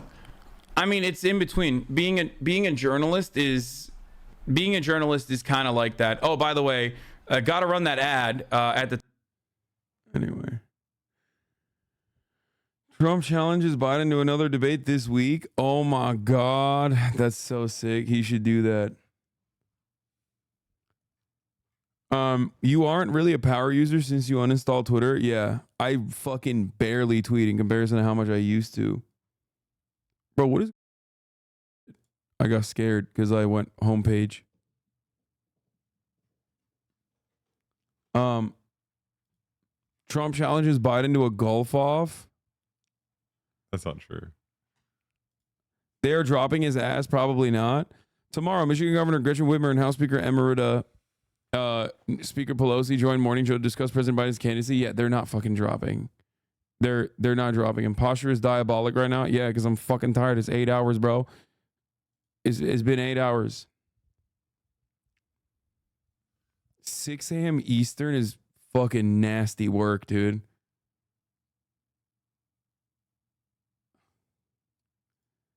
Do they do that to bury it? What? Like, how do the time zones work here? Like, if someone's doing 6 a.m. at that time, they're doing it with the intention of not the whole country viewing it. Hasan, you read my text out loud on stream. My God, I would never read a compromising tweet. Alex, chill. If you're watching.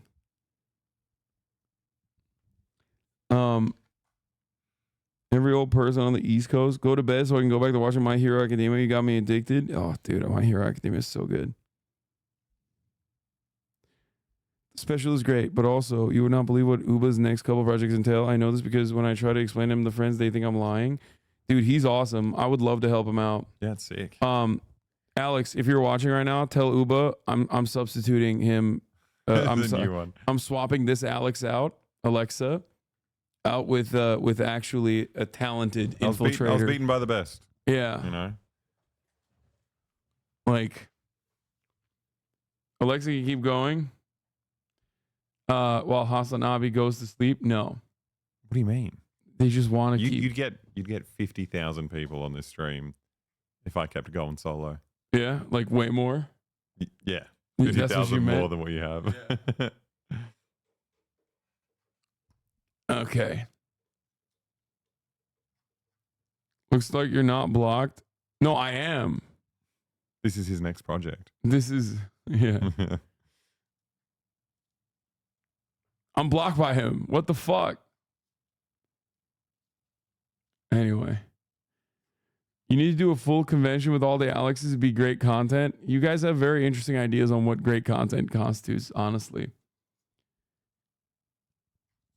Alex is a skill issue. Could not even get into a CIA base. Okay, guys, chill. I don't want him to like actually start. I don't want this to get to him. Okay, he's the GOAT. He makes great. Next time getting into the base. He makes great content, guys. Fucking chill out. Okay. Oh, Jesus Christ. Yeah, how many of you motherfuckers went to North Korea? Like, calm down. Some of them might have. No, But it's a popular tourist destination. People go. I don't have I'm willing to bet that I don't have a single fucking person that's actually been to North Korea. You're 20,000 people. I don't know. You're out of your fucking mind, brother. That's insane. It's because we're jealous of the Rabena shirt. I know. I keep asking him to get me one and find me one, and he's like, "It doesn't exist." I got it from working for Rabena.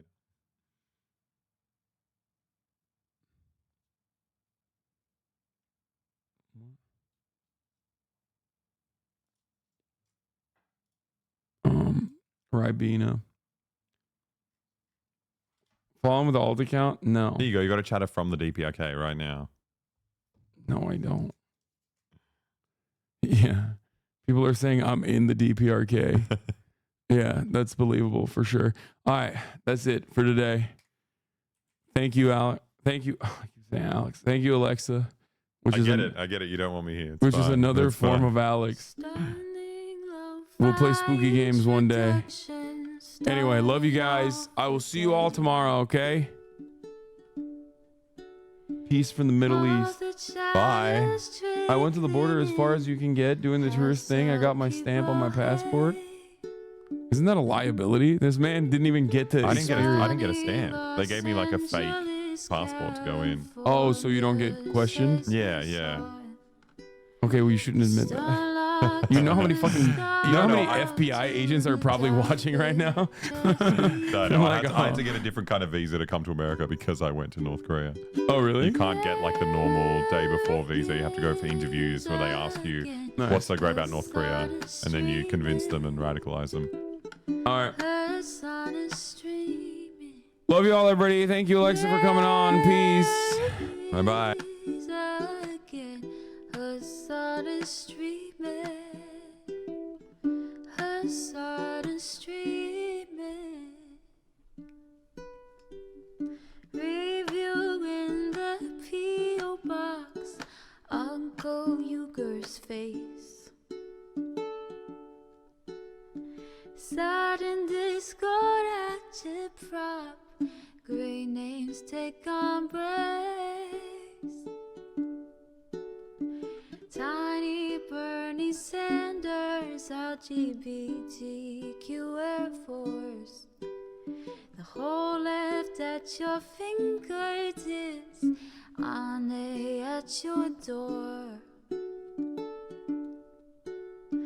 H3 crowded debate, the Young Turks online show. 3 full fucking years of this, plenty more to go. 90-day fiance, talks of champagne bourgeoisie. A Trump rally live reaction, a mass riot at DC. There he is again, Hasan is streaming. Hasan is streaming. There he is again, Hasan is streaming. Hasan is streaming. Reading live stream fair comments, Austin show chat advice. And all the ways the right-wing pipeline can suck you in online. JCS react, Lord frame gets broken, cover blown. A full-blown mass pandemic, monster streaming at your home.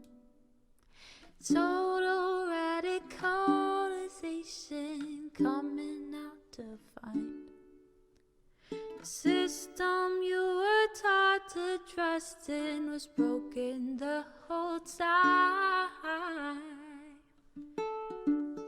All these daily streams, whether big or whether small, have helped me in so many